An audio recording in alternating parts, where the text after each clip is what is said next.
It is 6:01 p.m. and we are still waiting for council.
Hi, Sarah. It's Erin.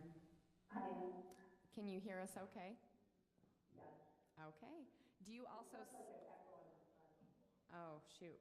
Let me ask to... It's okay with me. It's okay with me. Yeah, I heard one originally, but I'm not hearing it now. Okay, that sounds right then. Are you... Oh, wait. Let's see. Are you on Zoom? Yeah, I thought it was at 6:30. Oh. No, so 6 o'clock for Mountain Ridge is when we start then. Oh, I'll get right on. Okay. When you're on, will you confirm for me that you can see my screen?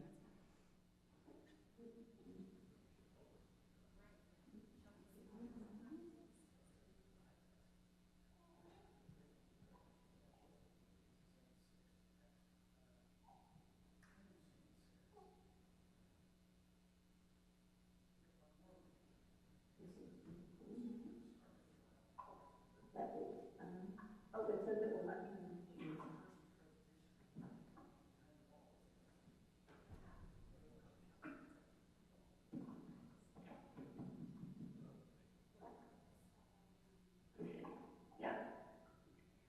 Okay, so you can see 6 o'clock work session, Mountain Ridge Park. Right now, yeah. Perfect. Okay, we are still waiting for Tim and Kim, so hang on with us. Oh, and Scott, excuse me. So, just a couple. Okay.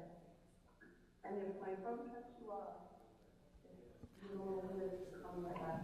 Yeah, so send Nathan or myself a text and we'll call you right back. Honestly, I can't see it on my phone unless I'm watching it, so. Okay. Okay, thanks. Okay.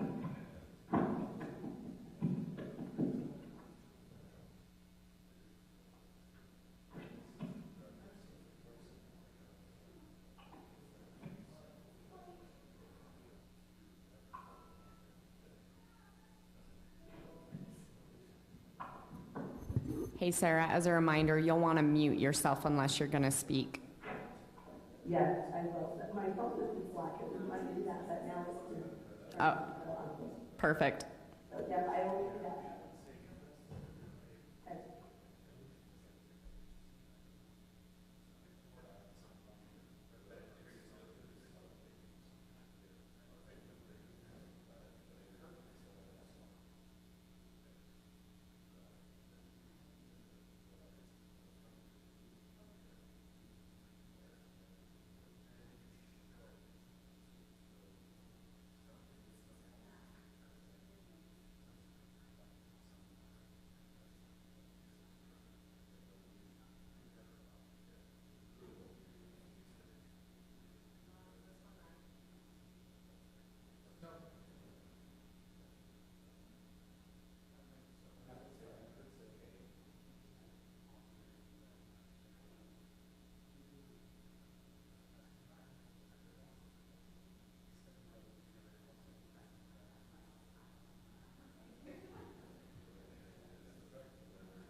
Kim said she's almost here. Tim's walking in.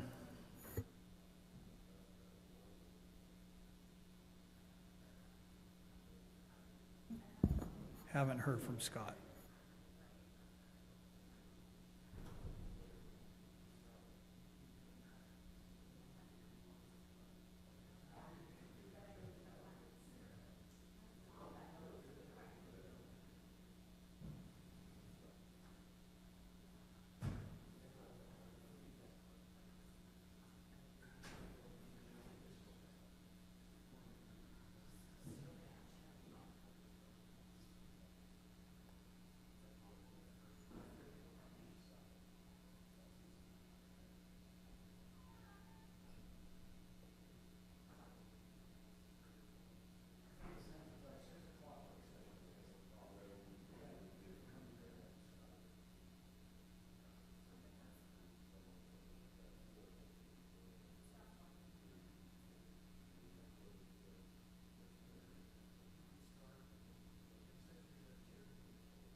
Thank you.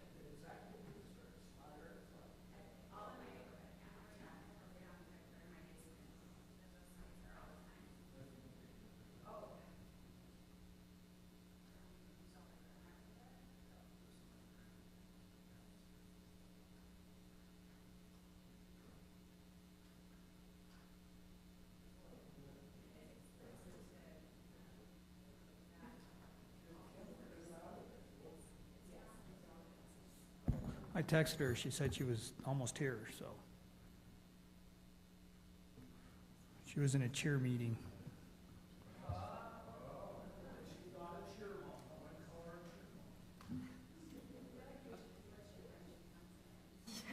We should, yeah, that would be hilarious. Get up and.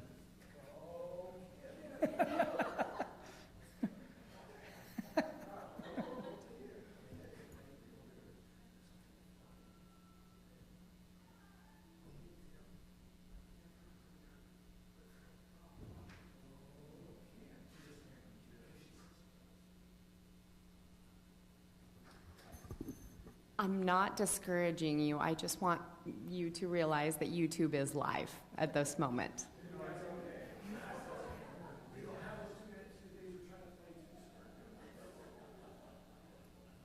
Marilyn, why do you ruin them?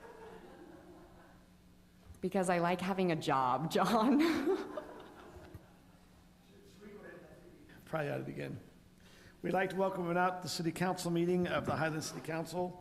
It is 6:13. We are going to start our work session. At this time, I believe we have different presentations from different vendors pertaining to playground equipment that could go into the new Mountain Ridge Park. Nathan, who's going to be kind of going through that? Is there a presentation to get us into it, or? Yes, so we have we have Rob Donegan, who's been working with us on this project, has a short 5-minute thing for you to go over and explain the scoring sheet and so forth. Okay. We do want to announce we have Sarah Peterson is on the phone and on Zoom. She's not feeling well, but she is joining us. Okay, as we just in about 1 second, we'll just give us 1 second. Okay. Raw, go Kim! Welcome to City Council, Kim.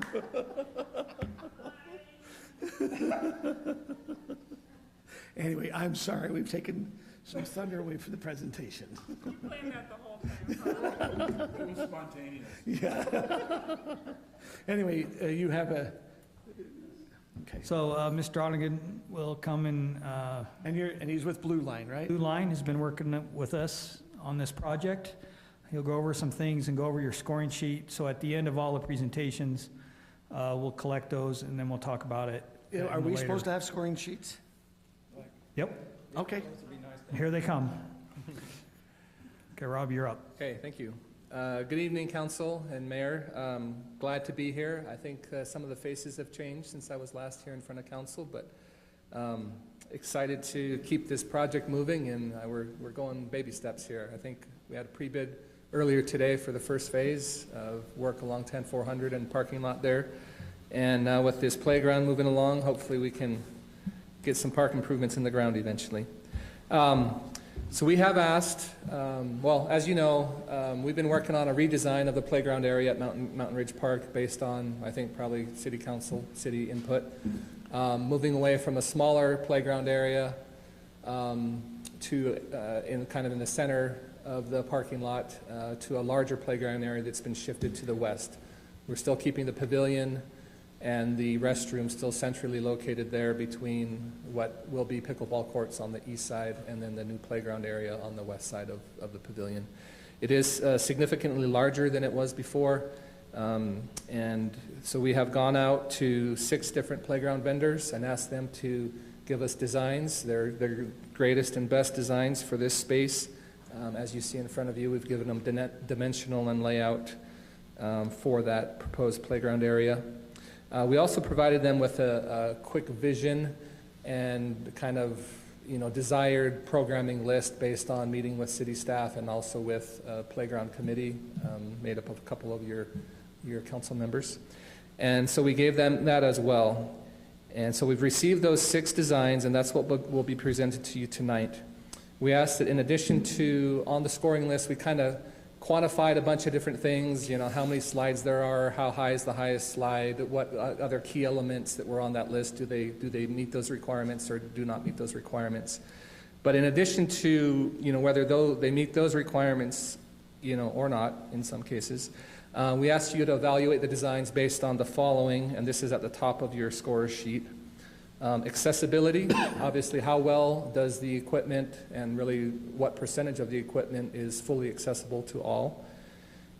Inclusive play, how well does the playground design provide for all ages, all abilities across the board in an inclusive way. Unique and innovative, does the design include or incorporate creative and unique features, equipment, and layout that is above and beyond your typical playground. Play value, again, that's kind of the bang for your buck. How well does the playground design maximize the budget and give the most recreational play opportunities? And then finally, just your eye test. Is the playground visually impressive and exciting? Does it have the wow factor? And so each of those, so there's six vendors. You're ranking them from 1 to 5. So let me make sure I give you the right instructions here. 1 being the worst score, 5 being the best score. So 2 vendors can have 5s, or 2 vendors can have 4s, whatever. It's not ranking them, you know, consecutively that way, just how well did they score in each of those categories. And I don't know whether you do that as they're presenting or whether you do that after. Again, I'll leave that up to Nathan and Aaron on how they want to do that. Again, I think the purpose is we have 6 vendors presenting tonight. We want to whittle that down to 2 to 3 vendors that then will take those designs to a public open house and gain feedback from the community. And then from there, based on that input from the community, we'll whittle that down to 1 vendor. Understand that obviously this is the first shot from a design perspective for all these vendors. And so as we select the final vendor, we'll actually work with them and kind of fine tune and shift and do different things. Still keep the design, if you like it, you know, consistent with what you see tonight, but making sure it fits the site, fits the budget, and, you know, all those other kind of things. I would finally say that as you evaluate them also, that again, you just keep an open mind, and let me see what I wrote down here. That you obviously make your selections and your scoring obviously based on the merit of the design as presented. I think with that, I'll leave you with that if you have any questions before we bring in the first vendor. Can I just, so as we're looking here, like we look underneath swings, that's what you're stating is how many swings the presentation will have. So, I mean, so it's already kind of marked up, okay. And again, this is based on my evaluation, so it may be not 100% accurate, but it gives you a general idea of quantity of different elements. I mean, specifically swings and slides. And then you have down shade. How did you rate it? Because you have good, little, medium. It'll be pretty apparent as you Okay. look at the designs. Some have a lot of shade and some don't have as much. So again, none of these are end-all, be-all evaluations. All of them will be balancing acts. You know, some have really tall slides, some don't have as tall slides, but some are more accessible than others. Some have more slides than others, and so again, as the vendors designed them, they had to make decisions of what they're going to prioritize. And just as you're evaluating them, you're going to have to make decisions on what you prioritize. Are all of them similar cost? Yes, yeah, we gave them all a $2 million budget. And so some are a little bit under that, some are actually a little bit over. Obviously, that's another item where, again, I wouldn't, you know, if there's a design that you really like and it's a little bit over $2 million, obviously that's where we would work with them and get them to the budget that we want to be at. Anything else? Awesome. Have we sent this to Sarah? Does she have this score sheet? Okay, just want to make sure she's also together. Once we decide, are they all pretty much on similar timeline? They can get us I guess product and supply is kind of the big thing going on right now. We have not gotten that specific information from them. I know some of them have mentioned to me that they're probably quicker than others, but that is a factor. I think some of the vendors, you know, may have equipment, you know, that actually comes out of Europe, and some may not. And I'm not, you know, discouraging anything on that point. That just there may be longer lead times for some equipment than others. Okay, let's do it. Do we go to our first vendor? Now, my understanding is each vendor has 12 minutes, is that right? Are we going to do a timer here? Yeah, so we told them 10 to 12 minutes, so I'm actually going to do a 10-minute timer, and then I'll give them an additional 2, just to kind of give them a warning. Okay. Well, it might be easier to just do 12.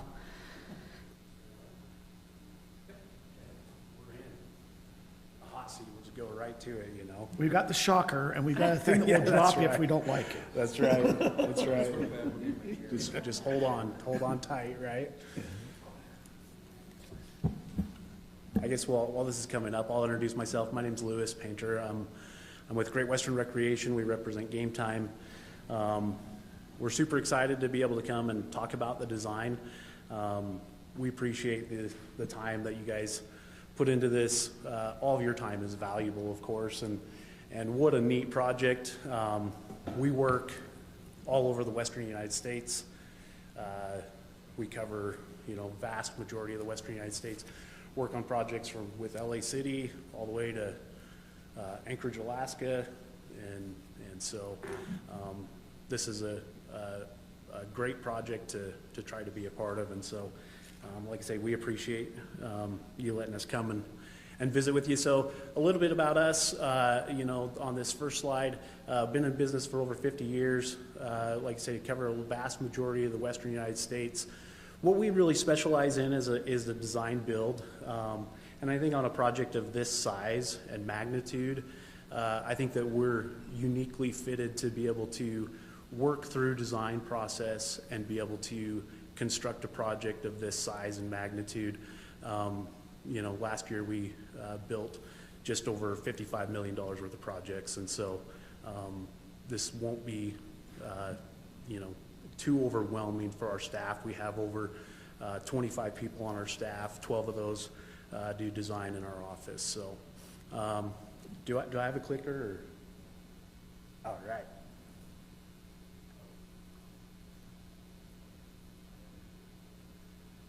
So we'll kind of run through a couple of these, and then we'll watch a video, I'll kind of run through the design and talk about different things. Feel free to interject. You know, if there's questions that come up, I'm more than happy to kind of go through and answer those. As you're looking at this kind of opening shot here, what we try to do is create kind of a central node where the main playground is. You're going to have ramps that give you access to those components. And then we're going to have a lot of dynamic components through the net towers and net climbing, where kids who are in mobility devices can play side by side with kids of all abilities. And so really, I think as you look at our design, what we try to do is encompass a little bit of imagination with dynamic climbing so that you bring everybody together to be all inclusive so that you're involved in that social emotional role play. Having being able to tap into being a part of that social fabric is really one of the key components of an inclusive playground, is allowing people to play side by side. We didn't do anything that was ultra GFRC theming, like concrete theming, just because of budgetary constraints and trying to make sure that we could offer something that was very large and substantial for the area. Adding a little bit of theming through like the spider and then all the nets so they can kind of have imagination and role play games. As you see that tall net in the back, you know, kind of the thought was is that that spider would be, you know, kind of spinning all these webs. So that kind of go in between there. So you'll have arachnophobia playing on TV. Exactly, yeah. So just, I have a question. For mine safety, you talk about a lot of these climbing towers. Yep. Do kids fall a lot, or how do they make sure they don't fall? Do they go to levels, and that's? Yeah, so as you're looking at, I'm sorry, can you scroll that down one? Yeah, right there.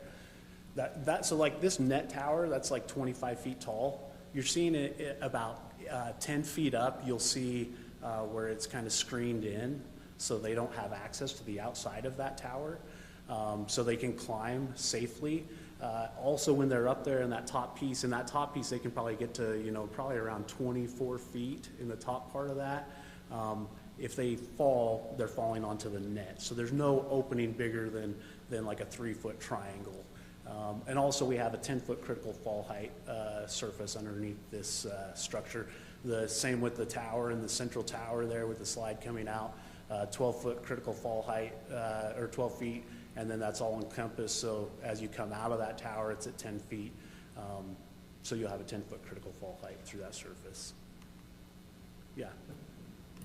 I know you're trying to give your presentation, but just a question that comes up early on, and you have good shade. We have terrible wind here in Highland. I'm thinking about a lot of it because it just blew siding off my house that I've got to get replaced, Yeah. so I don't have water damage. But how resistant to wind are your shade structures? Because they look kind of fragile to me, just to look at these examples. Do they withstand 50-mile-per-hour winds? Because we get stuff like that here in Highland a lot. Yeah.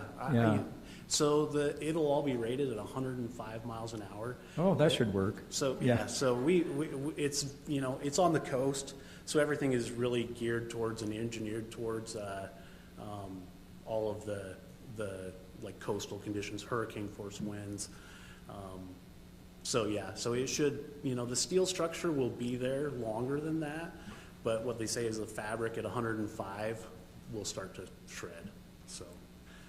But yeah, and then also the footings, essentially, like you said, you have a large kite out there, a large parachute, and so it'll have a pretty substantial footing in the ground as well, so, and that'll all be engineered so that, towards local code, so that we don't have a event where it's gonna have something come down, so.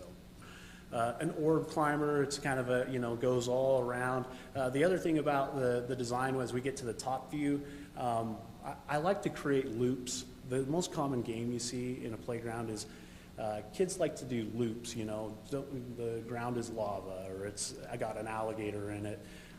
And so designing something that facilitates those natural role play games, also having graduated levels of climbing. As we kind of go through here, you have a climbing wall and this orb climber that's pretty much static. You can go up and around. Then you have a net climber, which would be a little bit above that, it's also movable, and you have a smaller surface to be on. And then you're going to have more rigid climbers throughout. So it's important to have graduated levels of climbing so that you can serve a broader range of users. You're going to have all the way from your youngest users to what the standard says 12, but you're going to have 14, 15-year-olds, 16-year-olds out here. So it's important to have that broad range. We have this roller slide that kind of provides a unique sensory element. Kids use that in a lot of fun and different unique ways. We used a lot of, what was mentioned as conveyor belt material. We have a rubberized material, so you'll see this climber going up to the 8-foot deck. It's kind of looking at an angle there, but you can look at that and see we have a lot of that conveyor belt material that goes throughout. And then I'm going to kind of, just for the sake of time, we have our expression swing on here. So we have our tandem expression swing. We also have our adaptive expression swing in the middle bays there to the left and the right. So that is transferable. It has a high back. It has a harness so that users of any mobility can utilize that. It's a larger chair. So when you're looking at inclusive playgrounds, you want to make sure that that seat is actually large enough, because with developmental delays and different things, a lot of times, like older kids who are older that may be developmentally 5, maybe 12, want to utilize that. One of the nice things about the expression swing, both the universal and then the tandem, I like the tandem because as soon as you're out of a baby seat, out of a tot seat, you can utilize that with grandma and grandpa, with mom and dad, with siblings. So that's probably the most broadly used swing in the expression swing. A lot of people have tried to copy or mimic that expression swing, but the critical element of that is bringing you face to face instead of having like the child down low. And so having that, even in our tot seat, it elevates them so you actually have face-to-face contact. That face-to-face contact is very beneficial for child development, especially at early ages. For kids with autism, they have a really hard time making eye contact, so it's a great way with somebody that they're very comfortable with to be able to get more comfortable having that face-to-face social interaction and socialization. This is another roller piece that you can kind of lay down on, you can transfer and roll through and work on your upper body strength.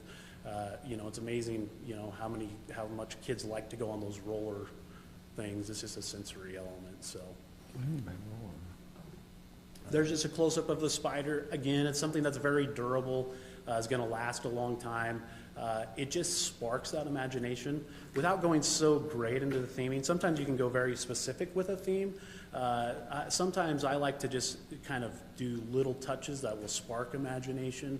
That way they have an opportunity to kind of expand upon that and role play with their peers. I always say, you want to create interactions within peer groups, because what happens is at a certain point kids master physical elements on the playground, and so as they have interactions with their social or with their peer groups and have social interactions there, that's what makes the playground fun and engaging. So role play is a very big part of the playground. It's as big a part of social development as is physical while they're out there on the playground. Again, you can see the big tall net tower and conveyor belt material.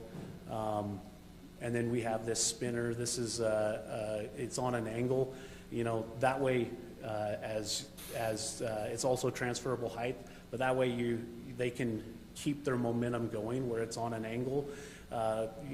Maybe I'm lazy, but I'm the guy that's like, oh, I can't push you anymore. I'm tired of pushing you. Same with the expression swing.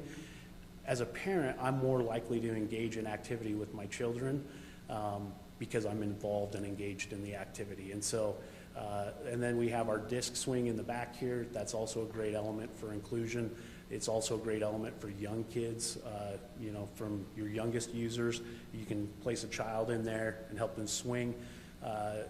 Kids with different levels of mobility, sometimes they're very rigid, and so you won't be able to transfer into that chair just because of your body is very rigid. That disc is a great opportunity to transfer into that and just have somewhere to kind of be positioned and be more free instead of such a structured sitting position. You know, again, seating is a big part of it. You'll notice I put seating kind of wrapping around that. So it's not just a sum of components. You know, the way that the components are arranged is important. This is a 40-foot span conveyor belt bridge, something that's going to be very iconic and talked about within the community. That entire walking surface is made out of that rubber conveyor belt type material. They can come up what is kind of like a riverbed there, step across those spheres, and there's actually a climber at the midpoint there where they can access and run across. And as they run across, kids can go through and go underneath. Again, just a very cool, iconic, kids can hang from the bottom. Something that will be a placemaking within the community that people talk about. That, you know, I kind of draw a lot of similarities too of trying to bridge that gap in our communities to make sure that underserved areas of our communities are being served. And so it kind of, for me, kind of took on a little bit of an inclusive meaning, just, you know, kind of metaphorical of trying to bridge that gap and bring our entire community together. This wheelchair is, you can roll in and spin around, so that way you don't ever have to leave your mobility device. Sometimes that's more comfortable, just depending on what your level of mobility is. And then I tried to do something to draw you through there. And so here's kind of the top view. You can see that central node and all of the components kind of accenting that central feature. Again, you just want to make sure it's not just a sum of components. You want to make sure that everything is thoughtful and purposefully placed so that it kind of brings everything together. So looks like we're out of time, so you have to watch the video on your own time. So, from where are the components sourced and where are they finally assembled? Tim, can you make sure to speak into the mic so Sarah can hear you?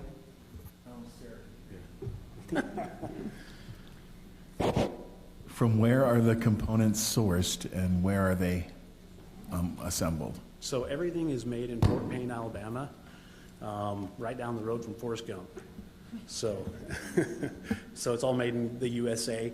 There is some like of our raw materials that are sourced, like our net. Some of our net crimping and clamping stuff is sourced in Germany, but everything is manufactured in Fort Payne, Alabama.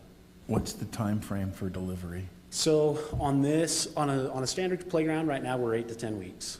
So which is you know, right in par, a little better than some right now in the playground world. But like some of the custom components, like the bridge, we're probably, I'm going to say 12. So. Can I ask a quick question? And maybe this is for Blue Line that they could send us later, but I would be interested in that spreadsheet of information of knowing what warranties look like, what replacement costs are, and if the ground is the same on all of them with the same kind of warranty and replacement costs. Yep. The surface, yeah. Okay. And if you'll send out the link for the video, I think that would be helpful. Yeah, so right here where it says project video, if you guys have access to this PDF, I'm sure Aaron can make it available to you. If you click on that video, It'll just take you through a quick run through, kind of a fly through of the structure. Do you want to do it? Are you going to do it? How long is it? You going to grant me? I don't think that we have time to show it all, but Oh, we let's- can, while you're kind of wrapping up, we can show. Yeah, so, yeah, this video, it's kind of nice to see the video as where, you can kind of get a feel for the entirety of the space. This dome climber, we're actually installing one of these in American Fork right now. But having something, either centralizing that playground or having something on both ends of that, you don't want to end up with a gigantic pour-in-place pad. I was trying to accent that with some grass. It would be nice to even bring those shelters in and kind of hug both sides of the playground. If you do that, you're going to have those things booked out for birthdays the entire summer.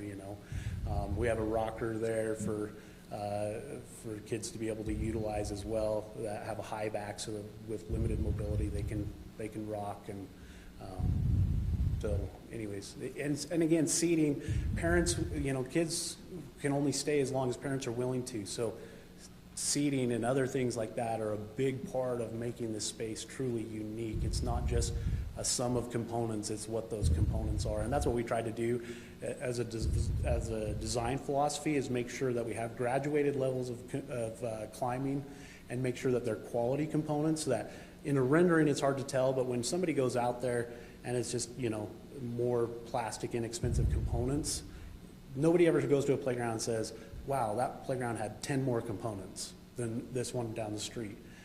They have a relationship to the quality of materials and the way that that playground made them feel. So, Thank you very much. yeah, thank you. Appreciate it. So we get the flowering trees. What else is this?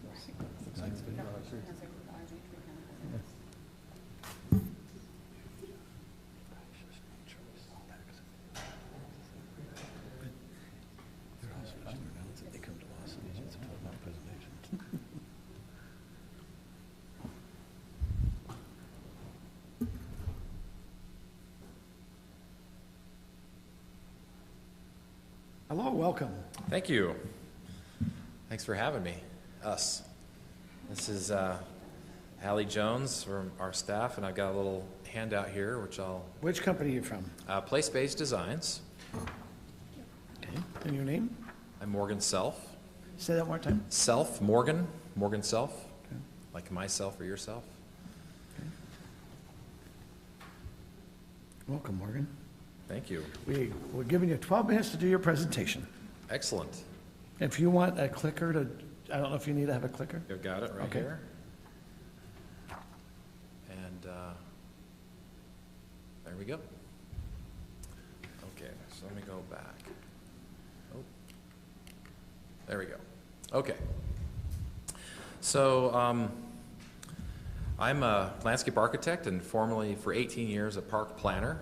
And for all those years, I worked for Portland City or Vancouver City in Washington, and most recently, 5 years ago, for Salt Lake County Parks and Rec. And so I came over and joined Place-Based Designs about 5 years ago, and since have really been on my goal and desire has been to really share compound playground equipment.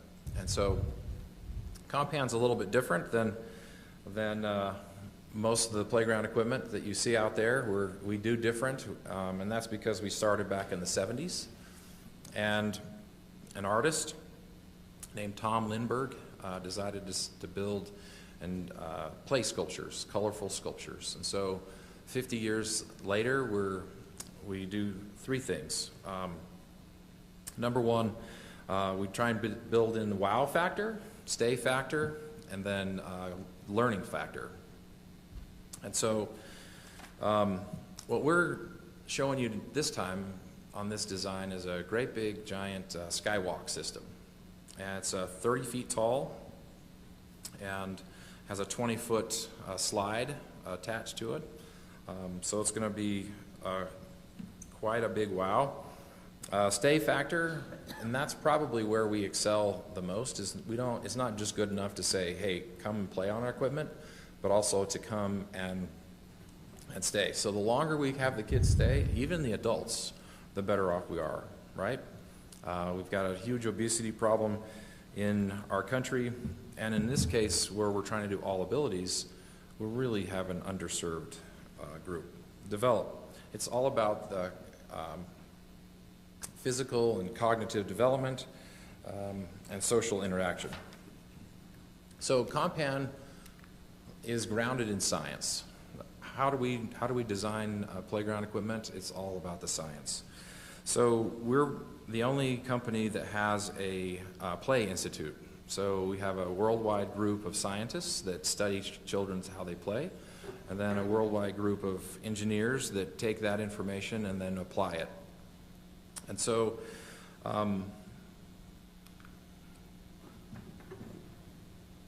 and that comes to our kind of approach, Compan's approach, and you'll see this in the design itself, but really it's not so much for us about ramps and making sure a wheelchair can get to everything. We like to do what's called inclusion. So just having people nearby is basically exclusion. Segregation is when you have a special piece of equipment just for somebody with less ability. And then integration is that you still have a special piece of equipment, but all the physically able kids are playing over here. What we want is we're all playing together. And so you'll see that.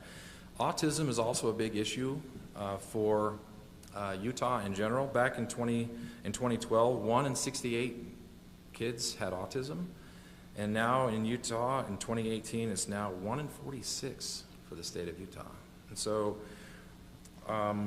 we just don't have enough equipment that helps them out. So if you look at your little handout, and this is where something I designed as a park planner when I had all the different playground guys coming to me and trying to sell me equipment, and I was designing parks for the public.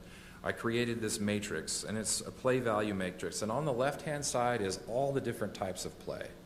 Sensory play, motion play, curiosity, it's all there. Adventure, heights, tactile, all that's that. So what we've done is we've designed our plan for you so that it maximizes absolutely all those different pieces. And so you'll see they're numbered 1 through 11 on there, and you'll see as we go forward all the different pieces, and it's related to that. So you can kind of follow along with me as we go along. There's on the back is kind of a keyed map to that for the design. And so real quick, just some quick slides showing you the different pieces. We have the sensory dome. We have done a lot of research over the years on how to do vestibular stimulation, sensory disc, tactile installation, audio stimulation. And so all these pieces do that, and you can see the scores that are there. So one of the things I don't have a special slide for, but it's the slides. And so, not the slides, but the swings. So the swing sets, we have the basket swing, we've got the you and me swing, the duo swing, and also the toddler swings and the regular swings. And so all the kind of swinging that you can do with social interaction, and I rarely don't do regular swings anymore. Basket swings are so much fun, and you pile all the kids in there, and they're just 8 or 9 of them in there, and they're just having an amazing time. Also, they're highly inclusive. So let's go to the skywalk. This is the big wow piece. This thing's 30 feet tall, 20-foot slide. It's got cabins, and the cabins have dichroic glass on them. So it's kind of got different shifting colors. We have a cozy pod that we can see it here in a little picture there, that little black membrane kind of pod that's built in there. That's a little quiet space for kids who need a quiet time.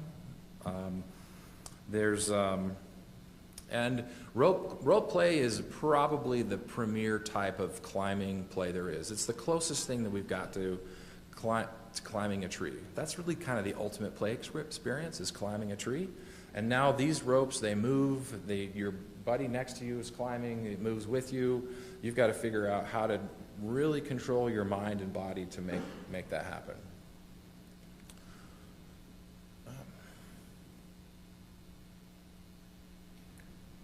Number 2, the Sensory Giant. This is a big, tall structure. This thing's over 20 feet tall. And again, you can see the image there with the dichroic plastic panel in it. And so kind of visual stimulation.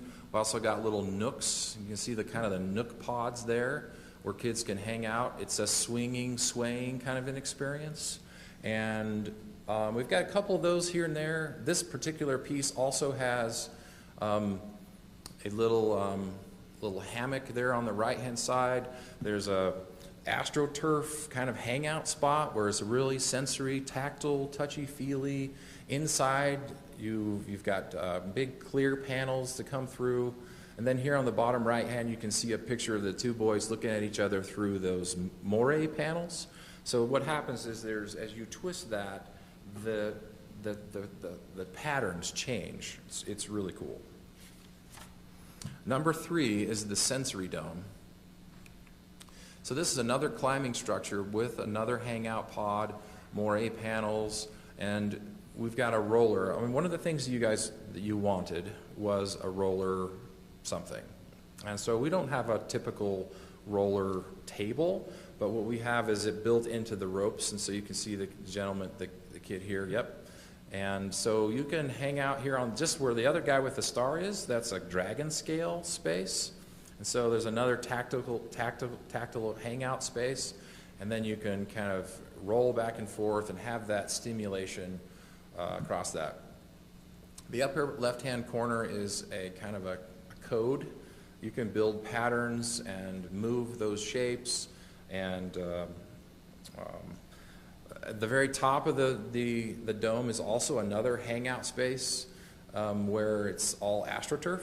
It's built into it. So again, you got tactile experience and sensory pieces, and just lots of hangout space. You're up in the air here.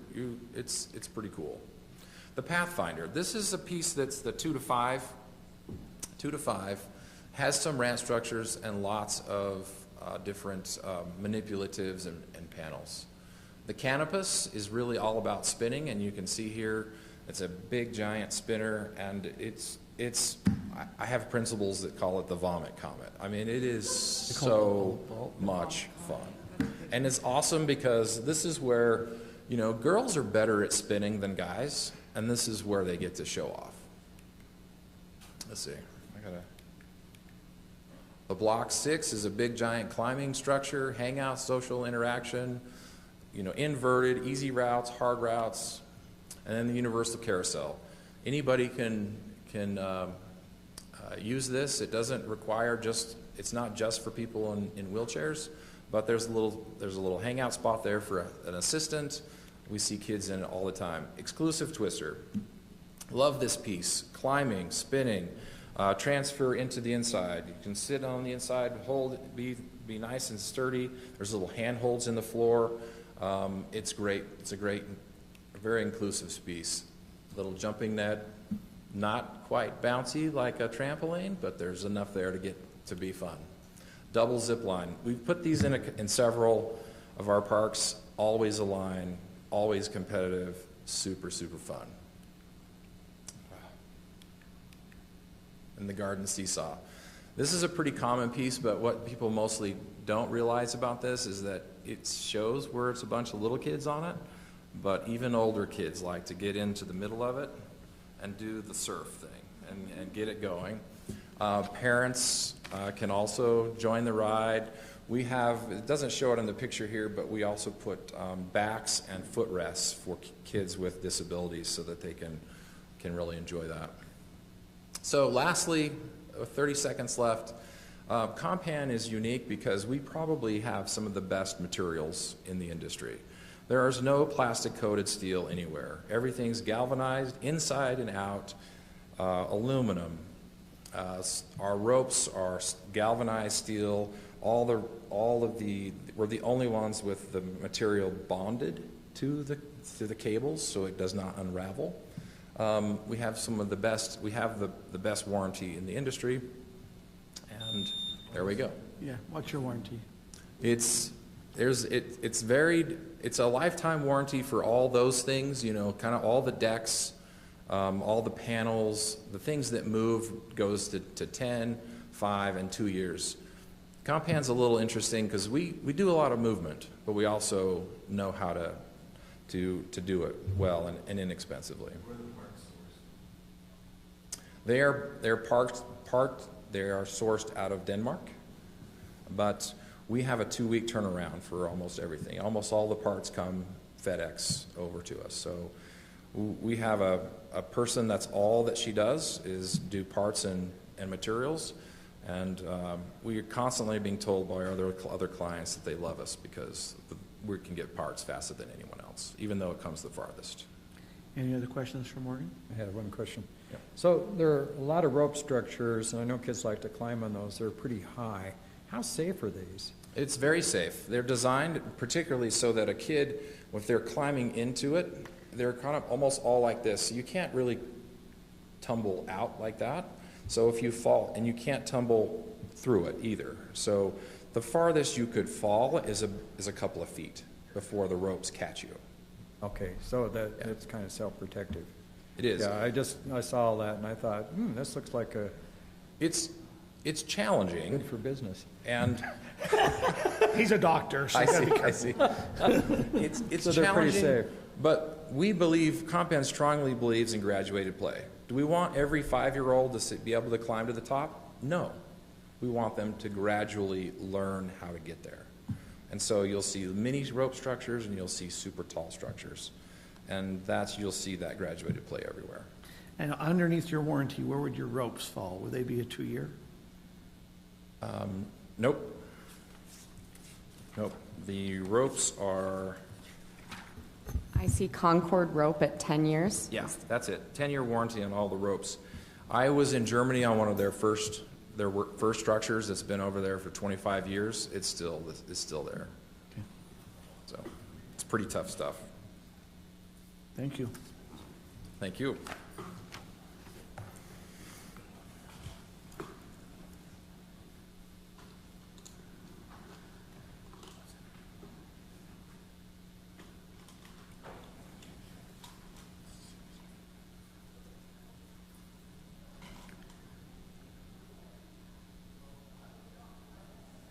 We can go tell Audrey if they want to come in, they can come in for the presentation.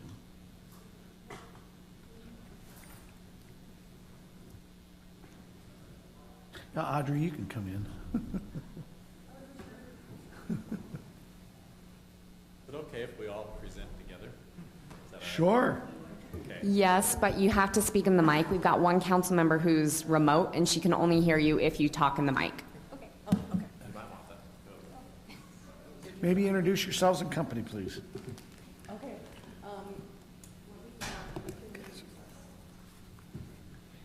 Thank you. We are Garrett Parks and Play, and we have Brittany. Brandy. Brandy, sorry, I was looking at Brittany's sign. Brandy's here from Dynamo in Canada. She flew down to present with us because we feel like she has some great concepts and ideas with the product. And this is Angela, our main designer at Garrett Parks and Play. And Angela's actually my daughter. And you are? Vern Garrett. Vern Garrett. Yep. Okay. Thank you, Vern. So, I don't know how the timer works or. You'll have say 12 minutes right here, and you got 12 minutes. Okay, so that's our company, and I'm going to just turn the time over to Brandy first, and she's going to tell you a little bit of history of Dynamo real quick to begin with. Hi, I'm Brandy Westbrook. I'm from Ottawa, Canada. I work with Dynamo Playgrounds at the manufacturing facility. I just wanted to come and share a little bit of information about the company. I don't normally do this, so bear with me. Dynamo Playgrounds was founded by our president and CEO, Richard Martin. He actually created the company because he had a disabled brother who was unable to play with the other children at the playground. So he actually is the original creator of the Wego Swing, which is that multi-user round disc swing that you see. He's the original creator of that swing. He created it for his brother so that he could bring his brother to the playground to play with him and other children. And from there, he just continued on and went into more equipment that was more accessible and created for all children to play. My background with the company, I've been with the company for 7 years. Prior to being with the company, I worked with children with special needs in the autism spectrum, deafblind, and just some different behavioral issues. So I have some background with that, so I get to bring that to the company. So we wanted to show this first picture because this Riverview climber is in a park called Riverview in Arizona, and it's the climber that we put in your design. And we wanted to just show you how popular this park is. It is constantly packed with people. We have someone on our team named Michael. He visits Arizona. He's visited there 6 times. Where is this at in Arizona? This is Mesa. Okay. And you can just see, it's right across from Cubs training. And you can just see like how many different ways there are to climb on this course. It's really incredible. And then also the spinner. You can see how many kids can get on the spinner and how many different ways they can spin.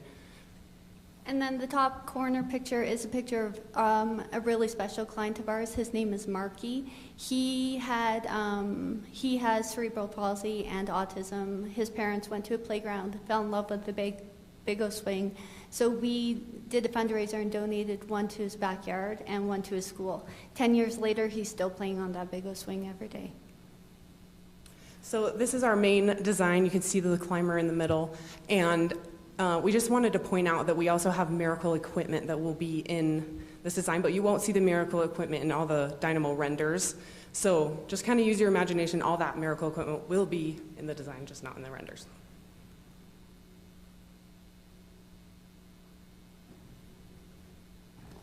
So this is a video presentation of the overall playground, again, without the miracle equipment in there, unfortunately. So this is to give you some scope and scale of the equipment that we have proposed for the project. You can see the 2 towers there. The net climber underneath the towers has the cellular net geometry, and then going into what we call our Dizzy Godic, which is a bridge net structure that allows children to go up through the bridges, down slides, up the towers. One main thing about Dynamo equipment is that we're really designed for children of all ages.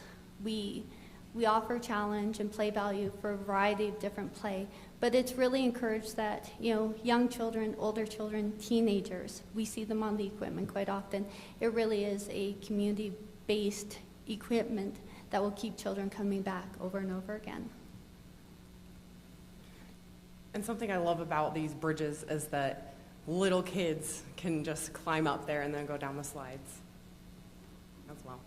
This is one of our ropes courses. You can see that has a very organic feel to it. It has a lot of flow going.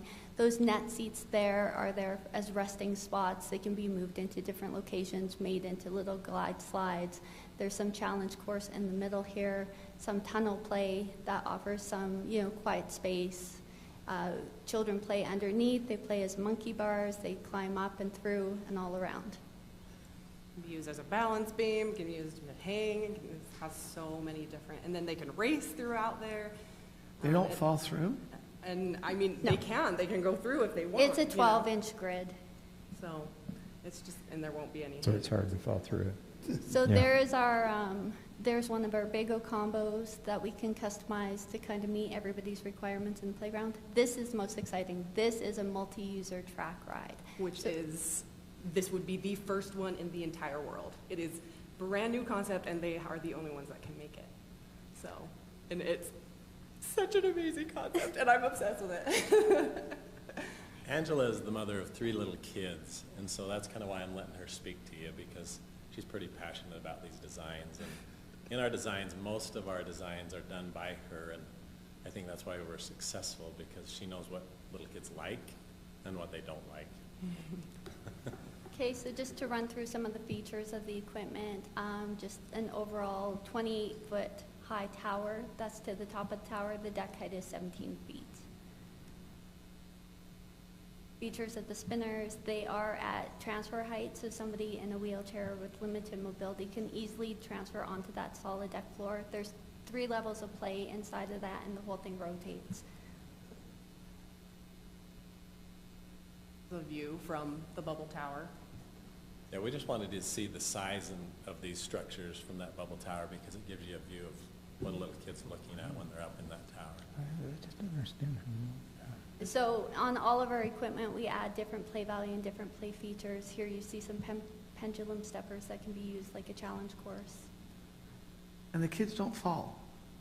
No. They just play around and hang, and they can go through. That's another way, but I think this is so awesome because it's not closed off, and the people in wheelchairs can come and interact. And if you look right here, they can actually transfer to the net and then pull themselves along if they have upper body strength and interact with everyone. And we can customize that. We can add assist handles onto the games and add some rubber matting transfer stations, and that's no problem. Whatever you're looking for, we can definitely customize. And then we love this tunnel play because it's also just a little, if they have sensory overload, they can go in this little tunnel to kind of get away from all the noise and all the things. And play pretend, play like they're in a cave, play like, you know, that stuff. And One then- thing you might be aware of, we've had more injuries off 3-foot-high decks than any net structure ever, just so you know. It's amazing, because when kids are on nets, they're hanging on. They're more aware. But on 3-foot decks, they just don't pay attention, they fall off and break their arm or whatever, so. So I just love this concept of the disc swing because if you go to any park with a zip line, there is a huge line. My kids are fighting over the zip line, like who goes next. And the fact that we could put 4 kids, 5 kids, 6 kids on at a time, they can laugh together, create this memory, and just go at the same time is just revolutionary. We also have the option of doing a double, so you could have 2 of them going at the same time. I'm just going to, Hillary and Carly, this is what we're proposing for Mountain Ridge. We've just got some moms here. We're going to ask for them. So anyway, go back to your presentation. So yeah, it's just a revolutionary idea, and it's brand new. It'd be the only one in the world. And it looks like it's not like you get a little slight, it's like you're like on a disc or something like that. You're on a disc, yeah. Okay. And on those, and we already know the disc swing, it was invented by the founder of Dynamo. But the thing is, it can fit, like, we have a picture at the end, it has 7 kids on it. So obviously, probably should only do 4 or 5, but. Another feature of the swings is that we can do combination swings where you take some of the multi-user disc suite seats, you add in the tot seats, the belt seats. We can raise the belt seats to a 10-foot height so that there's more swing and play value there. So that what we've Older done here. kids. Yeah. I get asked for 10-foot swings all the time, but they're so ugly because they're those old, like, you know, and so it's really hard to incorporate them into designs because they don't look pretty. But this has a 10-foot belt swing and then an 8-foot tot, because you can't put a tot seat on a 10-foot high rail. And then we also have the mommy and me seat right there, which was requested. Are you good? Yeah. Okay, so now we're going to go into miracle equipment. Those are the areas those are going to be in. It was requested to have a conveyor belt type thing. This is our momentum corridor, and you can see the girl in the wheelchair can just transfer over. You can see on the left are the pictures of those items in real life. So if they've got a yellow triangle around them, those are the pictures on your left. On your left, in That real makes life. sense. And so what Miracle has done is these are our Miracle Museum pieces. They have tried to create a children's museum for outdoor. And so they have incorporated like STEM and science and learning and games. And these pieces are very ADA friendly and kid friendly and adult friendly, and they're really fun games and interactive. The glider was requested as well, where the wheelchair can go up and they can glide. And then our 10 spin can incorporate 10 spinners. It's an ADA spinner where the kids can transfer to it, and there can be 5 kids spinning and 5 kids standing. So there can be 10 kids on that spinner at the same time. And then I love this other Miracle Museum game up in the top left corner. It's just super interactive where they like push the little things back and forth and on each side and laugh and like try to see who can do it the fastest. And it's just, there's a bunch of games in those Miracle Museum pieces that are very The Miracle Museum interactive. pieces, by the way, were designed by a child therapist, and so there's a lot of thought. As you see the pieces, you'll see there's. So that's not a Dynamo product, is what you're saying. This is a different These are manufacturer. Miracle. These But are it'll be, Miracle, yep. these things will be spread throughout the playground. Yeah, so they won't necessarily be in a circle. We might put a few like that are to fill in empty spaces. And then we have that wheelchair spinner, which we also have another option for a wheelchair spinner if you want something that has a little bit more like seating, but that's our miracle wheelchair spinner. They can just roll onto there and spin. And then something that's unique is our reflex. You can kind of see it in the back and then up in the top corner. The kids get on there and it's transferable. They can transfer to it, and then it kind of moves up and down like a snake.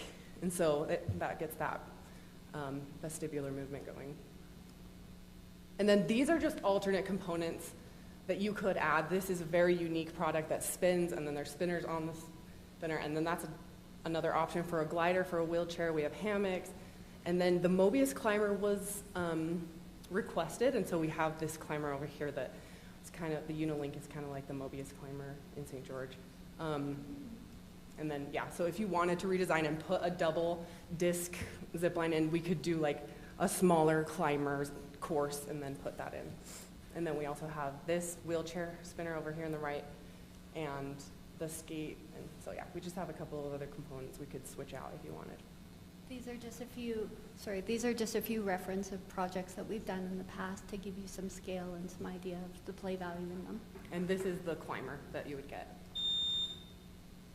We'll just kind of skip through these, but these are just reference projects. This is in That's in Boise. Boise. So, yeah. I know we've asked a couple other questions about, it appears Dynamo is made in Canada, is that correct? It is, yes. And then where's Miracle manufactured? Missouri. Missouri? And then what type of warranty are we looking at on the different components? A long. Well, lifetime on our uprights, we have 15 years on our decks and plastic parts. And I was with a different company previously. I've been in the industry 42 years. It's a long time. But anyway,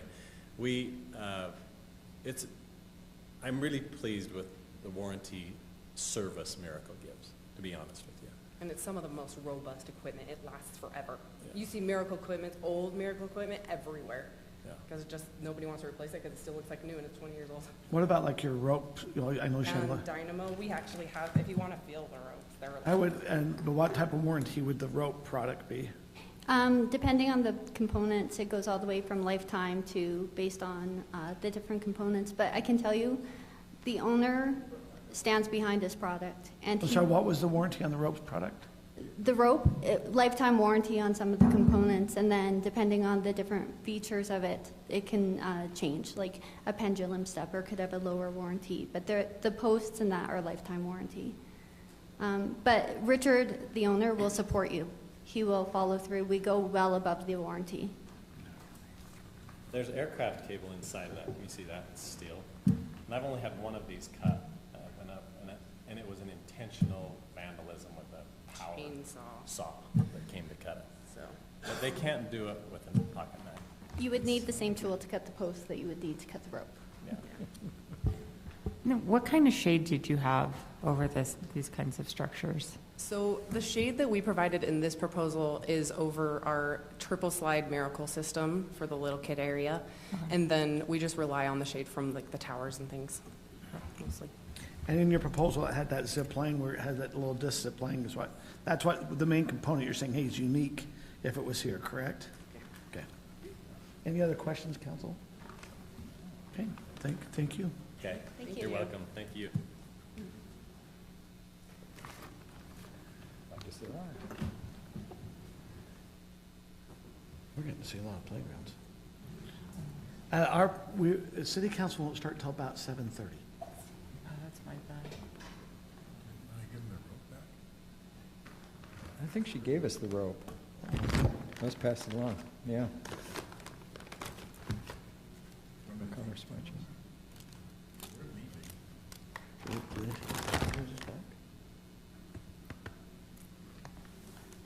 They said we can keep it.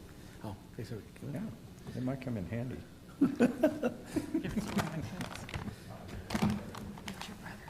Okay.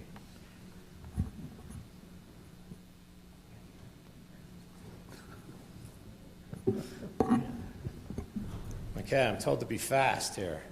okay, now give us your name and company, please. Absolutely. My name is Taft Egan, and I'm with Big T Recreation. Okay. Very good? Very good. You got 12 minutes. Awesome. Well, thank you so much for having us tonight. And I'm very, very grateful on all these type of projects because of the opportunity it allows me to participate with you in giving a generational gift to the community of Highland. And that's truly what this project will be.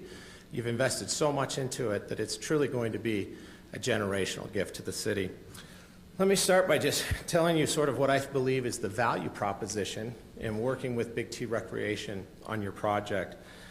Big T Recreation is uniquely suited, and we have the experience and the track record of performing large-scale projects like the one that you're undertaking.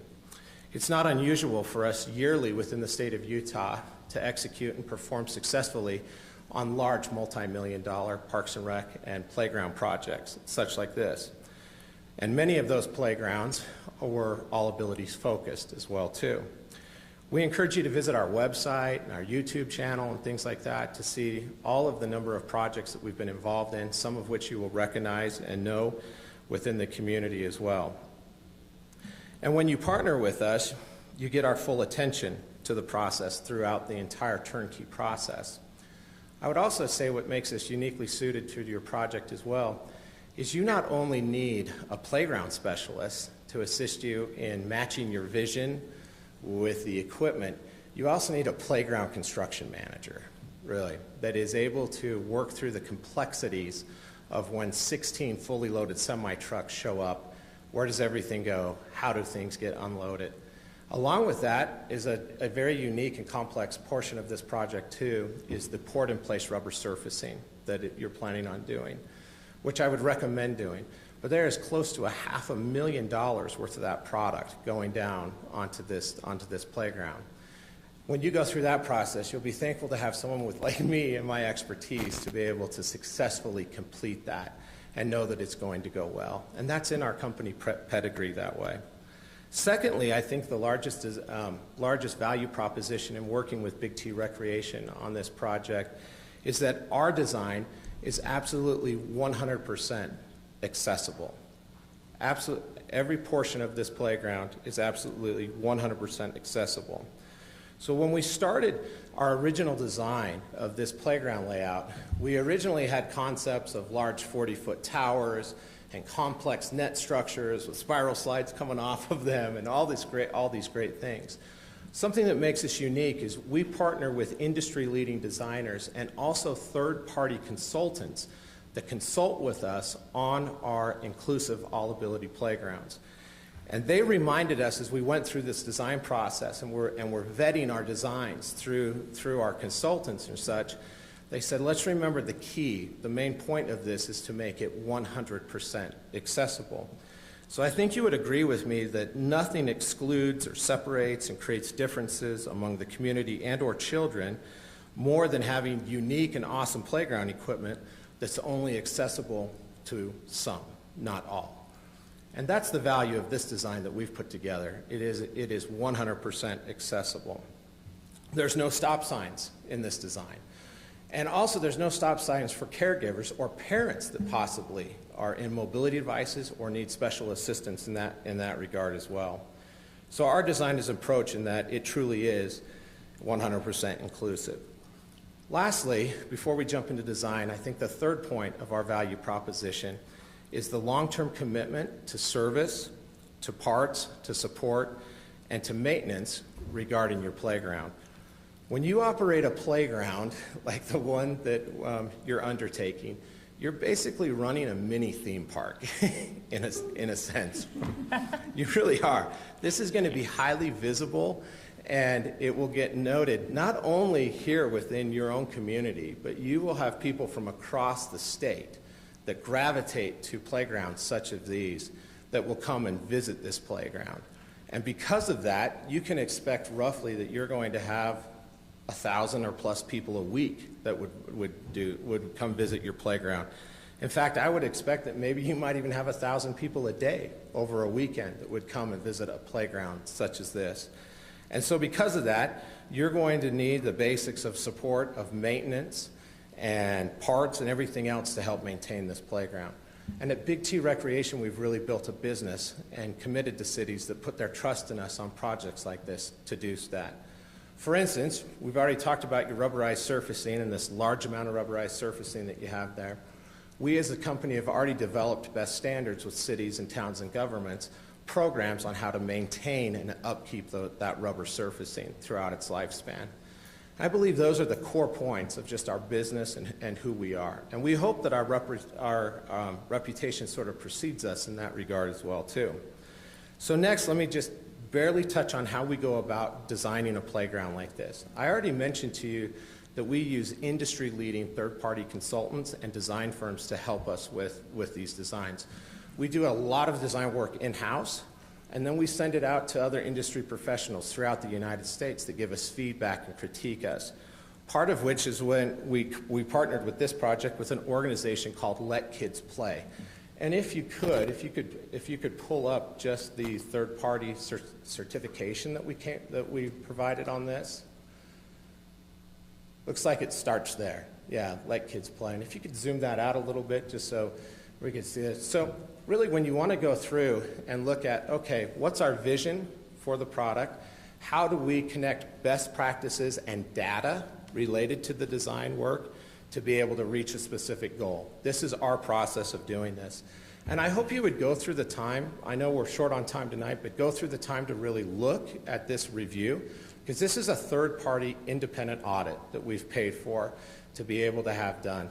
So as you go through this audit and you get, all through it is great, but even as you get towards the last part of this, you will see all the different types of equipment that is included in your playground and the specific need that it addresses.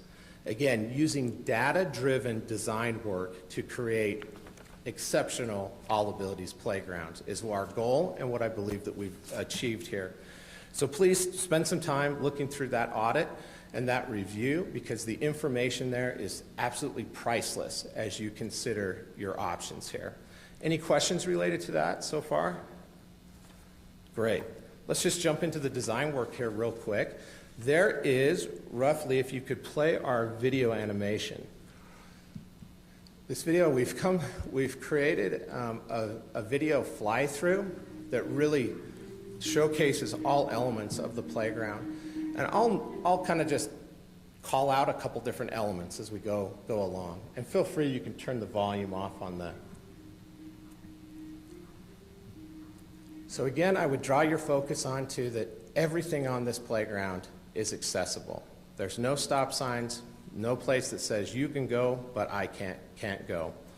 There are a couple key features here that are exclusive to our company, one of which is that large net climber that you're seeing there. That large cube net climber is called the Keto Climber. And the Keto Climber is unique as we looked at doing things inclusive in the industry. We said, how can we take a net climber and how can we make it more inclusive and more fun for everybody, besides just how tall can you climb up the net, how high can you get? And that Keto Climber actually has a suspended cube inside of it. So as you make your way up, you can actually go inside the cube, and that it is actually suspended by all the different nets and ropes that are attached to it. And so as kids play on the outside and in the inside, it affects and changes the mobility inside of that cube, which is kind of neat. Another portion of this that might be interesting to you as well is our large multi-user Mighty Descent slide, which is the largest roto-molded plastic slide in the market today. I'll point it out as it comes on the screen here. This product was designed through feedback that we received on our inclusive playground projects, where we had users, caregivers, parents, grandparents, and so on came to us and said, do you know what we'd really love? We would like a large slide that 2, 3, 4 of us could go down at one time. And so we created the Mighty Descent slide. You have that slide in multiple areas throughout this playground so that there wasn't a bottleneck effect of just, hey, you go to this one portion of the playground. We've connected it, I believe, 3 different times throughout the playground. Also, I draw your attention to that we have shade in all the right places on this playground. Not too much, not too little. And we've intentionally done that to be able to shade the different aspects. I would kind of probably like to use just my last minute of the time to make sort of a sales pitch to you, if I could. And that is, there are things that we would like to do and showcase to you that we can't showcase to you unless we get selected for the project, because they are proprietary to our company and to our brand. And because of that, we hold them personal until we start working one-on-one with the client. But I would like to see some sort of marquee piece put into this playground, something that has never been done in the industry, something that is specific to Highland City.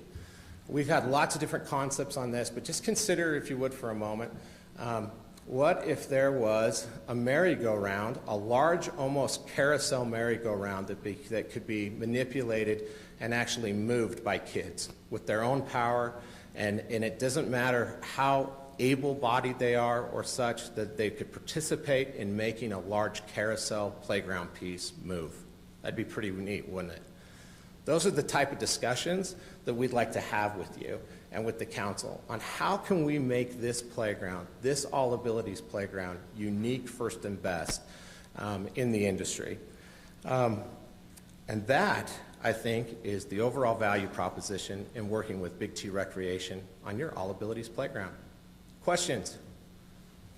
So we've asked all the other manufacturers, where is this manufactured out of? Yeah, Lewisburg, Pennsylvania is where all of this equipment is manufactured. It's kind of fun. They take one right turn out off the freeway, and the next right turn is up by Park City.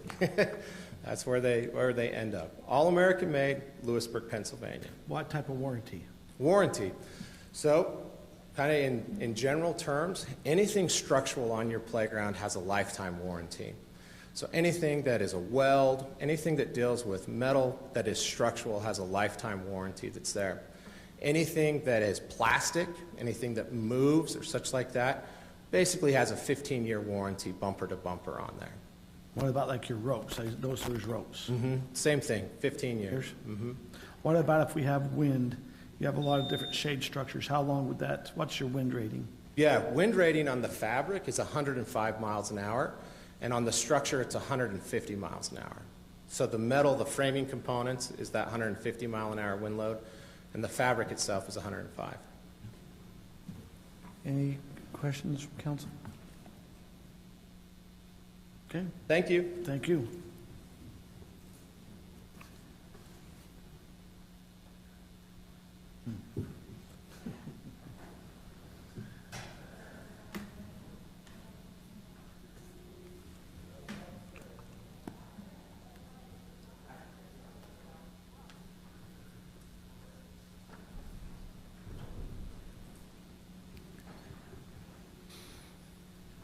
Specialist earlier today, and now a playground specialist. I mean, that's why they locked us for experience and all. Yeah, these are.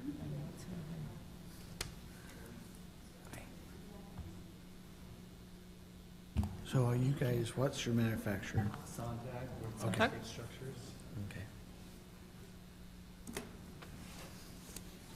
This is Sontag.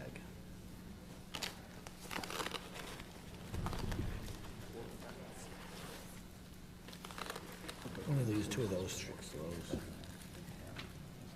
How do I get it? Okay, do we have someone come to do the presentation?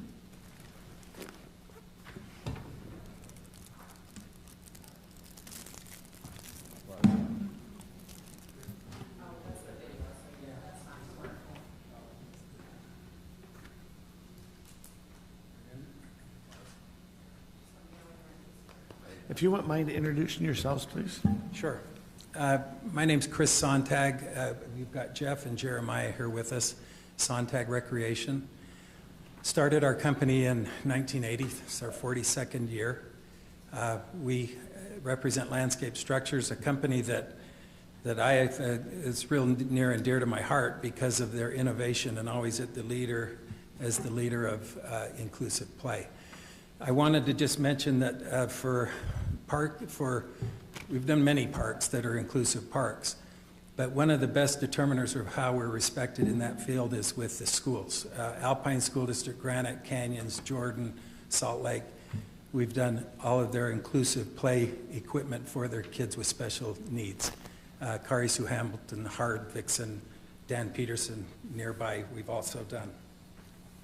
When we, Thunder Junction as well. oh, and Thunder Junction, we also did that in St. George. When we started designing this park, we wanted to make sure that we addressed a few things that were critical. Inclusive play obviously has everything to do with kids with disabilities, from autism to motor growth skills. But we also wanted to make it a playground that was an enhanced experience for all kids. We feel like the type of playground that we design is one that when the kids get there, they think, this is my place. And their place might be in a quiet spot in the playground because they have an autistic feeling or a very aggressive place. But we want every child that is there to experience that. Can we start the video? We've sent pictures of the playground. Are we able to pause that here, do you know? Can you, Jeff? Okay. I wanted to just, as we go through it, give you an idea of some of the events that are particular landscape structures. The first one that we've got there is a Wego Swing, where a wheelchair can actually go in, strap themselves in, and this is something that everybody's always wanted to do, but there was a pendulum approach that always caused problems. This has no entrapment pinch points. A child, it's hard to see there, hopefully your computers are better, but the child can sit across from the one in wheelchair, and there can be two wheelchairs. To the left of that is the Wego Round. You can actually only see about 2/3 of that. A third of it is in the ground, an extremely heavy base, where the child can roll up into the Wego Round. The wheelchairs are there with a bench for a whole group of people to be in that event. And they can actually use a wheel inside it to spin it themselves. Right. Either spun outside or with the wheel inside. She's controlling the video. Okay. Can we go?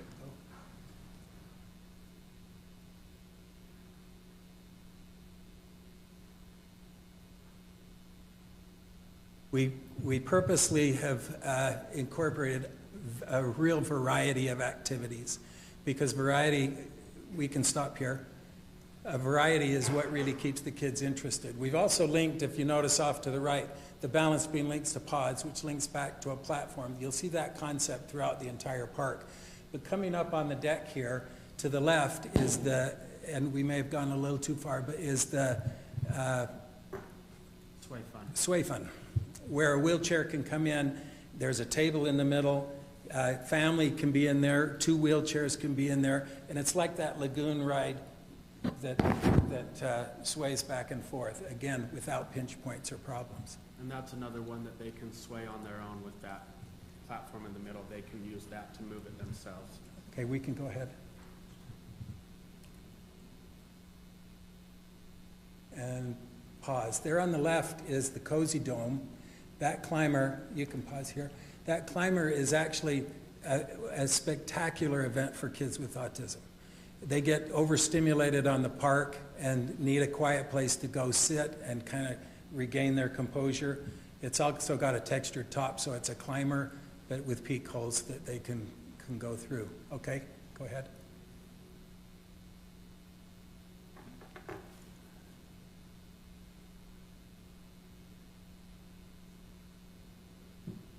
This is right here. I'm sorry, I'm not good at stopping on time.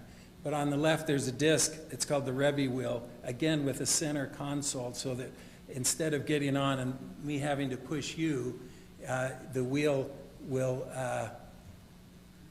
you can spin it with the middle, and it's really quite fast. The other thing that's kind of important about that center console spinner is that you're able to slow it down if you get going way too fast. You'll notice coming up, our swings, we have molded bucket seats on the, stop here, and on the other swing set there's molded bucket seats that have a harness that straps the kids into place. This is our oodle swing, a big disc that Landscape Structures introduced about 4 or 5 years ago, which is now in virtually everybody's catalog. It's molded so that a child, if they were by themselves, could be laid into it and pushed, but it's obviously the way it's shown here. That's how it's usually used with kids packing in. To the right of it, if we can maybe back up just a little.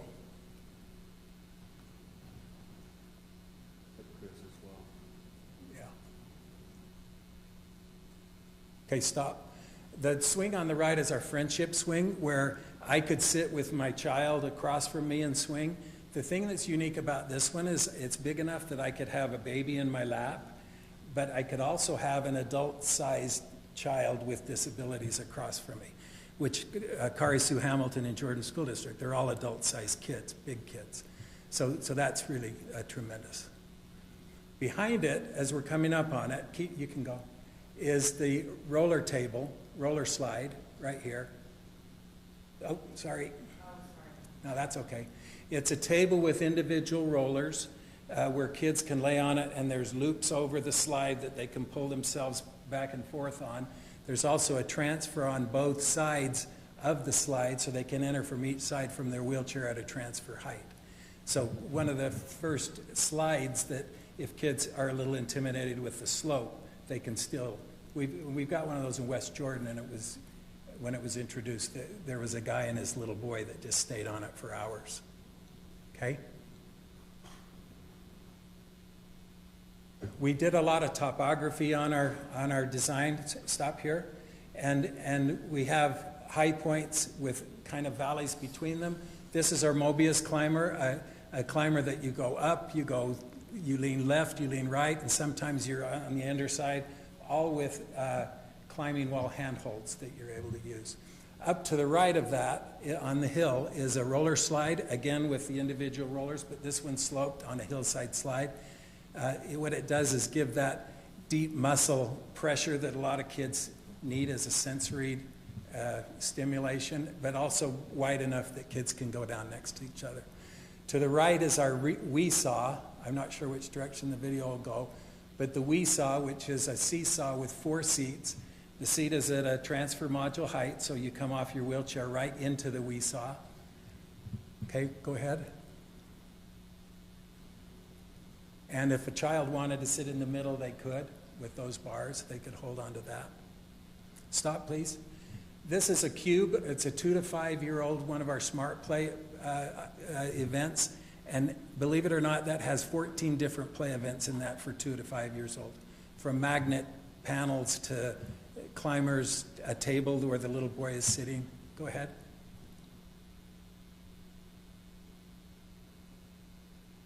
This is our summit. Stop here, please. This is a structure designed really for Utah.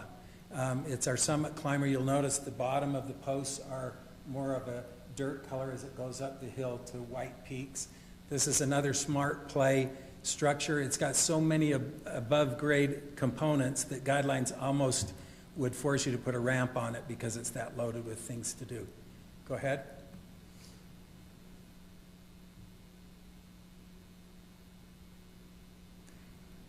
Okay, coming in the ramp here, you can keep going. Coming on the ramp here, we're going into a Play Odyssey deck. There's a center access on this deck that you can climb up onto the platform. The wheelchair ramp goes up onto that platform and stop. I'm sorry, back up. It goes up to a ramp, and between the platforms, this is a 3-tower structure. Between the first and second platform is a sensory tunnel where light comes through and will lighten up through marbles and opaque discs and a grid ceiling walk. Now stop there. What's unique about this is from that lower deck, that climber goes up to an upper deck, and the bridge is the top of the sensory tunnel. So you go up to the other high deck, you can go down that slide or keep going. Then there is we may lose it. Stop right there. And then it goes up to the third platform. So the tower is one of the most spectacular parts of what we're presenting. Go ahead. That's again the Rebbe Wheel. This structure, because of the topography, is like a bridge over from one with a valley in between. Again, this is the Summit Climber, the Wego Round. We have a zip line behind these with a bucket seat with a harness on it for ADA purposes, and then next to it, it has a regular seat that you could sit on. Could everyone see that on the zip line? So it has that same harness seat. We purposely came in with our quote at $1,720,000 under bid. And the reason we did that is we wanted to, first of all, be able to show you this without covering it all up with shade. But we wanted to give you the option to have a substantial budget to be able to push to the next. Can you find these?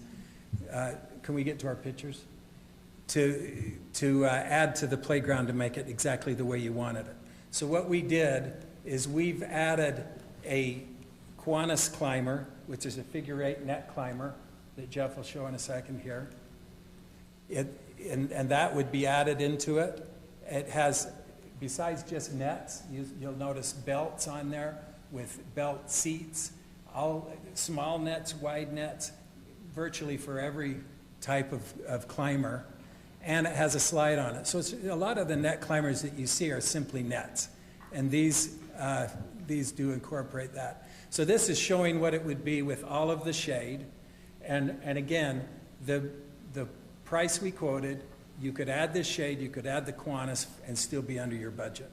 So we wanted to give you that option to go with it. See if she can play the Kiwanis video for just a second. Can you play the other video? Just for a second, see if we can get part of that in.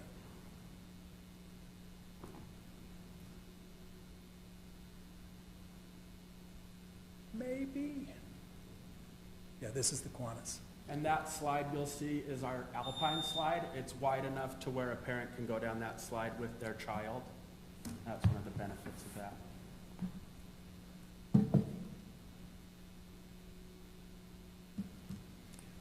The thing that's so significant, you first walk up to it and think, oh, a big net climber, but you can see that's a small part of what's actually going on in that. There's much, much more. So we've got that, and it's got shade under it. This by itself in a park would be one of your bigger draws in any park. But added with everything else that we put into here, we think it's just absolutely spectacular in how it all pulls together. I would just finish with saying landscape structures, the unique ADA accessible components that are on this park are second to none. Most, if you see them in another catalog, many times it's because someone's trying to make them cheaper. But this is really, really an extraordinary company. So, any questions? So where are they manufactured? In Minnesota. Okay, they're out of Minnesota. Yeah, American made. And what's your warranty? It's a 100-year warranty, basically lifetime warranty. Plastics are 15. Okay. Moving parts are, like a swing hanger might be 3 years, but everything else, posts, platforms, are 100-year.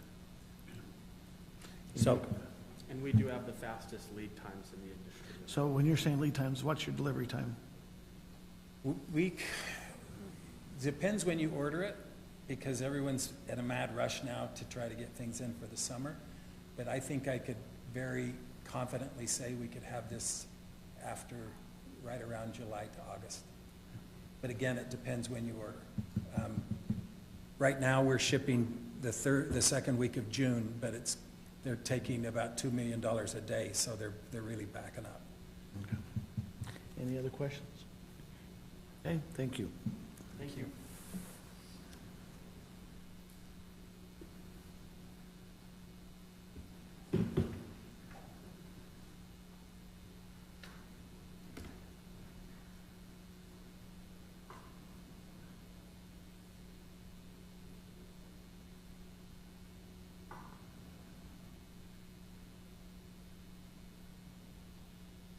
For those who are waiting, we have one more presentation, then after that we'll start city council meeting. We're in a work session, so. This is funner than city council. While we're waiting, Nathan, I would just say to you and everybody who's worked on this, Aaron, I know Blue Line has been with us for a very long time, but these are absolutely fantastic, and I think we have really, really great options, and I appreciate your listening and all your hard work. This is so great. Yeah. Never knew there's this many manufacturers.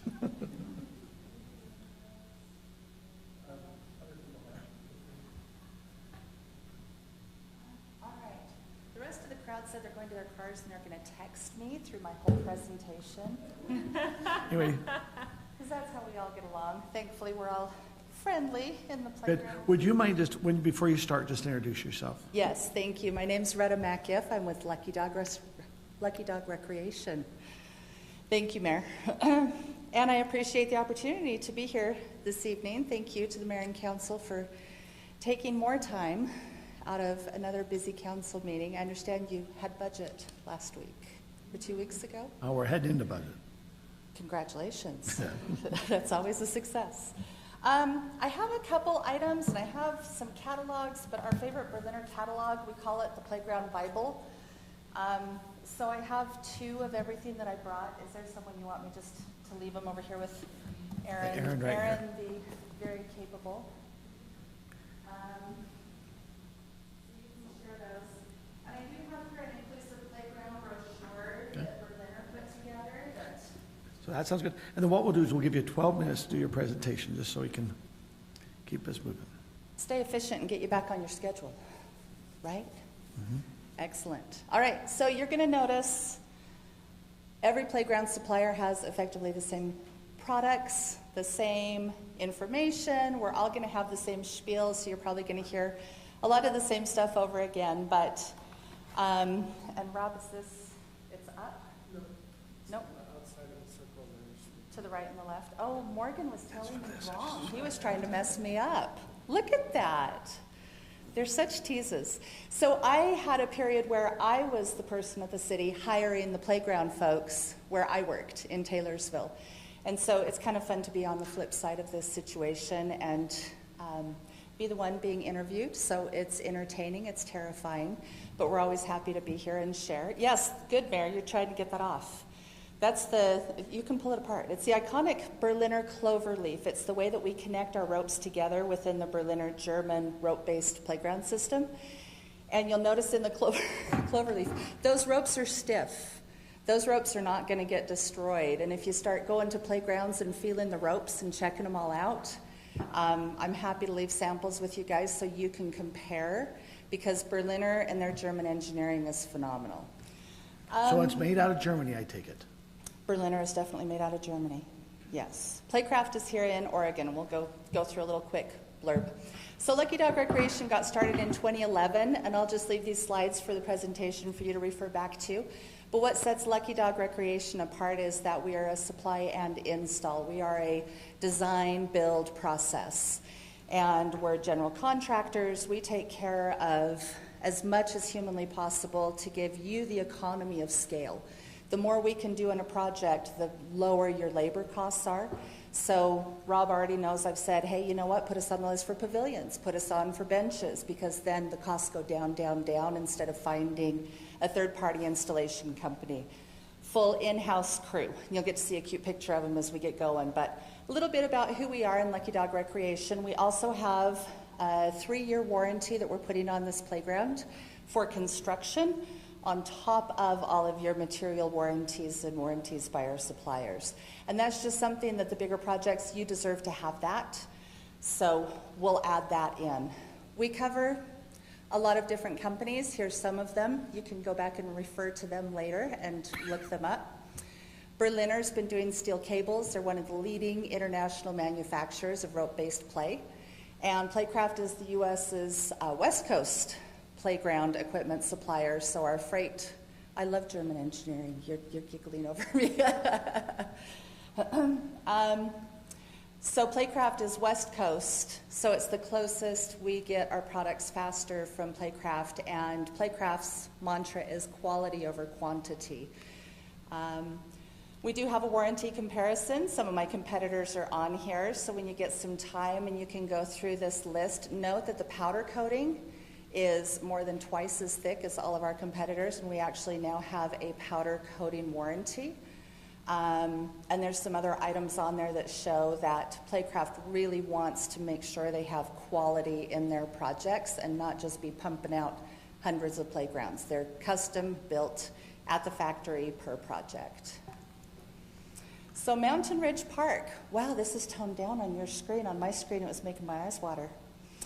This is an awesome playground. So I wanted to share with you some of the pictures that we have here and talk about our vision with our Playcraft products. This is definitely bright, but what we're looking for in any type of an all-inclusive project are these things: color, texture, movement, shapes, and a calm, quiet area for kids when they're overstimulated and they need a place to go. So that's what we look at in our designs. You want to have bright colors for the visual child who needs to be able to see delineation of steps. So even within the deck, I mean, this is a great start. We would go through and detail this, but even on your decking, when there's a step, we need to have a color change. For the children who can't always see the differentiation in colors, we work with those families and with the professionals to determine what colors give the greatest contrast so they can see what's going on a playground. And then we're always tying in texture, how things feel, how they can interact, and have so much activity down low that if going up higher makes them afraid or they're not quite ready for that, they have so much to do down on the ground level as they grow into the playground. If we were to swap the colors, you can see how quickly a whole playground design changes just by swapping different colors. So go back. Exact same playground. So that's why color is so important. Some of the other designs have been fairly light colored and natural themed. You want bright, you want visual, you want interest. You just don't want it to be eye-watering. Low ropes course. We always love to include things like this. If you have any type of a child who is nervous, a low ropes course keeps them low to the ground. They can still climb and have the interaction and activity that you get on a bigger rope piece, but they're not going to fall. And you can also have play spaces where they can tuck and hide in the net, in the middle of the net. It's kind of a rubber bouncy style environment. And hammocks. If you've never seen a child in a wheelchair get out of a wheelchair and into a hammock or a swing, it is so liberating for them to have that autonomy in their experience. So we can customize any and all of these designs. I left this on here, you can read it later, but it really talks about how in rope-based play, caretakers, parents, caretakers, siblings, if they need to communicate with a child without their voice and use sign language, or they need to speak clearly to someone, you can see through rope. You have a visual path that you don't get in a standard play structure. So we always encourage having aspects of rope play because it does give more interaction and it's easier to communicate, easier to see what's going on the playground. So we've tied in balancing, we've tied in the ID sculptures, rock structures, lots of different climbing and movements. We've played with mounds. Of course, you know, our hope is that you customize this. You take all the parts and pieces that everybody's given and you can cherry pick your favorites. That's the fun with Lucky Dog. We'll install other people's stuff too. So if there's a Mobius that you like better than ours here, go ahead and buy it. We'll tuck it into the playground and take care of you. This is the same Mobius in San Francisco. It is one of the top award-winning playgrounds in California. And as you can see, it's busy. The kids love it. The parents love it. That's the exact same design that we've put here into this playground. And it has climbers, it has a tunnel, it has a swing, it has a lot of playfulness to it. Like I said, we can play with mounds, we can play with color and texture on the site. Children like to have the surfacing be as playful and fun as the play equipment. So we didn't show it here, but I like to add in games like Twister into the surfacing. Moms can just pull a little Twister app up on their phone and hit the button and say, okay, everybody, right hand red, left foot blue. Why don't we play that in the surfacing and just have an extra game? We have this space, let's use it and make it fun. I also like to take surfacing ideas and show a zone around swings. So if you have someone who you know is going to run right into the swing area and get kicked in the head, we can do a surfacing color around the edges so that it gives them a clue. This is a caution zone. So I threw this in here because I didn't really show an area for embankment slides, but we do have some fun embankment slides over there on the top left. We have the Berliner wave slides. All fun options. Kids love to play on slides. We've also done concrete slides, lots of different opportunities. We all have swings. We all have shade over our swings. You can pick and choose all your swings. I watched all the presentations of all the swings. You've seen enough swings. Roller tables. I've never laughed quite so much as watching children check out their friends like they're on the grocery store scanner. And, oh, gee, you're an end cap special. You're only 99 cents today as their kids or their friends are sliding through. I love it. I love imagination and play on a playground. We have our O Tannenbaum spinner, which looks like the Christmas tree, hence O Tannenbaum. I won't go back into the German engineering, but that is an awesome spinner, and it has a flubber base in it so that kids can access and get in, lay on the bottom, climb up the top. You can fit probably 35 or 40 kids on that, and it's still going to spin. That's kind of a challenge. And then we have bouncers.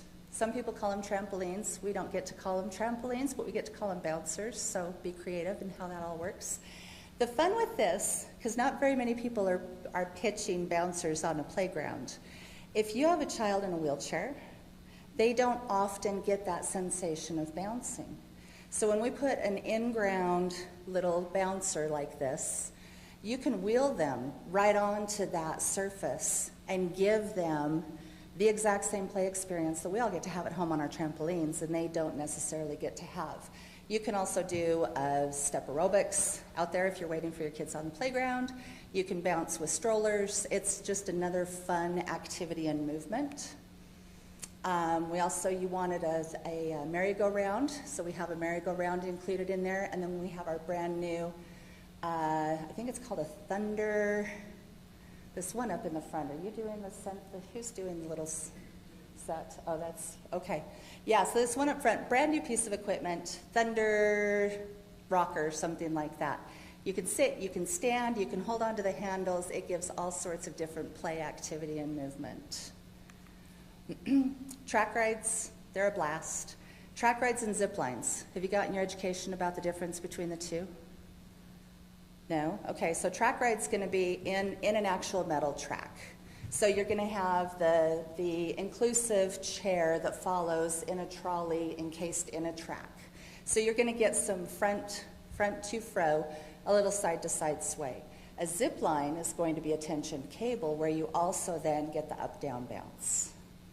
So I would actually encourage using both types, because there's going to be a line for this one and there's going to be a line for the other one, and they can go back and forth. But the seat on this does limit somewhat. It slows the kids down, and they want to go through these track rides and zip lines in a hurry. So even if you did track lines, I'd say always do two, especially in a park of this size. A little quiet spot.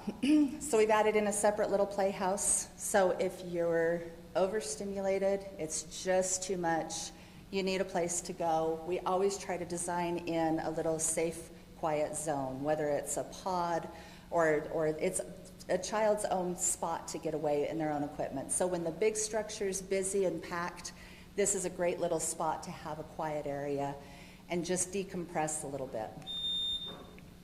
That's a little jarring.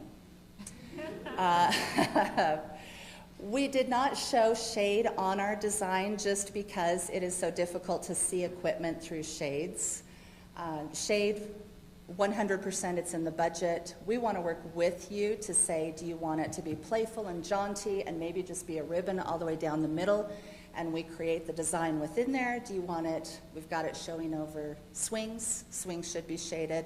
2 to 5 areas, they don't have the sense to know if something's hot, so they just refuse to get into the shade. So we have to think through those things for them. We have to turn your slides the right direction so that they don't get hot. That's all stuff that we need to do. We just need to have you guys figure out with your community what works best for you and what your community is going to love the most. So there's a little line on this, hard to see, but we can do even more dynamic, physically active types of play. This is a bamboo jungle and a boulder climber. So standard playground equipment doesn't have to be all that we put on. And we keep a team of full-time professional playground testers on hand, so trust that we're always going to take care of this play equipment and make sure it is tested to the capacity. And a picture of some of our crew and me. I think I was 8 weeks post double knee replacement surgery, so I didn't make it up very high into the structure on that one. Anyway, we survived. That's good. Council, do you have any questions? What's your turnaround time on this? Any playground equipment right now is going to be probably in the 12 to 18 week timeline.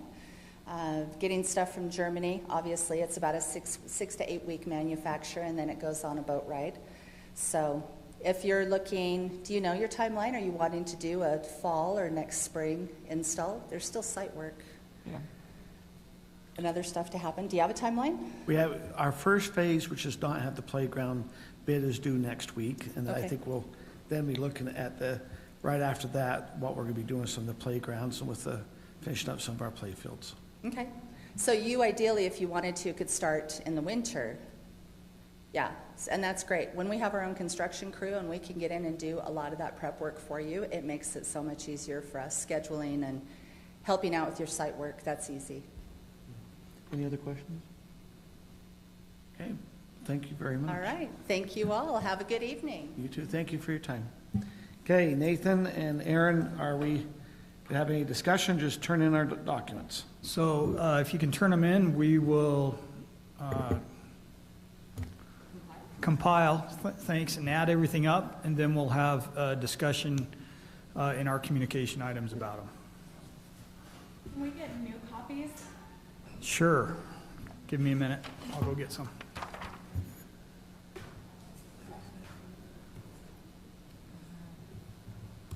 Council, do you need any break, or can we head into our city council? Do you need a break?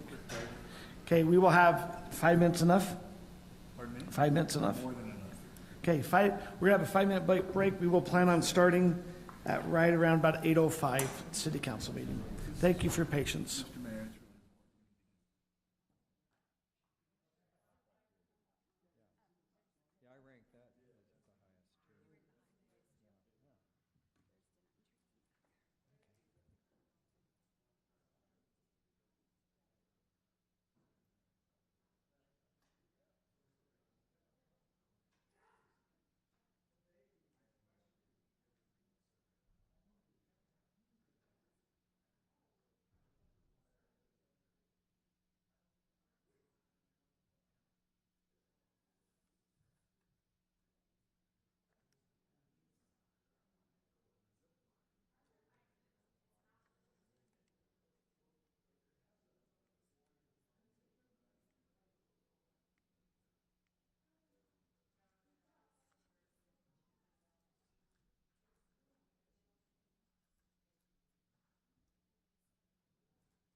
like to welcome everyone out to City Council. We appreciate everyone's patience. We are now starting. It is 8:07, the March 29th Highland City Council meeting. We have Sarah Peterson, Council Member Sarah Peterson, is on a Zoom call and phone call. She's not able to be with us. She's not feeling the best tonight, so she is on the line. Anyway, do we have very many other people online, Aaron, as we begin? Okay. We will begin by having an invocation by myself. Following the Pledge of Allegiance will be from Council Member Kim Rodela. Our Heavenly Father, at this time as we begin our City Council meeting, we're indeed thankful for the community and the country we live in and for our freedoms. Heavenly Father, at this time as we've been going through a pandemic, we ask thy blessings to be upon us and the community, that we might be able to overcome that we might be able to have that reside and move on. Heavenly Father, also at this time as we have turmoil in the world, as we have a conflict going on between Russia and Ukraine, we ask that you might be able to watch over those who are involved in this conflict, that there might be softening of hearts, that there might be a way to be able to resolve that conflict. At this time, as there's different items on our agenda tonight, we ask that our minds might be enlightened as we look at the different items as they might affect our community, that as a city council, and that we might be able to be mindful of the different things that are going about. And we appreciate the effort that's been put on by many individuals to be able to help put together the city council tonight. As we are also away from our families, we ask you please be with those that are away from their families and those who might be traveling to here to the city council or away back home, that they might be able to be watched over. We're also thankful for the moisture which we're receiving. And this we say in the name of Christ, amen. Please stand for the Pledge of Allegiance. I pledge allegiance to the flag of the United States of America and to the republic for which it stands, one nation, under God, indivisible, with liberty and justice for all. Thank you.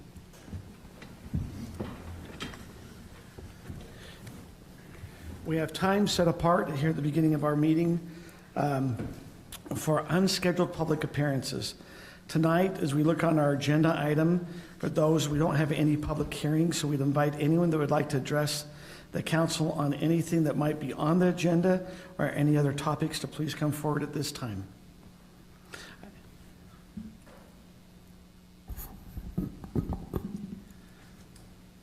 Good evening. My name is Richard Hinckley. My family, we reside on Hampton Court, which is just off Country Club Drive. Generally tonight, my comments are directed towards agenda item number 5.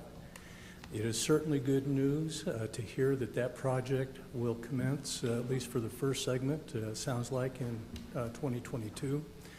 My point of emphasis tonight is, I hope even unnecessary, because it might be in the scope of the project, but the background that brings me here tonight is Country Club Drive, that first 1/10 of a mile once you exit Alpine Highway, is, I believe, about the worst residential street in the city relative to its condition.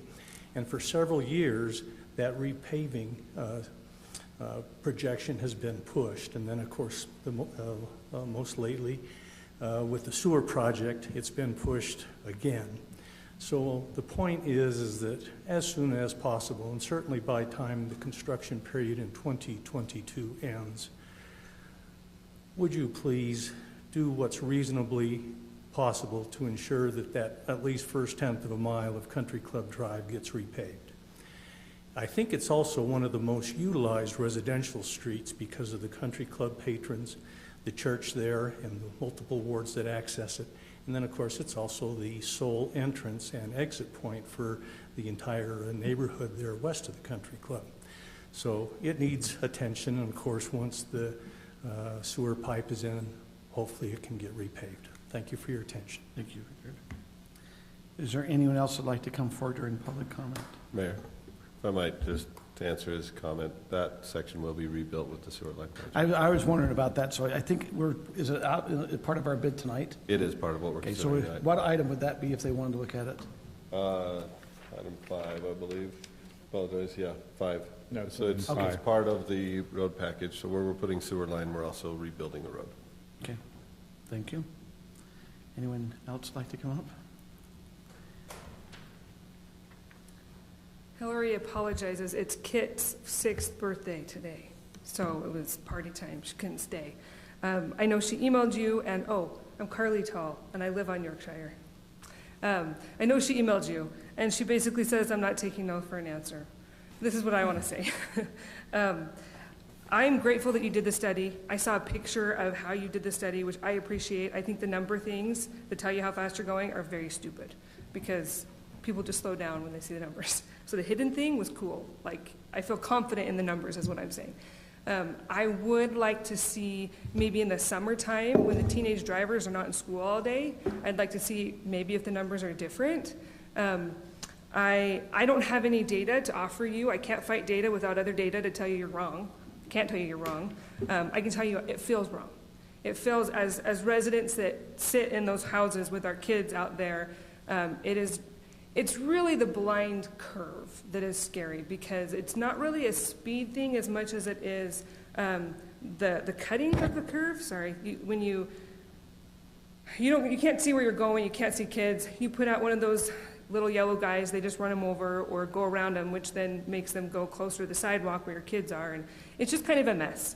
And I'm not as passionate about it because my children are not the same age as Hillary's are. I do think it's a problem, and I have a little person who doesn't walk, but when he does, if he runs out of the house, I'm going to be really worried. And I have seen, my husband calls it anecdotal, right? He's the one that should be standing here, but he's with the kids instead. But all my stuff is anecdotal, and it's all feelings-based, it's all worry mom stuff, right? But it feels like a problem, and Hillary's like, I'll pay for it. What we want to know is this a budget thing? Like, you have to set a standard because you can't have every worried mom say, pay for my speed bump. But is there some standard where you're like, I see a need, we can't fill it, but maybe you can fill it?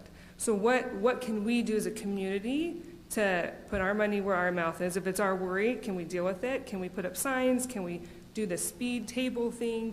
What can we do?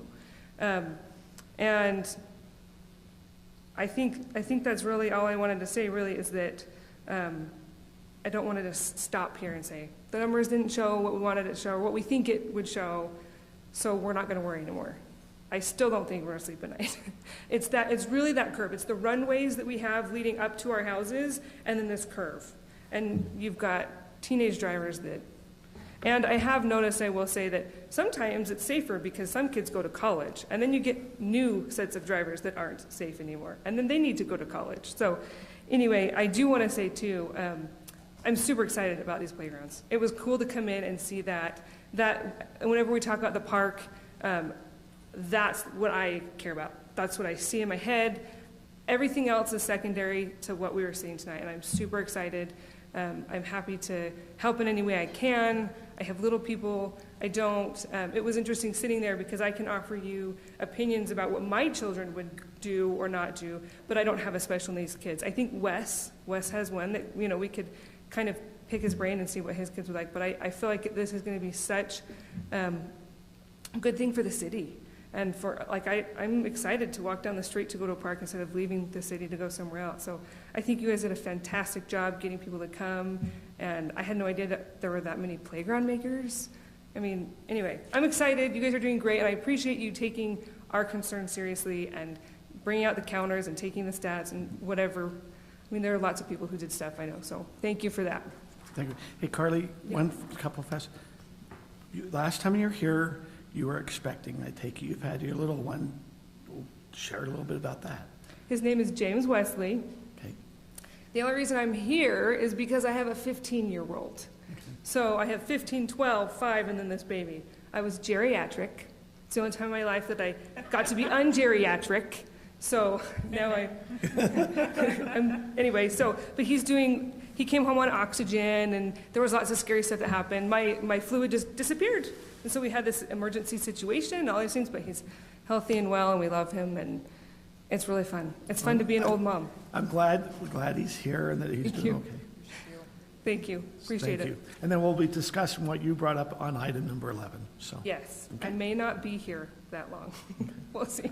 Thank you. Hey, we now have a presentation on the pressurized irrigation water update. I think we have Jeff.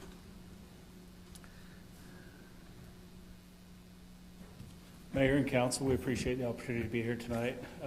I brought along Tayson Arnoldson. He's our new pressurized irrigation superintendent to help me with this presentation. So we will keep it short and sweet, but we do appreciate the moisture that you've called in today. If you can keep bringing that, that'd be great. That's a great start to the season. Do you have the PowerPoint? Yes. Got it. There we go. Okay, so this first slide, the first two slides are going to be the snow water equivalent at two different locations. One is at the Timpanogos Divide, and the other one's at Snowbird. So it's just the two different edges of the canyon where we receive all our water moisture content. If you can notice, it's a little bit hard to read. There's a lot of stuff going on, but the black line there is this year, and as you can see in the end of the year last year, October, November, we received quite a bit of moisture even into December, and you can notice that line was climbing very rapidly, and we were excited about that. Then came on January and February, and we received about zero moisture, so that line virtually flatlined for almost 2 months. We didn't receive any more snowpack, no more moisture. So right now our trend is below average, obviously. We're not quite in the situation we were last year at this time, but we are not much better. So that right there is the Timpanogos, and this is Snowbird. It kind of tells the same story, a little bit different. The snowpack totals are a little bit different on that side of the canyon, but it's virtually the same. You can see that there's that 2 months of zero moisture, and then we started to get a little bit more this last month, which is, we'll take what we can get. This next slide is, Tayson wanted to talk on this one. This is just showing the flow out of American Fork Canyon, what the river is flowing. You can see last year, March 2021, we're about the same this year. So we're really, I mean, take it for what it is. We're about the same as last year, so not too good. And if you track the flows coming out of American Fork Canyon, we are in historical lows right now. I mean, they've tracked it back into the late 1800s, and this year we were number 1 and number 2 with these flow levels that are coming out of the canyon, and we're not rebounding very well from last year. So we're not in a very good situation. Don't mean to be doom and gloom, but it is about conservation this year again.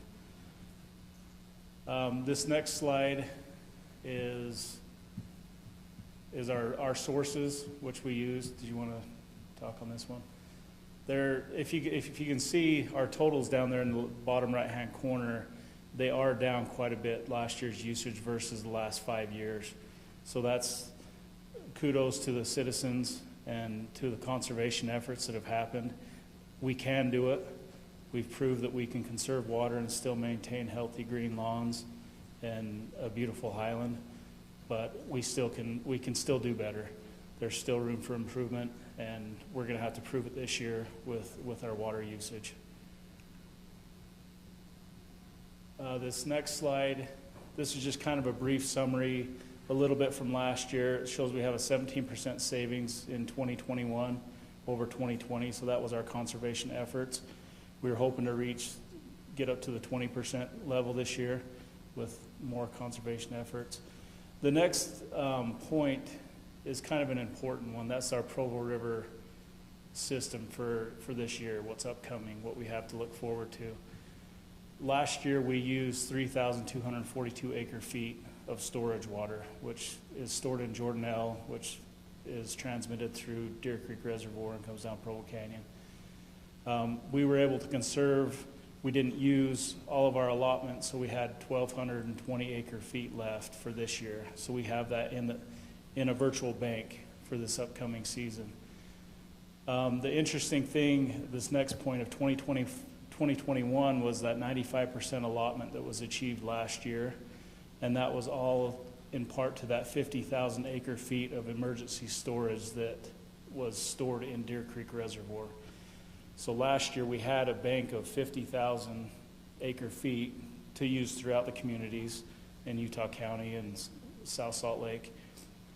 But that 50,000 acre feet was completely exhausted last year. So their emergency storage water was consumed. And that's what was able to reach the 95% allotment. This year we're starting at 0 again. So we don't have that bank amount of water to supplement to bring up our percentage on the water, the river flows. So depending on, we went to a meeting, 2 weeks ago, and they were projecting 80% allotment of water coming out of Deer Creek.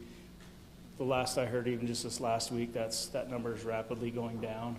So we won't know until we really get into the season what that number ends up being, but it's all dependent on the snowpack and how quick it melts and what moisture we receive in the next couple months. So, did you want to touch on the continued?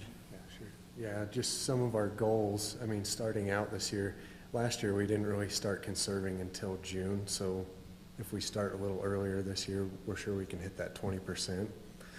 So what we'd like to do is basically just run off the canyon water as long as we can before we start bringing in storage water from the Provo Canyon. And also delay starting the wells. That way we don't drain the aquifer levels until we really have to. You got anything else? Now, last year, didn't we wait till May 1st to turn on the pressurized system? We did. It's beneficial. It's kind of a double-edged sword. And I don't know if you've had any meetings with other mayors this spring or not, but yes, it does help people. We do start filling April 15th no matter what. That's the irrigation season. That's when we try to get our ponds full and it's available for use. We encourage people not to use it until they need to use it. Don't just flip your clocks back on and run full cycles like you do in July or August, but use it sparingly. Last year we noticed come May when we told people, yeah, here you go, water, then it tended to seem like they were trying to play catch up with a lot of brown spots, burnt lawns, because they were abiding by what we were asking. But I think we had an increased usage in May, which hopefully we can maybe tame that down a little bit this year. We still encourage people to only water when necessary through April, May, depending on the weather and the temperatures. But we're gonna continue to put that out through social media, the website, text, emails, all the different channels we've done in the past, and try to just get the word out that yeah, we need to conserve that our water. Well, you source. just mentioned that during the month of May, you notice even though we conserved in April, we boomed right back up in May, and there really wasn't a savings, is what you're saying. Yeah, I mean, there may have been some savings. I'm not saying it went unnoticed. There could have been some savings, but a lot of some big users,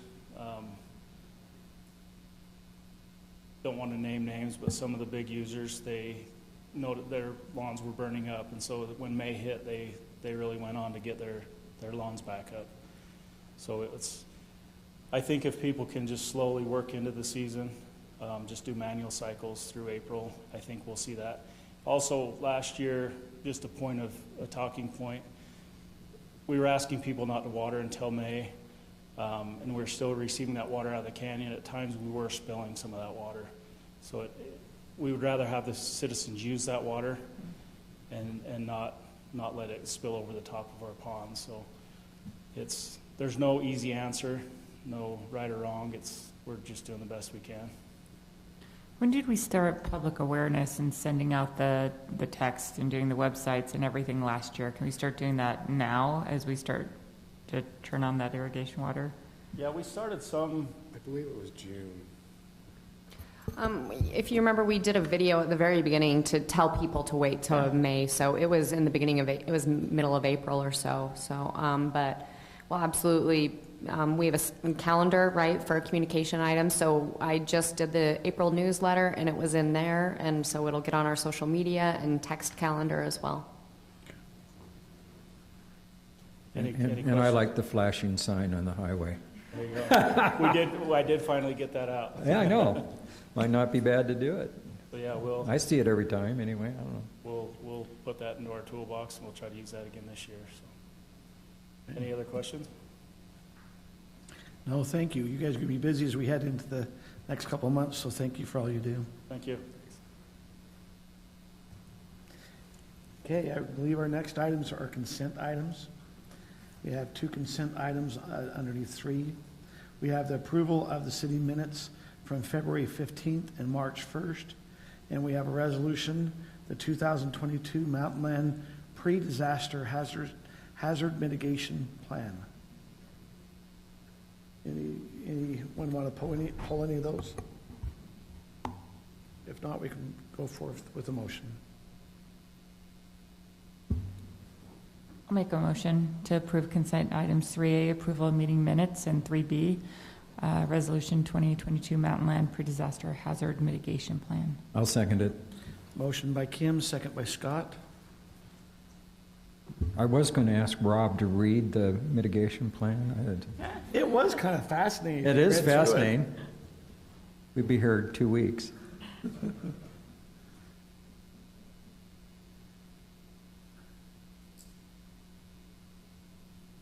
That passes 5-0. We now move on to item number 4. Actually, I guess we will be having a public hearing on our impact fees. So we will be, but we have Tyler, I believe you will be doing the impact fees. Yes, good evening, Mayor and Council, good to be with you. Reviewing here amendments, proposed amendments to impact fees. By way of just refresher, impact fees are one source of revenue for a number of funds, including our utility funds. It is not the only source of revenue. There are service charges that come along as well. Tonight, our focus is on the impact fees, which is how the city collects revenue as new development comes in, and that's based on the impact on the current system or the need to build other systems. The idea with the impact fee studies is to identify the appropriate level of funding that needs to be collected. The city, by law, can't make money on impact fees, and so the whole focus is to find that appropriate balance between meeting the legitimate costs of the city and not over-assessing there for builders.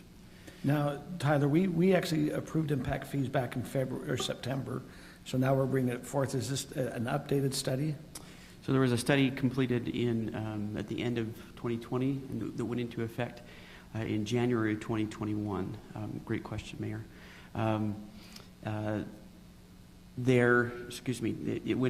It was adopted in January and then went into effect 90 days later. Excuse me. Thanks, Rob. Did I do okay there? All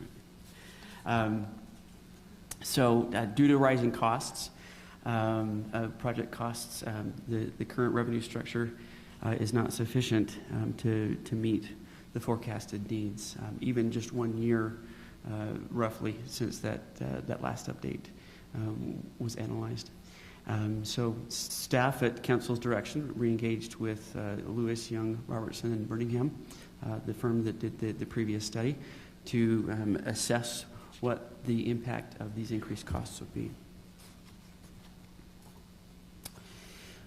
Here you see, this is a summary of the result of their analysis. They are proposing, or we are proposing, increases to pressurized irrigation as well as sewer. And you see there are a couple of different rates that are highlighted with sewer depending on the location in the city. So that at most the increase would represent $879 if the building was occurring in the southeast area. So staff recommends that the council hold a public hearing and approve the ordinance adopting the amended impact fees, which would then go into effect 90 days from this point. Happy to answer any questions or take any comments you have. So I was just curious, you say these go into effect on June 27th. Correct. The southeast area is basically the Boyer project with several different home builders. How much of that project is still to come in the future, and would this impact? I'm just curious because a lot of it's being built right now, but a portion of it would not come in till after these are passed. Correct. So worst case scenario, everything in phase 2, which is 2 minus 6, 400, 500 lots would be subject to these. Okay, so you're saying approximately So we have approximately two-thirds, 200 in phase 1. Okay. And let's say they got all the permits for that, then the remainder is phase 2. Okay. And there's different developers in there, and are they aware that you're going to increase your impact fees by $800? Yes, I let them know. Okay. So in the central portion, are we mainly talking about what's building here in the middle of the city, or does this impact like the hollows and all the other parts of the city? It would impact the hollows also. As well, okay. So any new development that's not in that southeast corridor? Correct. Okay. I do want to point out, Mayor and Council, the impact fees are what we're considering tonight. Staff is already working with Fred Philpott from Lewis, Young, Robertson, and Birmingham regarding updates to the utility rates. So this is impact fees, and then utility rates factors in what's going on with impact fees, and that's already underway. So I assume some of the increase on the impact fees is to help pay for the increased costs for the sewer lift station we're putting in Pheasant Hollow and different things. Is that my understanding? Could you have to rebuild that? So, yeah, the increase is just the inflationary costs we're seeing in construction. Okay. I think what happened, Scott, is we had a budget amount for the Pheasant Hollow lift station, and when it came in so much higher, we're going, hold it, our impact fees aren't reflecting what this cost is to actually do it. So that was a little bit of our trigger. Mm-hmm. So I think it's only fair play, since they're doing your neighborhood, they do mine. No, I'm just kidding. Any other questions you have before we open for public hearing? Okay, at this time, we'll open this for public hearing. If anyone would like to come up and address the impact fee, please state your name.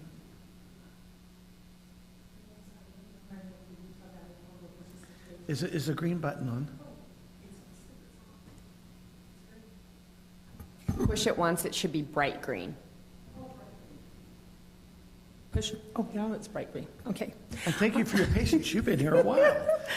Okay, my name's Eileen Miller. I'm with the Utah Valley Home Builders Association. And I've been attending most of the city council meetings lately, and they are all in shortfalls, except for one city, Spanish Fork. And namely, I think because they do upgrades, or I guess an IFA upgrade every year. So they don't go from, the 2020 time period and then have a lag in between. It's just kind of more gradual for them. They actually have a reduction of $87 this year overall. You're saying Spanish Fork does? Mm-hmm. Interesting. So anyway, my main comment is, I had this issue with Provo as well, is the question that, I want to call him Dr. Smith. Yeah, Scott Smith, it's fine. Yeah, the question that he had. Basically, what the threshold for the existing projects that are ongoing is once the building permit is issued, then that's the stopgap. And so if they reach the threshold before the 90-day period starts, then they are able to do it under the old amount rather than the new. So I just thought I'd add that. Okay. Thank you. Thank you. Is there anyone else who'd like to come up and address during the public comment? Seeing none, we'll close public comment and bring the conversation back to the council. If there's any other questions or a motion. Mayor, if I may, brought up a great point, and staff had engaged Fred here initially to help us build a model and a tool that will allow us to do those updates on a more frequent basis. That's coming down the road here.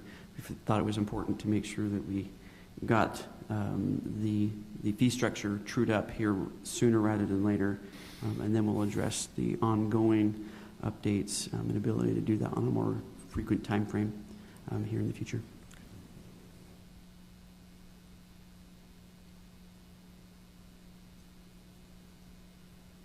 I'd just like to make a comment.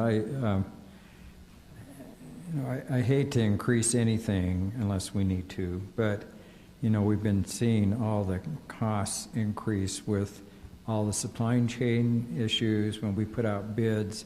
I mean, we spent a whole work session a week ago going over how the cost overruns were on everything.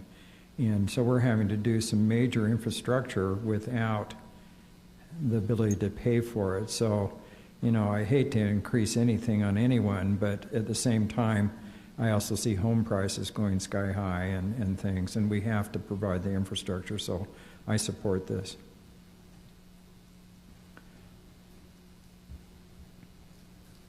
And I'll make a motion.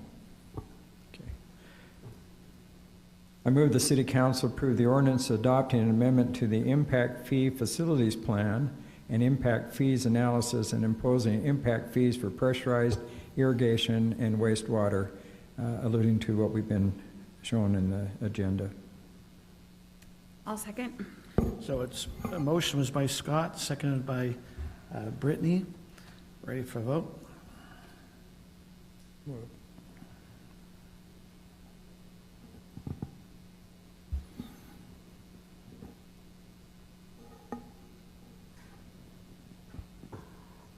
That's a 5-0. We now move on to the next item. I believe the next one, is that going to be Andy? Yes, Mayor. We have a number of construction contracts that we're going to look at over the next few items. As we talked last week, we held these to bring these all at the same time so that we could ensure that we were able to afford the budgets both for the sewer improvements and also for the road improvements. As was noted earlier in the meeting, when we once we build the sewer in the country club area, we will then reconstruct the roads. So just a quick reminder, what we're looking at on this item is the award for both the Dry Creek sewer replacement, which is going from an 8-inch to a 12-inch pipe, and then also in the country club neighborhoods. Can you go to the country club slide real quick? Sorry. We will be replacing the sewer line that's in the red, including the red dashed, and so we'll be taking it to the split between Country Club Drive and East Gerling Drive. And with that, one item of note is we are recommending that we just leave the trees in place. We did receive a recommendation that we can do that. We talked to our contractor, and so we believe that we'll do all we can to just leave the trees and the islands intact. With that, I'm happy to answer any questions. I know we have a number of items to move through, so if you have any questions, I'd be happy to answer them. Otherwise, we've got the suggested motion for you. And so this is what we discussed a week ago. Yes. And you've cut the project back to fit the budget and the money that we had. Correct, yeah. So that's why we only went to the split, I call it the split, but where the road forks at Country Club or East Gerling there, so that we just went to what we could afford, and that's the worst part, and that's the part that needs to help first. Very good. Is there a motion? I'll make a motion. I move that the City Council approve the contract with Condie Construction Company and authorize a contract amount up to $2,108,262 for the 2022 sewer and road improvements project, including bid schedule A, B, and a portion of bid schedule C, and authorize the city administrator to execute the contract documents. I'll second it. Motion by Kim, second by Scott. Ready for vote?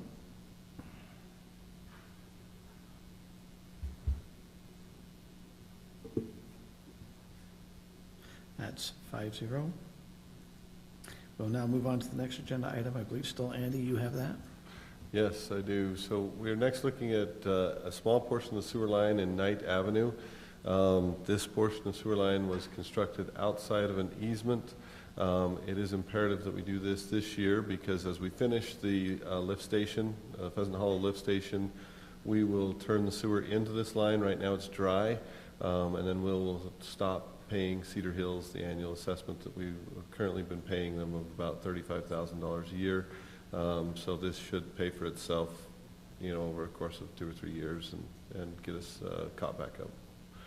So happy to answer any questions. Otherwise, we do have the suggested motion. So we've been rerouting the sewer through Cedar Hill lines, is that right? And we've been paying them for that. So ever since, this line was built a number of years ago and has remained dry until, this new lift station will give us the capacity to turn in all the sewer flows without worry. So that's why we've been paying Cedar Hills, because our sewer's been routing through their system. So once we do this, we won't be paying Cedar Hills anymore? Correct. Well, once we finish the lift station, once we do this project and the lift station. Yeah, we want to do this while the line is still dry. It's much cheaper to do this little project while the line is still dry. So in the end, this is kind of an investment for the future, because it saves us money long term. Yeah, working on this line and getting this line functional saves us money for the future. Okay. I'll make a motion.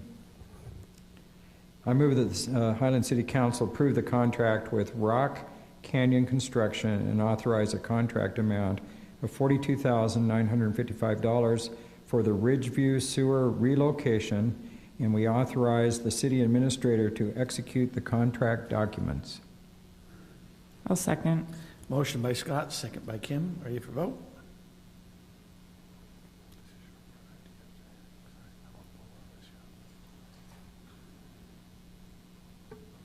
That passes 5-0. We're now on to agenda item number 7, roadway and crack sealing. Andy, I believe that's still you. Yes, Mayor. So what we're looking at on this is, as we spoke last week, there's a number of components to our roadway project, and we're going to look at several different components over the next few items. This is the crack sealing that we do. Once we patch up the roads, we come through and seal all the cracks, and then we'll put a seal coat over the top. So this is the first component. It's crack seal. The map indicates the roads that will receive the treatment.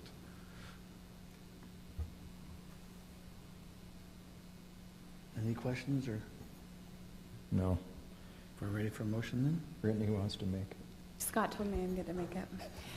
I move that the City Council approve the contract with Advanced Paving and authorize a contract amount up to $45,045 for the 2022 crack seal treatment project and authorize the city administrator to execute the contract documents.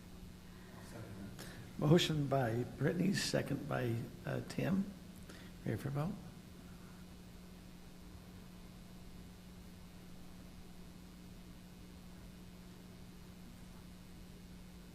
Passes 5-0.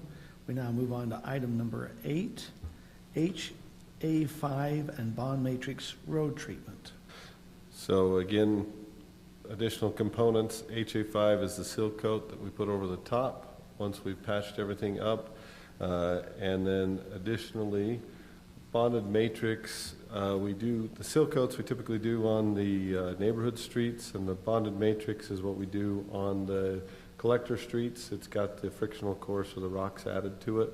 Again, it preserves our pavement life, and I'm happy to answer any questions you may have. Otherwise, we'll look at the motion. I have a question. We only had one bidder. Correct. We've broken our seal coats into 2 suppliers, so that's why in the next item we're going to look at the ONYX product. And so we've been doing the ONYX product in the northwest area, and down in the core of the city, or the flatter portions of the city, we've been doing the HA5 seal coat. These are both proprietary products, and so that's why we've kind of broken it up this year, and as in past years. It's kind of been what the city's been doing. And we're paying for this. This comes out of the $18.50 road fee, monthly fee. It comes out of the road fee and our B&C monies. Okay. So one thing we did focus on last week, and just want to remind the council that the hard part with road treatments is we have to start our road treatments in the spring so that, we get things done by late summer or fall at worst. And our fiscal year hits right in the middle of that. And so, a lot of this some of this will pay for in this fiscal year, some of this will pay for in next fiscal year, but as you recall, there is fund balance in the road capital to be able to help us look at that, but there probably will be a budget adjustment at the end of the year because the way those overlap. If we waited to start this until the fiscal year, we wouldn't get it finished this year. Right. Andy, typically when someone throws in the word proprietary technology, it means they jack the price up. Yeah. So, Mike, because I work for a company and we have proprietary technology, so I know what that means. Yeah. So how does that stand up to a generic product that's been used probably for the last 100 years? So that's a very good question on these. And this coming year, as we look towards 2023, the calendar year 2023, we are going to actually introduce another couple into the process. What you had for a number of years is you had the sealcoat industry was kind of their own worst enemy, if you will, and How so? Well, they were delivering substandard products that didn't last very long. Mm-hmm. So if you look at it, right now we have a plan in the city to make it through the city in 7 years. And we've talked, we're already kind of, because of economics, we're falling a little bit behind. So we need these products when we put them down to last, 8, 9 years. And so they were putting down products that, cities were getting a year or two out of, and then you were basically seeing it kind of wear away through the snow plows. Right. And so these companies came out with these better products. So from a cost standpoint and a percentage basis, what's the difference in price? Obviously, it's a premium. Yeah, and that's why we've done the competition between the two. That's a really good idea. But to see what the best product is going down the road. Yeah, but how much more? Is it 30% more, 50% more, 100% more? I think you're probably paying 20 to a little more than 20% more than you would on some of the others, but they're delivering us better life, right? So we're looking at the lifespan. They guarantee the life, or they do this. They project it. Yeah, we do check it, and they. Do they project? They. What percentage longer life do they project? What we've seen and what they project is that we can for sure get 5 years out of their treatments, but a lot of roads we're getting 8 years. So 250% more life at 20% premium. Yeah. Seems kind of like a no-brainer. That's why a lot of this, like, we're not the only cities that are bidding these products because these couple suppliers elevated their game. Now what they've done in turn is some of the other suppliers are now starting to catch up, right? They're playing catch up, and so that's why next year you'll see us open it up in a limited window to a couple more so that we can try a couple more, because we're seeing that some of the other suppliers are going, oh, I want to get in on that too, and I'm going to elevate my product and my treatment as well.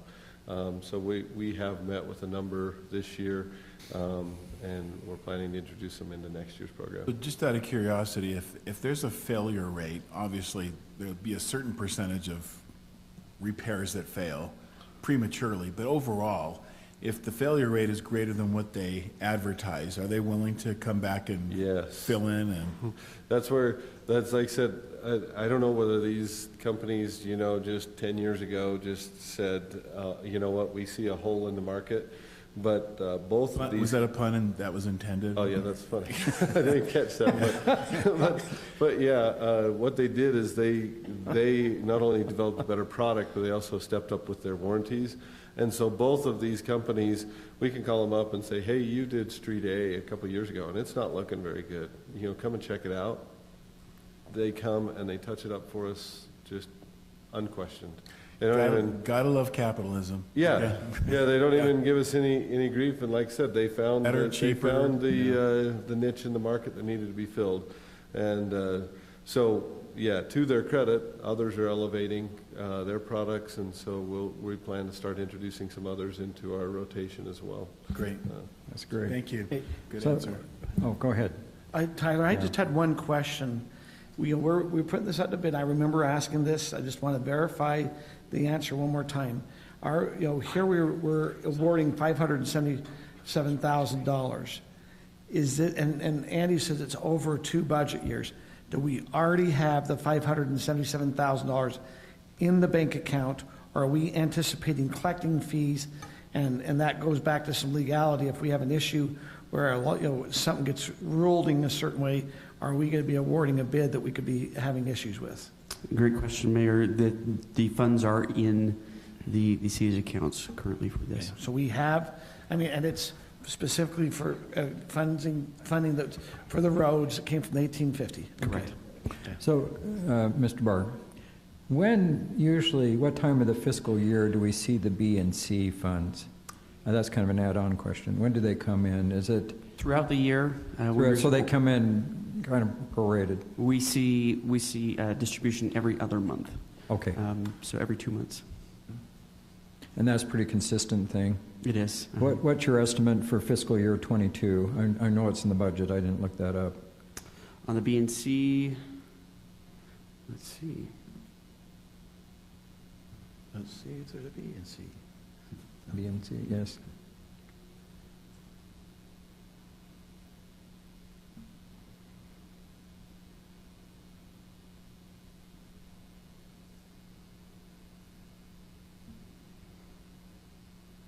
So Andy, while he's looking, I notice Holbrook's getting here for $577,000, but you're saying the second contractor's only getting a bid?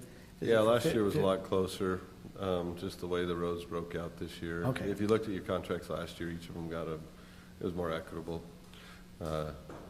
It's just the areas that we've been doing it. The ONYX product for the residential streets has a little bit of friction in it, and so we put it up in the steeper areas. Okay. And just the way that this year happened to break out. The budget projection was $750,000 for the current fiscal year. Okay. Fiscal year 22. Correct. Okay. Do we have any other questions or a motion? I'll make a motion. I move that the City Council approve a contract with Holbrook Asphalt and authorize a contract amount up to $577,345 for the HA5 seal coat and bottom matrix treatments, and authorize the city administrator to execute the contract documents. I'll second it. Motion by Kim, second by Scott. We ready for vote?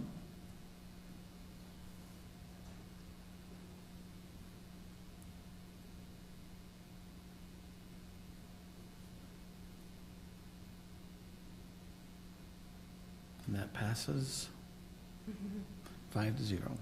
We now move on to item number 9, the ONYX, I don't know, ONYX seal treatment. So, again, as we just discussed, we put the ONYX treatment up in the northwest area, and so we'll be doing a number of roads in that area, and this is the other product we just discussed on the 2 products that kind of elevated themselves, if you will.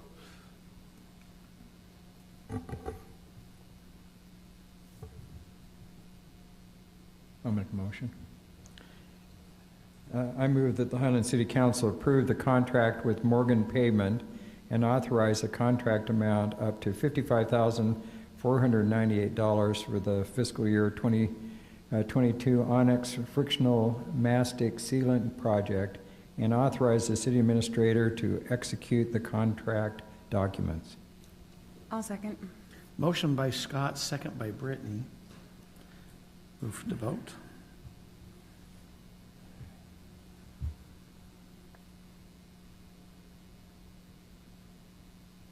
She fell asleep. He does have pneumonia. Wait. Sarah, are you able to vote? Oh, right. There we go. That passes 5-0. Now move on to item number 10. I feel like this should be like the winning the race. We are on our last bid award for the evening, so we have made it. So what we're looking at on this one is this is our patching project, and this is where all these roads that we just talked about, we're going to seal and do all those great things to. We're going to go in first and cut out the bad parts and patch that up. And so this is the award for the patching project, and this is kind of the precursor, and they will start on that straight away because that has to be done first and all the others layer upon that. I'd just like to make a comment. I appreciate all the work you've done on this, Andy, and I just want to reemphasize these projects have been budgeted for because this is about the fastest I've ever seen a city council spend money. Well, we did talk in depth last week, so yes, hopefully that helps. Yes, but it's stuff that needs to be done. I mean, we need to have our roads. And I've had numerous citizens come up to me and say, thanks for fixing our roads. Okay. Because when you have good roads, you have less car repair, and they're safer. So I appreciate all the work you've done on that. Thank you. And Tim, this is your motion. Go for If it, you'd like Tim. to. You got it.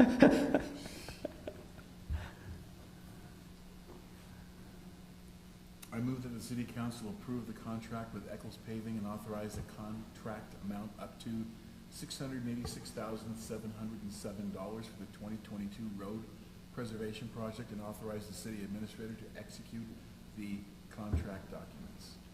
I'll second it. Motion by Tim, second by Scott. We move to vote.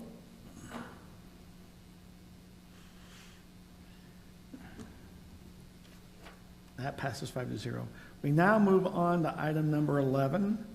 This is the speed and traffic count results at Yorkshire Court. So, Mayor and Council, this is me again. And I'm sorry that I have all these items all in a row. I apologize that you have to hear from me one more time. But we did, as indicated by the council here a couple months ago, the residents of Yorkshire came and asked the city if they would look into the speeding on their road. And so we placed our traffic counters out in 2 locations. One location was on the curve, and that's what we're looking at right now. And so, as has been indicated, the counters that we have are, about the size, half the size of a shoebox, if you will. And so they're tough to see, especially if you don't know what you're looking for. And so this is a true representation of the speeds that we counted in that regard. What we found is that on the bend, the average speed was 22.5 miles an hour. On the road as a whole has about 350 trips a day. And the 85th percentile traffic is what I want to take just a minute and explain. So all the traffic count software, if you will always give you the 85th percentile, because what that is in the engineering industry, the way that the speed limits are established is based upon the 85th percentile driver, meaning 85% of the drivers on a given roadway drive that speed or slower, because the 85% of the drivers are presumed or deemed to be reasonable, meaning that 85% of the people will drive a road at a safe speed. So as we look at it, the 85th percentile, that's not a percentile of the speed that people were going. That's the 85th percentile of the total number of drivers. So 85 and down went that speed or slower. So I just want to make sure we understand that. So the 85th percentile speed around the corner was 27 miles an hour. So 85% of the drivers were going 27% or slower. The average speed is actually a much more accurate explanation of what's going on the road, because that's the speed at which most drivers are going, near that average. And then we do have a couple of outliers. We had around the corner.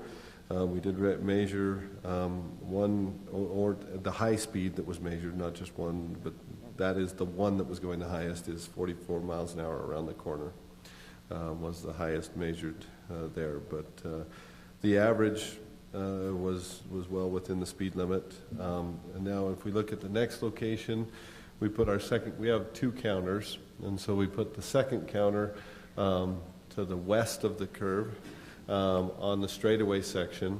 And this area, not surprisingly, straightaway had a little bit higher speeds because you would expect that the straightaway would have a little higher speed. So the average speed on the straightaway was 26 miles an hour. The 85th percentile speed was 32 miles an hour. So again, that's 85% of the people were going at or slower than 32 miles an hour. Our high speed on that portion was 54 miles an hour, so we did have a little higher, highest speed there. In general, that's our summary. So if you look at the average travel on on the road, the speeds were under or very near the speed limit. If the residential speed limit is 25 miles an hour, our average in the straightaway section was 26 miles an hour. So we didn't, find an excessive speed problem from a regulatory standpoint. But as was suggested by Carly earlier, staff's also suggested that it would be a good idea to again measure the speeds in spring conditions, in different season of year. Now, Carly suggested that we measure during the summer when the kids were out, and that's fine. I had actually intended to measure again just here, get into the heat of the spring and people out having fun afternoon drives, etc. But we could wait till summer, but we would intended to just measure it again in a couple weeks once it was maybe a month or something when it was more right into the full spring. So can I make a couple comments? I first of all appreciate your study. I think what it shows is that the majority of citizens are responsible, but you still have the outliers that are running or that are speeding at 44 miles per hour, and it's the outliers that are speeding that would hit some kid probably or some child in the neighborhood. And so my feeling is what's the downside of actually putting in a speed table in? Because, I drive on the east side of Canal Boulevard. I go to Pleasant Grove quite a bit and go on Harvey Boulevard. And before and after Deerfield Elementary, they have speed tables. And it keeps the speed down. I hit them one time, and I've never driven more faster than 20 miles an hour over those. And I'm just kind of thinking if there's a perceived problem in the neighborhood, we can do lots of studies and improve and say, well, there really isn't a speed problem, but it's a speed problem if one person violates that and injures a child. And it just seems like one speed table in there may make all the difference. Does that make sense? I don't know. Because I just find they're highly effective around Deerfield Elementary. And I think this is a neighborhood that the kids need to be protected because we don't need people driving 45 miles an hour there. It's just like the study we did on Highland Boulevard where there was an outlier driving 80 to 100 miles an hour on that road. Well, the majority of people weren't doing that, but, it's the ones that are breaking the law that are the problems, and if there's some way to mitigate that, I don't know. That's just my thoughts. But I would support a speed table on this street because there's a perceived problem from the neighborhoods, and I think as a council we need to be responsible for that. It's good to study it, but at the same time, you also prove that there are people breaking that limit. Does that I don't know if that makes sense to people, but that's my feelings. Maybe what we could do is go back, like you were saying, maybe in May or June, and let's kind of get a better feel. It looks like in the straightaways where we have issues. You mentioned a speed table. There's other things where if they're going over the speed, you could have a solar thing that flashes at you. The little sign that flashes to say, hey, you're going over the speed. There's other things, but maybe we ought to go a second time and just kind of get data again for another 14 days. If it be there the first week of June or something that way when the kids are out.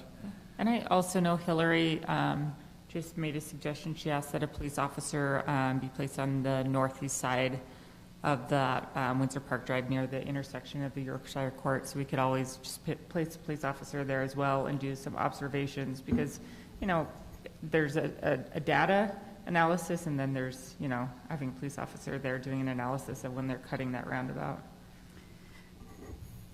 So I think it's great to study again. I'm all for that.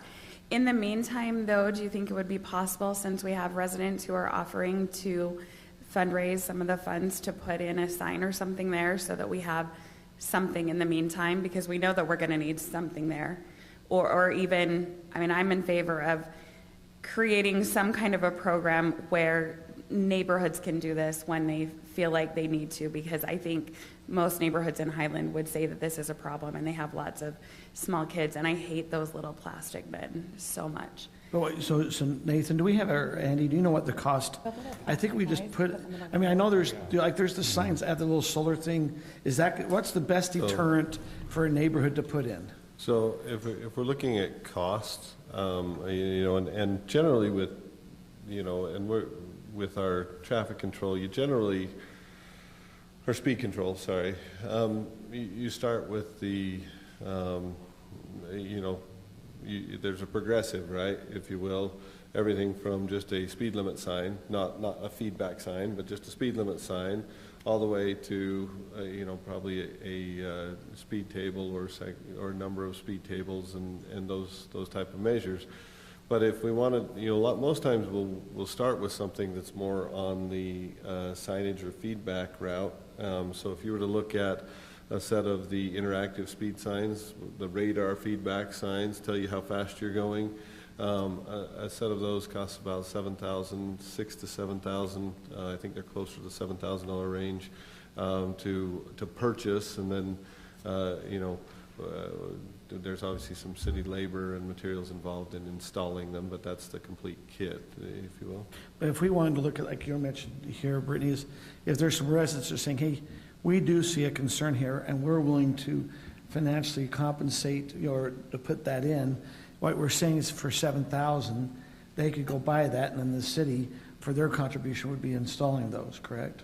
I mean, that's what I'd be kind of looking at. That's what I was thinking, that you could have some kind of a program where residents purchase it, and then our part would maybe be helping with installation. I don't know if you would want to have just one standard type of sign, or let residents, you know, choose between two, whatever they thought would be most effective. But then I think study the speed table also, but just something maybe to get this neighborhood through spring and summer instead of just waiting.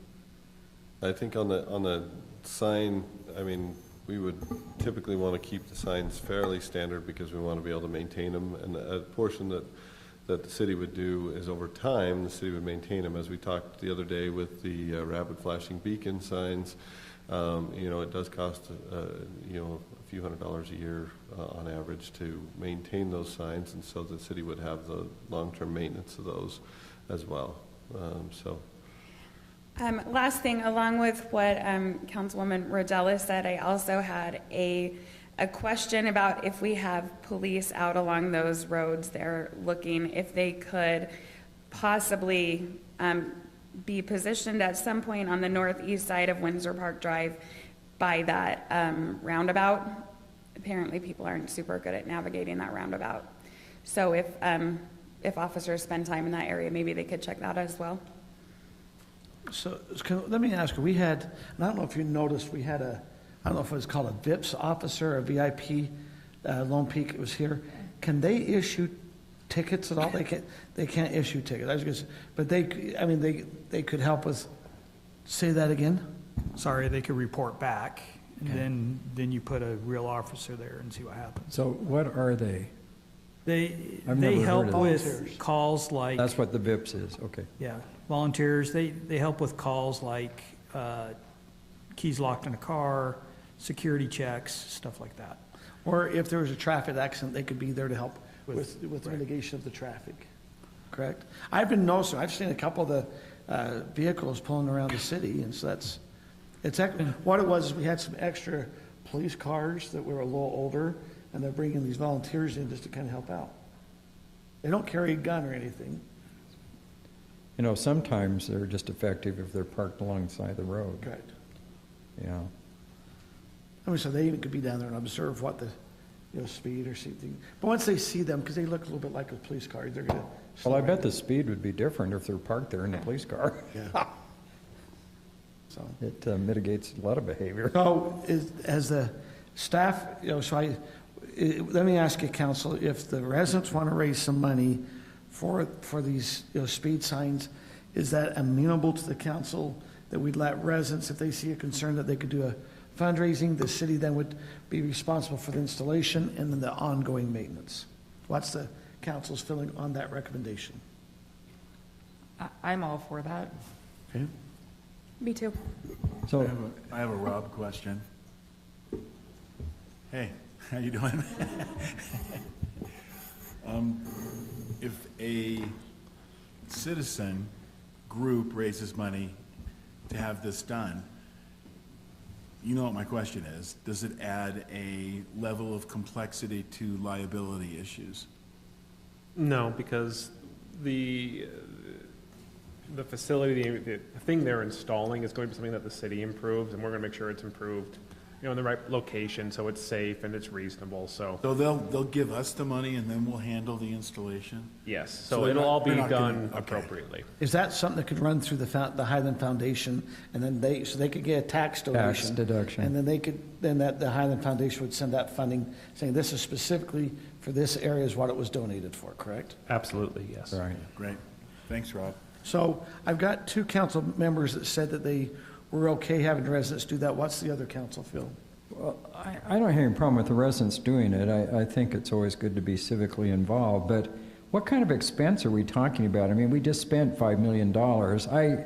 Is it a big expense that we then have to go out to the citizens to have them pay for it? I just was curious what overall expense on signage, or I don't know what a speed table would cost, but do you have some kind of rough estimates? So the signs that we're talking about are between $6,000 and $7,000 to buy the radar feedback signs, the ones that flash at you and tell you, hey, you gotta slow down. You're going 30 and it's 25. But we've approved similar things in the past. We've got similar ones in other streets there. A speed table in today's world, just a simple speed table, is probably going to run you about 40 to 50, probably about 40 or 50,000 to put a speed table in? That's crazy. Yeah, they were about 10 years ago, and everything's about doubled. So well, isn't it a mound of asphalt? Typically you're building them out of concrete. Oh, okay. See, I didn't know that. Build them out of concrete. You can build them out of asphalt, but I was quoting the concrete. So maybe we better finish on the conversation. If we had the residents, just assume the residents, we had them do the signage. How much manpower does it take to put these in, and then what do you think the annual maintenance cost would be? So the annual maintenance, it works out to be, we're gonna work on that study, but it's a few $100s a year, between staff time and because we have to switch out the batteries and some of the LEDs go bad and things like that. And so the installation, it takes, probably 2 days, and not complete days, but, probably a half day to dig the bases, and we have to buy the concrete and then for a crew, and then they have to go back and put them together and put them up. So it's approximately a day and a half of crew time plus the concrete materials. So there's a cost for the city that they're providing with the labor, so 2 council members were okay if the residents raised funds to be able to do that. What's the rest of the council feel? Is there another? To be clear, are you putting speed tables on the table?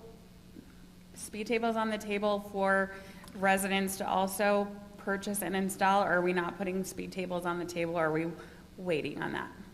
In my mind, what we were talking about right now was starting with the signs. That's what I thought. I just wanted to be clear. Start with the signs and see how, and measure those and measure their effectiveness, because as I've indicated, typically you're starting at a more, kind of the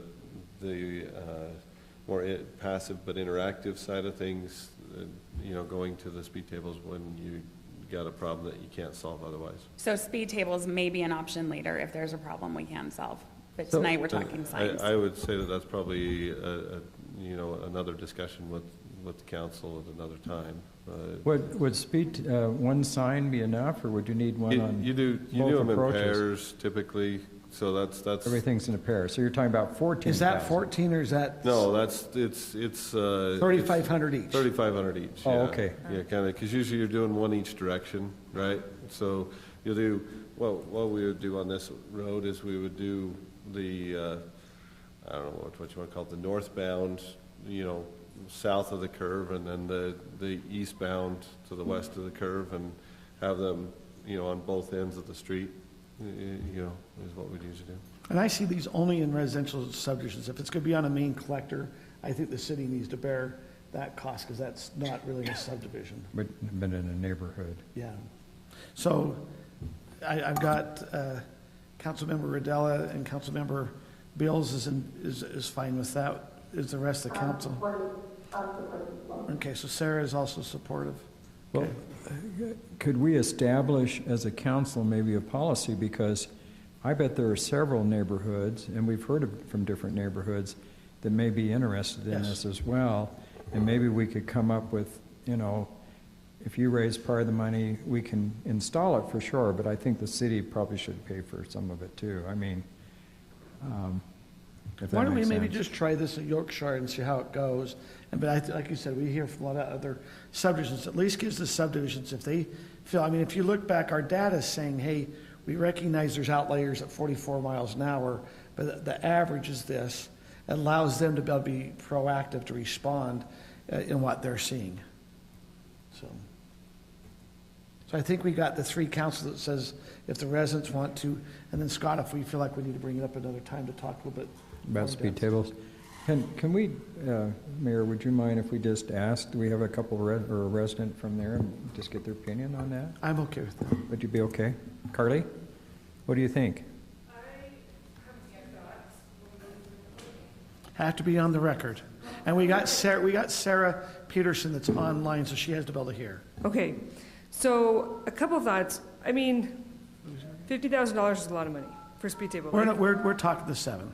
But it affects what I'm saying is, if you're saying these signs don't work, we still have these outliers, which I couldn't see from there. I don't know how many, are there 10 outliers a day or a week, or 10 opportunities for my kid to be hit by a 45-mile-an-hour car is enough for me to put a speed table in. But I don't want to spend time and effort putting in $7,000 when then I need to go and fundraise for $40,000 more. I'd rather be like, no, this is a problem, let's actually fix it, versus like, let's just kind of record that it's a problem. Maybe that help answer. Andy, where we've put in these signs, have they helped with the speeding issue in those neighborhoods or in those areas we've put the signs? Because I think that's what you're asking. Is it effective? Yeah, we believe they are effective. We actually have an experiment going on right now. When I say experiment, not exactly experiment, that's the wrong word, but a test. The one on Canal? The one on Canal. Because we've put in the ones recently on Canal Boulevard between SR 74 and 6000 West, and since we measured the traffic before, since they've gone in, we're actually, I believe that's where the counters are right now, and so we're measuring them before and after right now. Yeah. Sorry. I think as a resident, I before I spend money, I want to see what you're saying and make sure that it works, because I don't want the redundancy in my efforts and in my money and all that. I would just like to solve the problem and be done and move on. So I do see a need, and it's like by the mailbox right there, right? So this isn't just, I think this is an issue that everybody's going to care about, so I think that we could make something happen. But And if you wanted to wait till us get more information back on Canal, we put those up, over a month ago? Yeah, we put them up, and then we kind of let things settle down and let people get used to them, because what we want to see is how effective are they on Canal once people have got used to them. They've been up for a couple weeks, because when they first go up, people pay attention to them, but after they've been up for a couple weeks, then what? So that's why we waited a couple weeks to measure. Do they max out? So one of my concerns is the kids are gonna be like, well, how fast can I go? We turn them off intentionally, so if you not that I'm suggesting you should test them out, but the ones on Canal turn off at 45, so the posted speed is 30, and so it gives you your feedback between 30 and 45, and then at 45 all it does is flash at you, but it doesn't tell you how fast you're going, because we don't want them to turn into the let's check my speedometer. If that makes sense. So Andy, on speed tables, do they normally put some kind of sign warning you about the speed table anyway, or some kind of a crossing sign there as well, or no? Yeah, you put a sign, and then sometimes you put some progressive striping, which is that's where you drive across and it goes from a small bar to a wider, you know. And some don't see them and bottom out their car and hurt their Well, car. we've all done that at times. Mayor? I did it, yeah. If you recall, the last time this came up, Andy proposed developing a program where things can be evaluated, the conditions on a road can be evaluated. We do have that as part of the budget for next year. Okay. To hire somebody to help us with that, to go through that. And that's when you can go in and say, okay, speed bumps, chicanes, all this other stuff, these are when they're appropriate.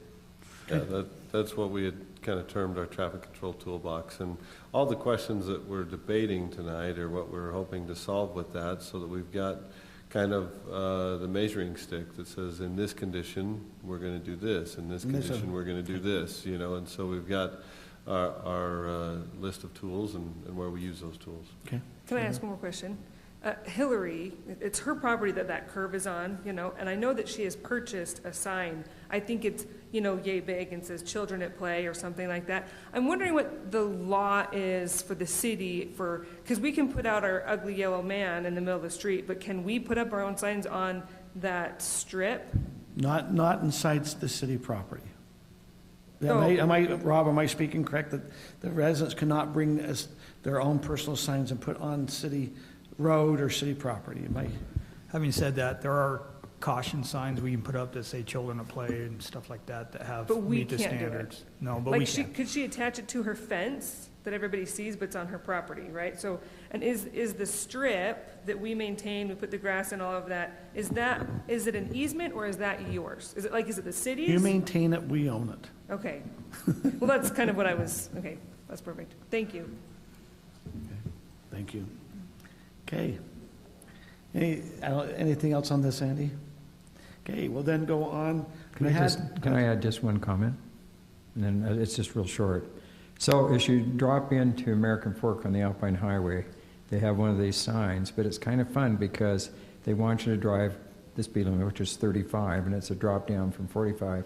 But it's kind of fun because if you come in under that, the end post, thanks for being a safe driver. I think it's kind of a real positive thing. I don't know if you've went down that way, but it's kind of cool. Okay. I've never seen those before. No. Oh, no, they're great.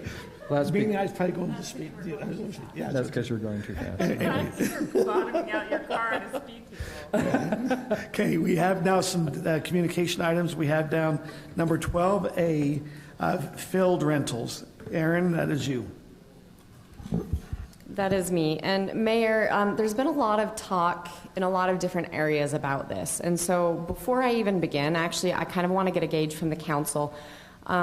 Is your inquiry in this how our policy works in general, or is it about a particular user? Is a question for you. Just because I don't want to waste anybody's time tonight. So what you're asking is, right, and I'll just let the council know, there's a meeting on Thursday with the Highland baseball group to discuss the baseball fields at Heritage Park and then the other areas. Was your question specifically about Highland baseball, or is it about users of fields in general? I think is what your question is. Exactly. For me, it'd be users in general. Okay. I'd love to know field use, or the Lone Peak fields, field uses at our other parks. I know currently I live by Mitchell Hollow. It's pretty much used and reserved all the time. What is the fee we're charging? Do we need to look at that? Who is getting priority of it? Are we allowing, neighborhoods to have priority over private organizations, reserving those? That kind of, those are the questions I'm asking. And if there is a general, so I just wanted to be sure that I wasn't talking generally about this policy, if really all we were concerned about was what's the agreement with Lone Peak Baseball, which is something, as Mayor indicated, that we're working on, doing a whole bunch of research on, historical agreements and things of that nature. So, but I am prepared to talk more generally about the policy, so I'll go ahead with that, and hopefully, I don't think I'm going to have all the answers for you, Councilmember Rodela, but we'll at least get started there. To give you some historical context, so in 2017, the City Council asked staff, we didn't have a field policy at that point, so Council asked staff to develop one with the idea of, number one, let's compensate the city for the wear and tear that occurs when sports groups and other groups use our fields, and number two, let's balance the field use between neighborhood groups, family, kids throwing a frisbee in the park, and sports use in our parks. So the council at that time adopted a municipal code, and then we developed a field policy based on that code. So I wanted to also let you know, so we are currently, right now you do reservations through our online system. It has its quirks and it has its drawbacks and its difficulties. So staff, and for both staff and the end user as well. So we're actually looking at different software systems right now to try and improve that experience for everybody. What we do right now is we allow reservations through spring and fall, so beginning of March to end of October, but we do it in blocks of time, so you can only reserve about 3 to 5 months in advance. So like in December, it opens for the first block of time, just so that to try and balance that priority, right? So somebody can't rent out the entire year, they have to wait, about 3 to 5 months out, so that it gives everybody time to find their schedules and get those in order. How we do it is we break the groups into 2 different categories. Either you're an organized group or you're an unorganized group. So organized group, they're a sports team, right? They are practicing together or playing a game together for some league, some competition, something like that. For those types of groups, we require fees. We require them to get insurance, naming the city as an additional insured. They're required to sign a waiver as a part of the reservation process. I will say, so the insurance is something that they do league-wide. So if North Utah County Soccer has 5 different teams that are renting Highland fields, we just need one insurance indemnification or insurance contract from North Utah County Soccer for Highland City. It's not per team, it's per organization. The second group that we break reservations up into is what we call unorganized groups, meaning I'm holding a family reunion, or I'm playing a neighborhood pickup game of softball. Just kind of more of an informal get-together type of a thing, but when you actually really want to be sure you have the field at that time, because we don't require reservations for this type of use. If you do want to be sure you have the field at that time, you can go through the reservation process, but we don't require any fees or insurance. They do have to fill out a waiver, but that's the only requirement there. I guess I have a question here, Erin, because I'm on the website right now, and I guess I don't see that option. I see government agencies, nonprofit entities, and for-profit entities, but and they all are charging something. Let's see. But there's no area in which an unorganized person can reserve it for a non-fee, and I could be completely wrong here. You're fine, and honestly, I haven't gone through it on a full end-user system, so let's do a little test. So I'm trying to reserve Beacon Hills.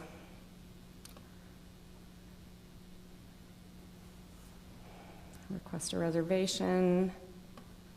All right, let's see if we can, that's not gonna be, you have to do it 5 days out, so just gonna pick a random time and see if we can make this work. 10 a.m. April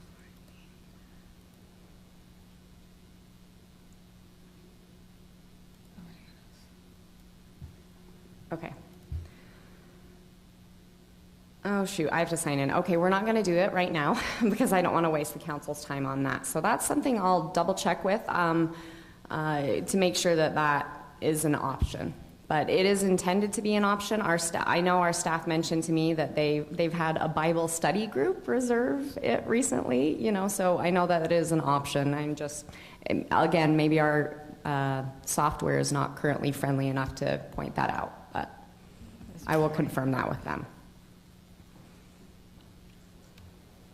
The Bible study group's reserving a field? I think they're doing some kind of an activity after their study group, Okay. basically, is what she was telling me. To the question about fees, yes, we do charge fees. And what we had set here was dependent on the type of organization you were. So again, this is only for organized groups. So if you're another government entity, $5 per hour. A nonprofit is, and we did distinguish between practices and games for those two. And so a $5 or $10 an hour fee. For profits, it triples the amount, so $15 an hour or $30 an hour. And then additional costs we do charge for, or if you are reserving a field that doesn't have a restroom, a physical restroom at it, so for example, Lone Peak Fields, then we rent a porta potty and we split the cost of the porta potty between the city and then whoever is renting the field for that month. We just split it evenly between those. You rent it for a whole month? I mean, they're renting their fields for a month? Usually, I mean, it's like they're renting, you know, they practice every Tuesday and Thursday or something to that effect. So for 2 months or, yes, we rent them a month at a time typically. Well, and we invoice once per month. So even, you know, if we really only needed it for a couple of weeks, I'm sure Candace would work that out. But we invoice teams once per month because, like I said, they're usually, you know, they're using it not just once, but, you know, throughout the month. And we try to be understanding of these teams. So if it's a rainy day, we actually don't charge for that. Even if they reserved the field, we don't charge them. Do we have to track the weather every day during the week? If we notice that it's a rainy day, we make note of it. Otherwise, we just charge them. And if they come back and say, hey, we didn't play this day, we would look at a weather app and confirm. And then we do have a provision in our policy that the fees can be waived for organizations if they put in volunteer hours, which is something, to the question about Lone Peak, something that has been practiced there. There is not a formal MOU with Lone Peak, which is something that we're working on with them. What about the fields on the Lone Peak fields? I mean, I know there's a lot of games that are played there. What are we charging there, and is there maintenance being done there as well, or do we just maintain all that? So I know it's split between Lone Peak Lacrosse and is it North Utah County Soccer, Josh, on the other field? Cedar Hills Lone is Peak. there. Oh, and Cedar Hills as well, I guess. And they, to the best of my knowledge, they all pay, right? The only one who is not currently paying is Lone Peak Baseball. So are they paying these same fees here? Yes. Agreement with Cedar Hills. Cedar is a little Hills bit does have different. a slightly different provision, and it was one that actually does have a formal MOU that's 10 plus years old. It says it's $2 per Highland resident that plays. It's kind of this, hey, we don't charge non-resident rates, so your residents really do have a rec program, so we give them a discount thing that was worked out years ago. But they do charge non-resident rates. My understanding is they don't. I think we advertise it on our website or our newsletter. I don't think they charge anybody non-resident rates. I think it's just a flat rate, actually. So, are we really getting a break? No, but they are paying for usage of our fields, but it wouldn't be the same as if AF Rec came and rented our fields. And is that MOU up to date also, or does that need to be updated as well? We could look at it. I don't think there was an expiration date on it, but we could certainly look at it.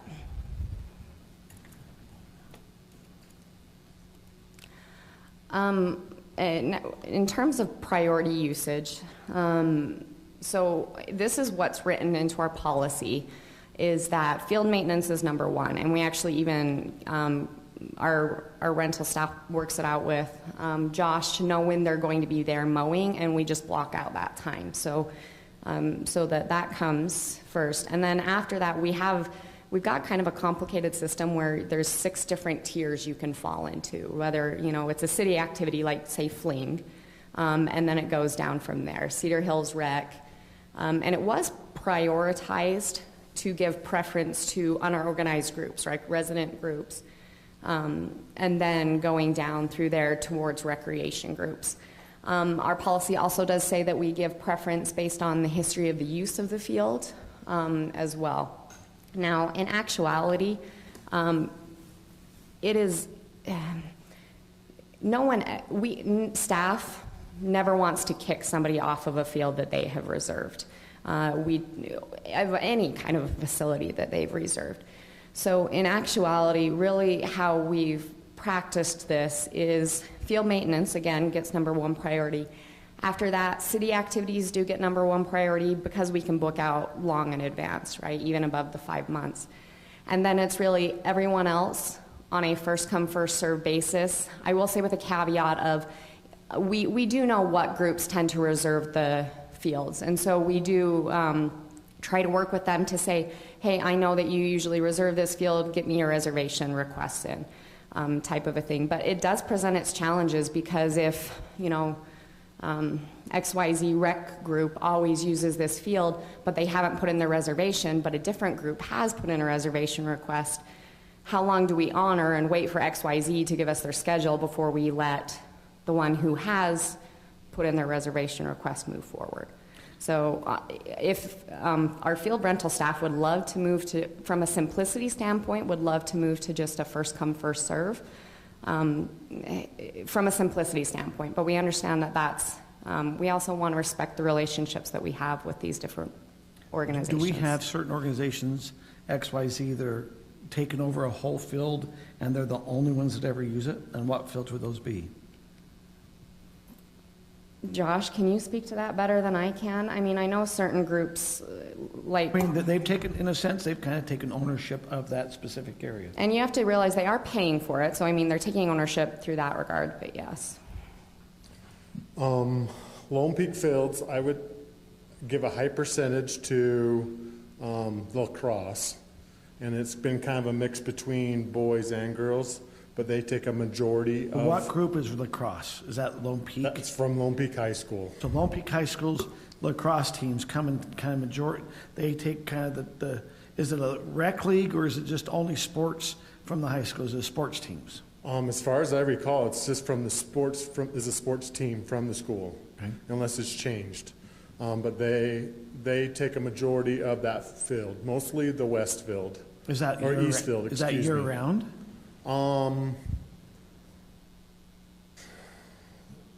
Not year round, but a majority of it. Spring and fall?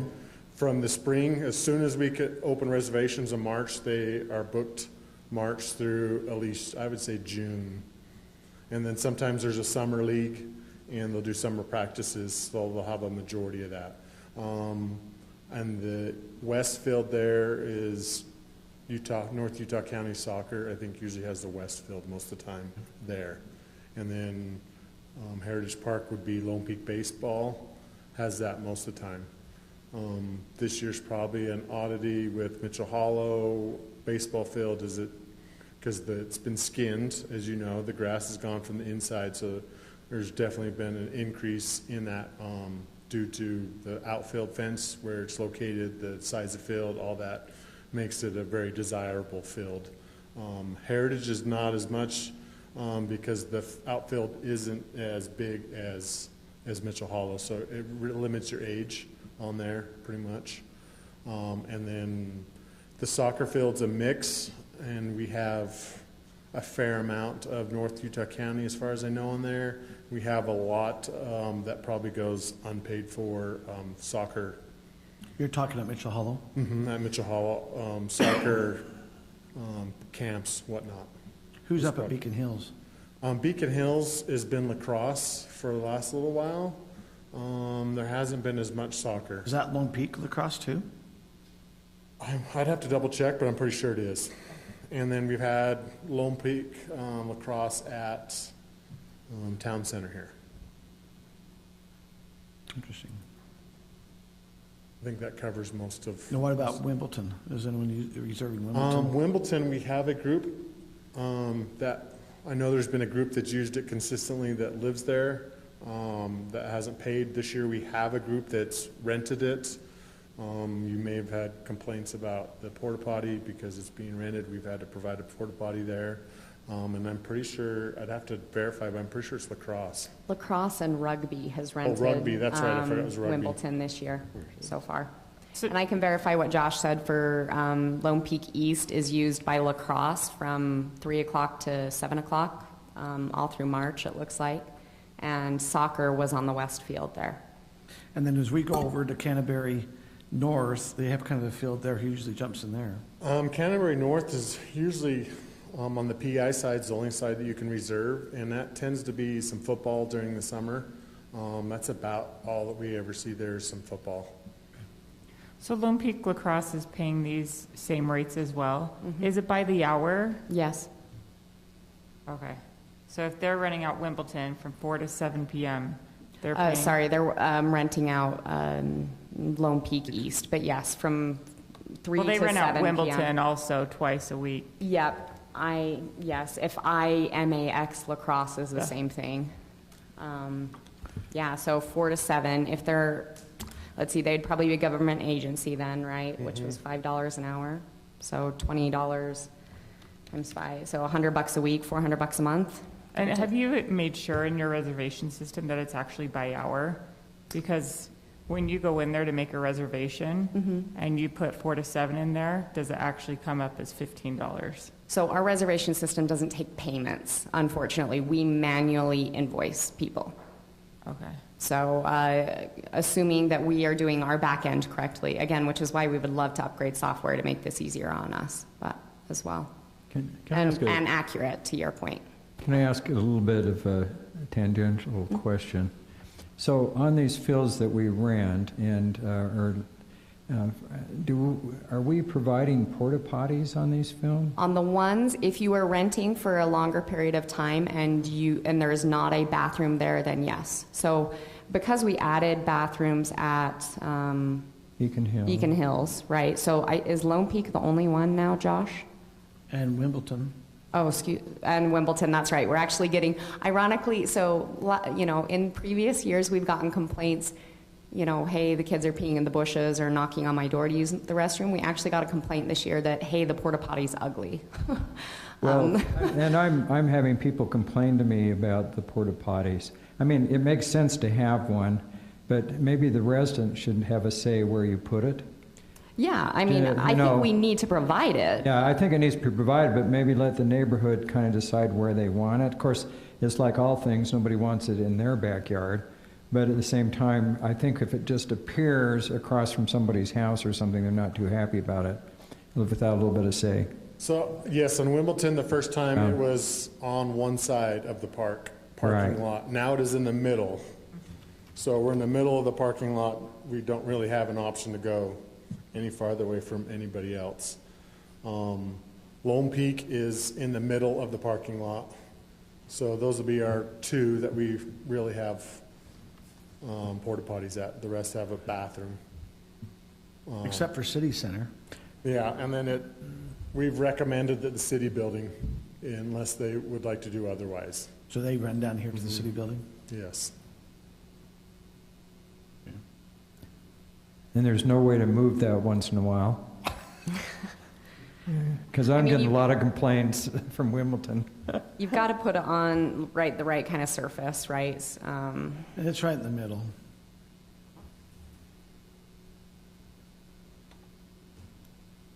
Okay. So really, that's all I had, council. So knowing, I'm happy to review that MOU with Cedar Hills, and we are working to get a formal MOU finalized with Lone Peak Baseball. With what you've heard, and get our reservation system better functioning. From what you've heard tonight, are there changes that you'd like to see? Is there more information you need? Where do you want staff to go? I think one of the things that we need to look into is a reservation system. It has a lot of issues. It doesn't allow neighborhoods or people of those neighborhoods to make a reservation without paying a fee. That option isn't even on there. I would look into making sure that they're charged hourly. I know that I have reserved them, or I've had a soccer club reserve them, and probably for 2-3 hours, and they were only charged for 1 hour. And then I think another thing to consider is some of these reservations that are on here. I mean, just looking at some of the parks, these are still neighborhood parks. Yet, I mean, I see Wimbledon, it's taken over twice a week for 3 hours by Lone Peak Lacrosse. And so that's just something to take into consideration. Is one organization able to basically reserve the field every single night for 3 to 4 hours? Or is that, you know, or should we give other people opportunities to do it as well? And then when have we looked at changing the fees? Or updated them? When is the last time that we have updated those fees as well? We haven't changed them since 2017 when it was adopted. Yeah. We got a lot of pushback then from the groups who were reserving because they weren't paying anything at the time. But I mean, they have been paying, so yeah. Audrey, I see you've come up. Would you like to make a comment? May I please? This is Audrey Moore. Just with kids that all play lacrosse, I think some of the things that you need to know is there are younger teams labeled Lone Peak Lacrosse that are not high school teams. They're club teams until they're incorporated into the school, and they start from like 2nd and 3rd grade on. So there's boys teams and girls teams. So if that helps you know, it is not affiliated with the high school. The other thing, Aaron, I think that was surprising hearing about the reservations. We've been talking about that Cedar Hills has a recreation program, but I haven't heard that they were coming and using any of those fields. And I thought they were. Sorry, say that. You haven't heard that they what? When we talked about who was reserving the fields, we didn't hear that it was Cedar Hills Rec. Flag football, they'll have the... In the fall? In the fall. Okay. So I didn't mention that. That's my fault. No, you're fine. Yeah, they'll typically get I would say almost the whole month of October, somewhere right around there, maybe a little bit into September, they'll have mostly the east field at Lone Peak. Have you seen any of these groups that have reserved come and do any type of service for the, you know, have they helped with maintenance? Have they helped, you know, any other service in the community? It's been very minimal. It's next to nothing, so. What are you seeing out here at the baseball diamond with the Highland baseball, or I guess Lone Peak baseball? Are they helping maintain that, or are they not maintaining? I mean, we've been doing the field conditioner for every year for a while, been adding field conditioner, raking it. Really, the only thing that they're doing is the prep before the game, trying to stripe it. We recommended that they drag it, all that before the game. I can't tell you that that's happening. I would doubt it from as hard as it was when we did the field conditioner this year. Okay. So it kind of, or I guess last fall. So it's gotten really hard, but I would have to believe there's not as much preparation going in as it would help. Okay, thank you. Any other council or anything for Aaron on this, on the field rentals? I do have a follow-up question. So to your question about are we letting a group use a neighborhood park specifically too much? When we talked a month or two ago about, you know, kind of field usage and special event permits, the feedback I felt like I received from council was we want use on the field, so go ahead and allow that. Even on like Wimbledon, that in a general plan sense is classified as a neighborhood park, but because it has a parking lot, we have allowed rentals there. So the feedback I heard a couple months ago, I thought was let rentals continue there. Is that differing now? Are we just asking specifically about Wimbledon? Is there another neighborhood park? Town Center is not classified as is classified as a neighborhood park as well. And I think the rest are all classified as either athletic parks or athletic complexes or, oh, sorry.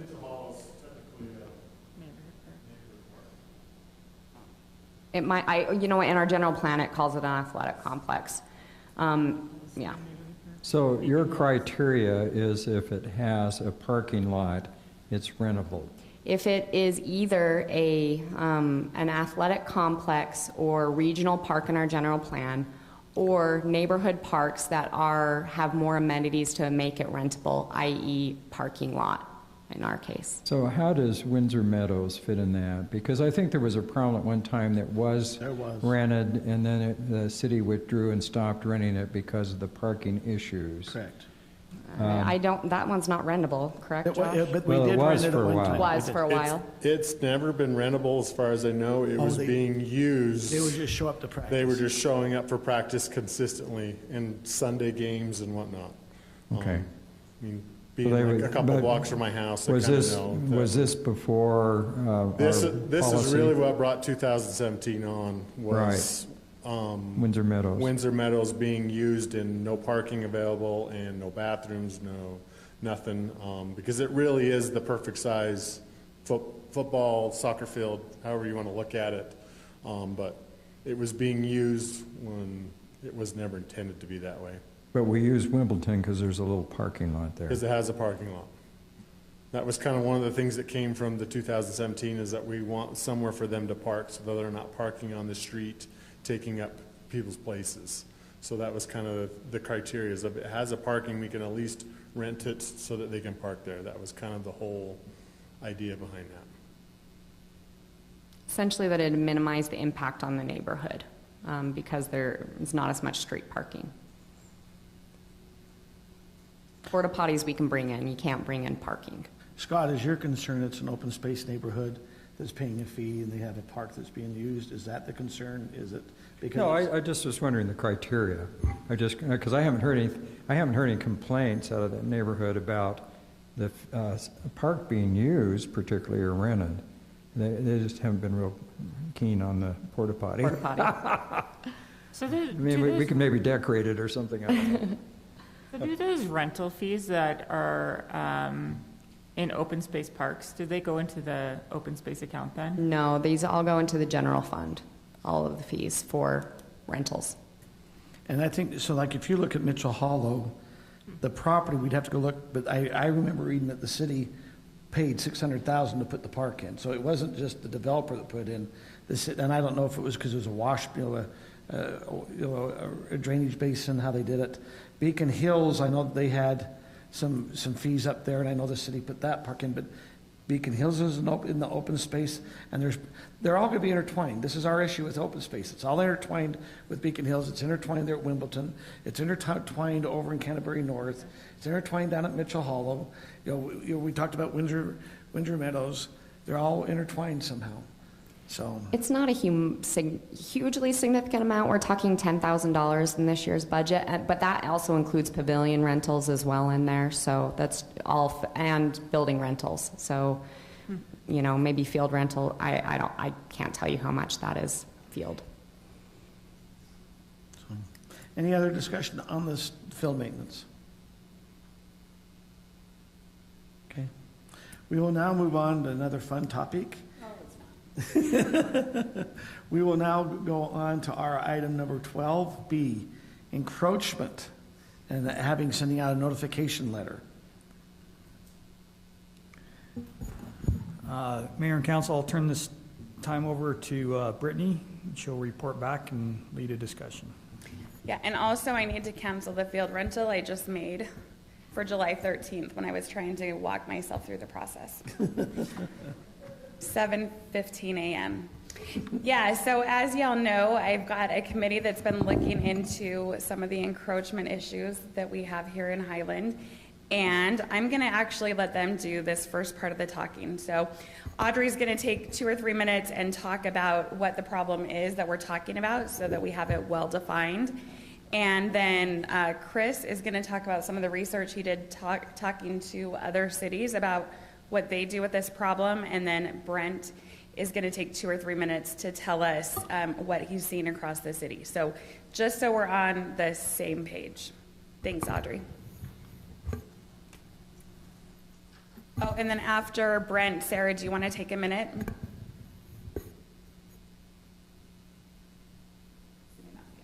Sure, if I can talk. Great, thank you. I feel like we all need to stand up and stretch, because I do. Thank you for being here this long and working on everything. We have been working on this encroachment issue researching it with our new, with Brent Walls, who is working really hard on getting detailed photos and information for us. So I want to basically make sure we're on the same definition of what an encroachment is according to Utah state law. An encroachment is using city-owned property / taxpayer land in a manner that is your own, as in landscaping, installing fencing or other structures, or making improvements to the property. It is taking public property for your own use.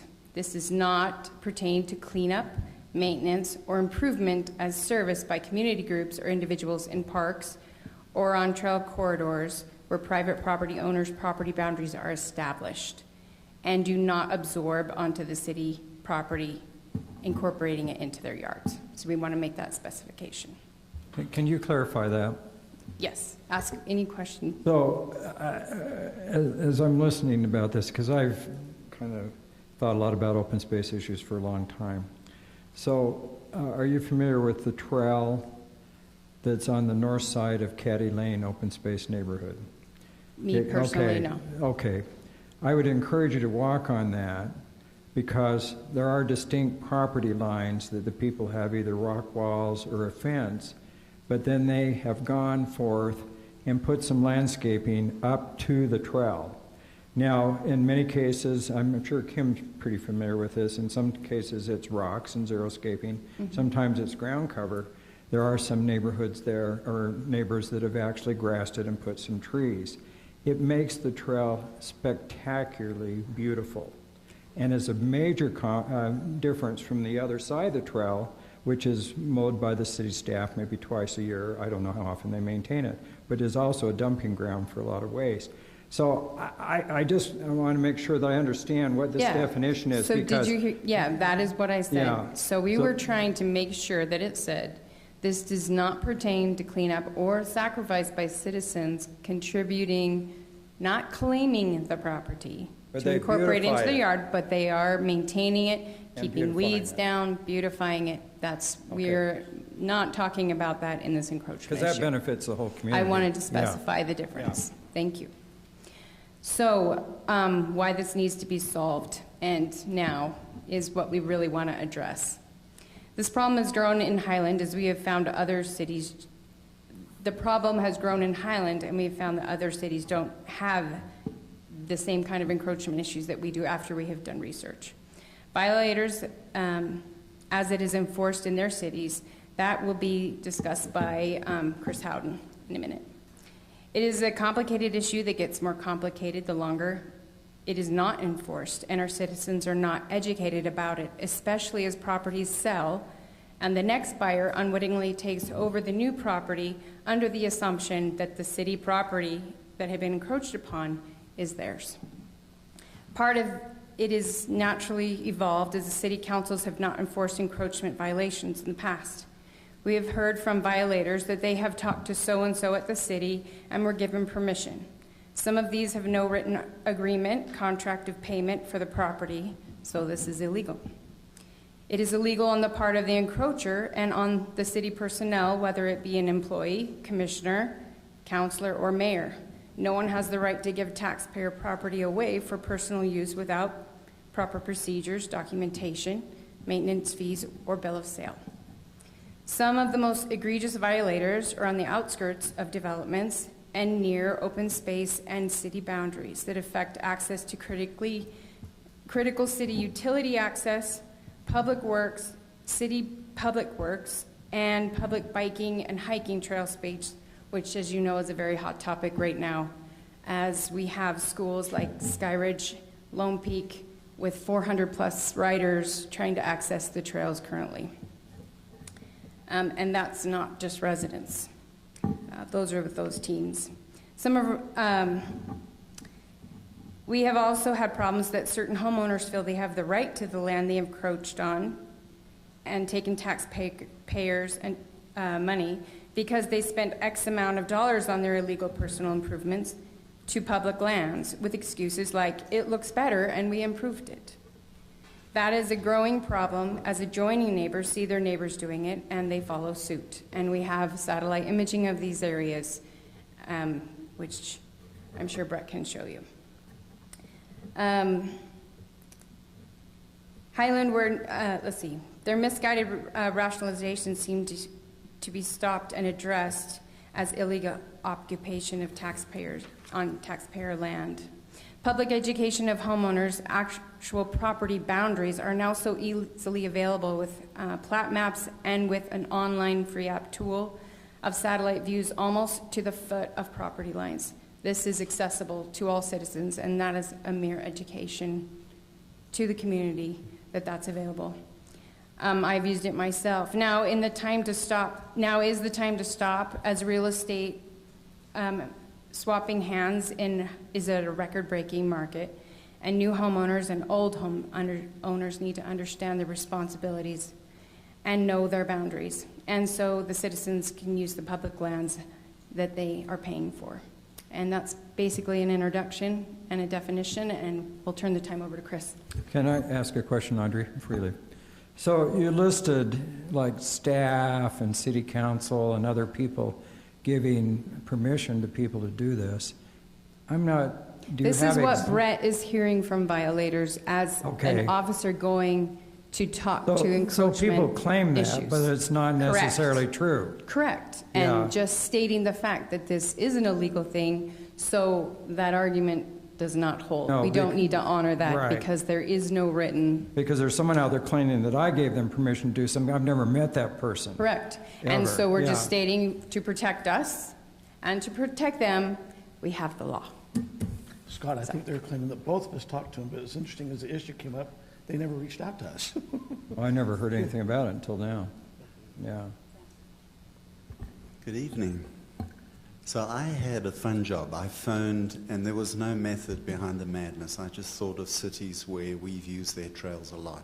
So I called Sandy, Draper, Lehigh, Park City, and then I thought I'd throw American Fork into the mix. And I learned what I thought were three important things. Number one, none of the cities, with the exception of American Fork, actually have a documented formal policy.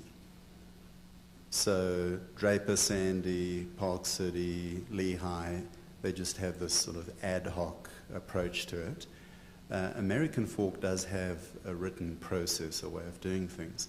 The other thing that was very interesting to me is I expected more flexibility and fungibility in their response, but all of them were quite shocked and at the concept of even contemplating allowing exceptions. In all cases, it was just, no, this is taxpayer land, and I'll give you a couple of quotes just as an example. There's just, the city will never vacate any land. We don't sell or waive any rights under any terms. There is no, and this is a quote from Draper, the city council will not bow to demands from individuals. And I'm not saying that as a dig to our city council, by the way, I'm just using that. And then thirdly, in terms of the way that they go about it, it's a simple, if the compliance people are aware of something, they communicate with the homeowner, they give them 30 days to remove and restore. And I'll give you some examples that are quite, I thought they were amusing, but I'm sure to the homeowner they weren't. 85-foot encroachment for a sport court, 130-foot encroachment for a landscaping fence, 75-foot for a tennis court and a pool, a gazebo, putting green, sand trap, paved paths, concrete decks, etc. And in all cases, they just simply say, we're terribly sorry, restore and remove.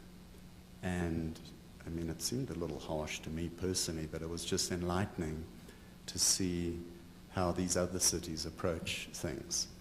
And so if there is, if they hear of or see a visible or obvious encroachment, they just simply communicate it to the homeowner and it just gets corrected.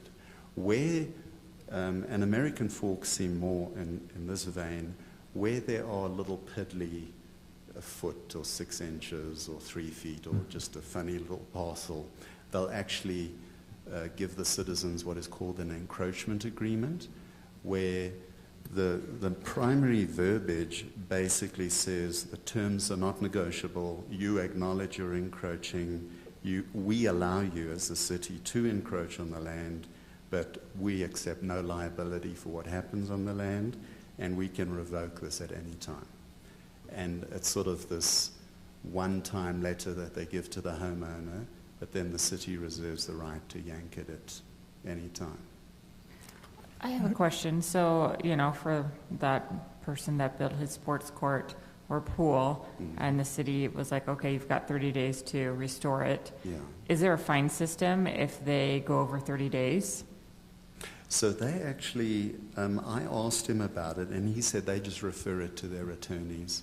And I didn't actually ask about oh, he did say that there are some court injunctions, and then the city, I beg your pardon. This is Draper specifically, because they had some folks that had a fair amount of money that were attempting to litigate it. And the city went in and removed it, and then just billed them for it and liened their property. So not only the portion of the city land, but the actual homeowner's land itself until they paid. And in this case, I'm sorry, I should have mentioned that. It was, you know, not cheap. It wasn't $700. Oh, Chris, can I ask you a question? Please. So you called different cities. I think much of our encroachment happens in our open space and neighborhoods. And, you know, I'm not trying to defend that encroachment.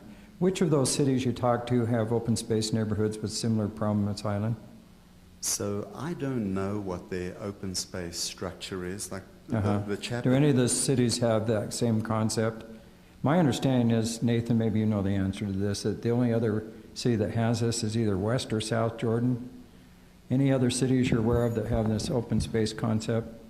You mean as far as maintenance? Yeah, well, open space neighborhoods where they were designed with a lot of open space, some maintained, some not maintained. They're charging the citizens to maintain it, don't maintain it. So that's two levels there. Right. So the first level is most cities do have a plan development type of project that you can apply for. I'm not specific. I know of one other case, city that in those the cities maintain it. I haven't contacted, you know, American Fork or whatever, but in most cases, in a PD type development, it's like Sky Estates and an HOA takes care of it. Yeah, and they take care of it themselves, which is all our new developments. Right. Yeah. Yeah. But no one with a concept other than maybe, I understood it was West or South Jordan, I can't remember. I don't recall. They had some open space concept. Draper has maybe not the open space subdivisions, but they have a lot of native open space around. Draper actually has about neighborhoods. It's city-owned next to neighborhoods. It's not necessarily an open space that has it. So they're maybe the closest, just because they're up over the foothills. Yeah, I mean, I think when you also Sandy also has like that Dimple Dell Park. They have a lot of areas like that where it's similar. Because it's helpful for me to have other cities that are more similar to us. Do you know what I mean? I mean, there's never an excuse for encroachment, but sometimes you're comparing apples and oranges. Yeah, and how I just looked at it was where are cities that have open space, regardless of the technical definition that you have for open space, where there just is city property that is either wild and unkept or is manicured for some reason. But not the notion of an actual neighborhood that is paying for the maintenance of the So area. in examples you found, did you find people that had encroached actually on developed city parks and things, or is it mainly undeveloped? Yes, actually on city parks. And Heinrich, the guy that I spoke to in Park City, spoke at length about that, where they'll have either golf courses where the fence has been adjusted.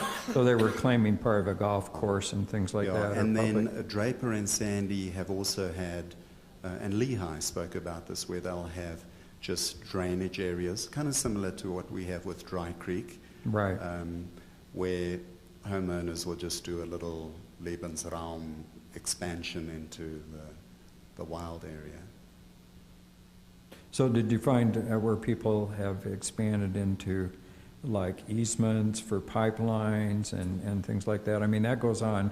I know there's concerns about the Central Utah Water Project as it comes through, where there's been encroachment on easements. That's different than public property, but it's kind of a similar issue. Yeah, one and the same. So they'll have encroachment onto any sort of taxpayer land or city property, and occasionally they'll have an easement issue as well. We'll have multiple people involved in it, and the city's really the one that is doing the enforcing.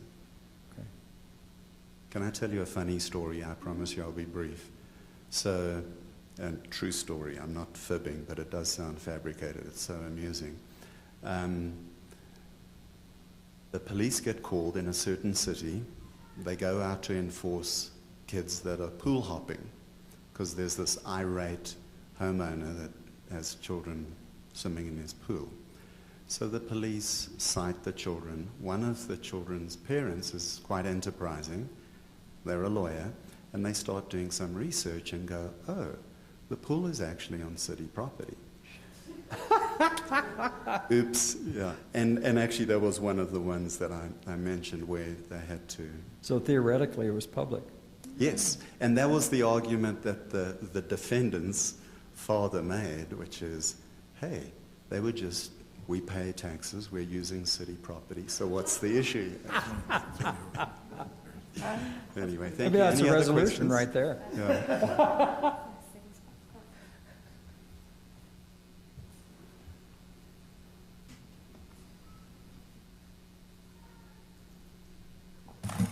Rick Wallace, and Chris and I overlapped a little bit. Saratoga and Cedar Hills also has the same problem with encroachment, and so I talked with them, and they have a pretty hard line as well because they have trail systems. Saratoga is a lot newer, and so they don't have the problem that's been going on for decades. So anyway, my job is where the rubber hits the road, and I'm the one that has to look people in the eye and tell them that either because of something they've done or something that the previous owner has done is going to have expensive consequences. I have personally walked a dozen of the most egregious encroachments and found that there are residents, one resident that has sodded 13,000 square feet of Highland property. The second, and then the others they're the second or third owner, and they have no idea of the brewing storm that is coming. One of the worst is a complicated situation in which to restore the land, they will have to build a 12-foot high retaining wall, which will then violate the city's retaining wall ordinance. So there's a lot of very complicated issues in here that there's no one size fits all. The infractions range from parking cars and trailers on city property to building concrete pads in which they have multiple boats on or in which pool decks are on. How about a pirate ship? There is one. There is one. I didn't believe that one for a long time. They had to zoom in on it. Yes, there's a pirate ship. Let's see, back to where the excuses I hear are usually, well, the city isn't using it anyway, or it's a fire hazard, or it's unsightly. And then the most painful is they had no idea that that wasn't their property because they're the second, third owner of that property. My response is usually twofold. Number one is it's not your property. And if you had a next door neighbor that you didn't like the way he was taking care of his backyard, would that give you license to go and build a sports court on in his backyard or to park your cars in his yard? And that's usually what gets them to all of a sudden realize that it doesn't matter whose property it is, you can't use somebody else's property. The second item that I bring up is you were using water that doesn't belong to you and that the city doesn't have the infrastructure or the water for you to be watering grass that doesn't belong to you, and you may not have water to water your own yards in the future the way the drought's going.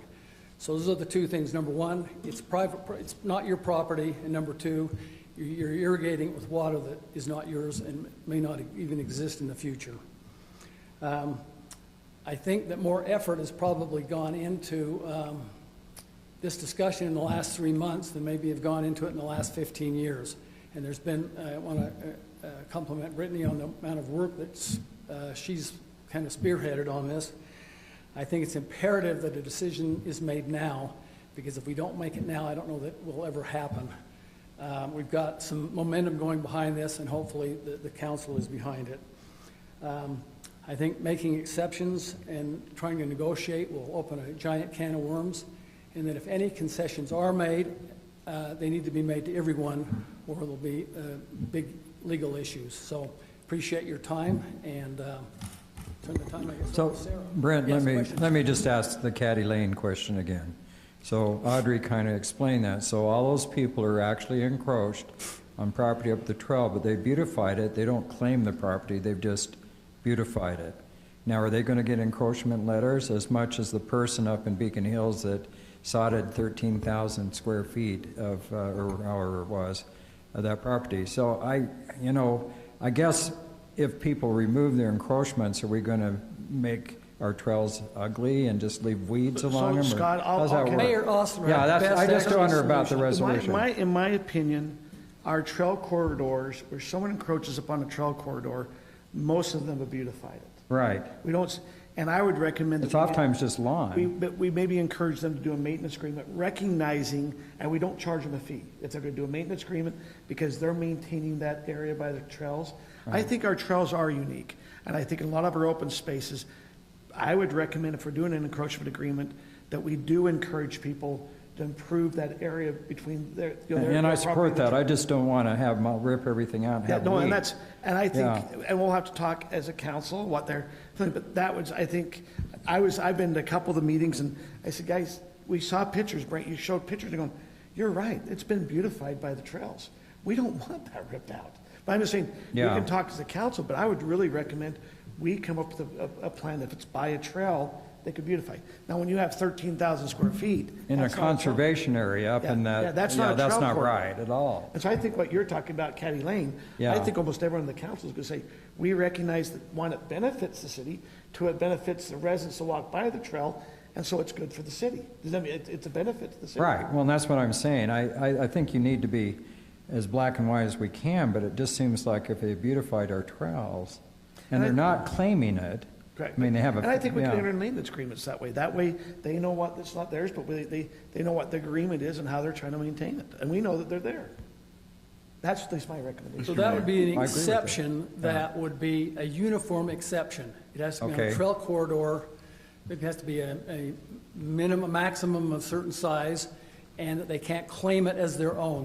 Technically, it is still the city's. They need to understand They can't that. maybe beautify like with structures on it, or they can't. No structures, but they could put grass and or we've talked, I think, xeriscape. as a council a little bit about that. But that, I'm just saying, when you kept bringing it up, going, I think all of us, I have to go walk Caddy Lane. I've only walked a little bit down by that parking lot going up. I haven't walked. Well, you need to walk up that trail. It's gorgeous. You've been up on it, Kim? Together, Kurt. Yeah. Okay, we'll go. And see the painted rocks. There's a lady that's painted, I don't know how many hundreds of rocks. You want to come? Yeah. Okay. Nobody else can come though, because then that would be I showed the gonna run, two Brittany? different photos.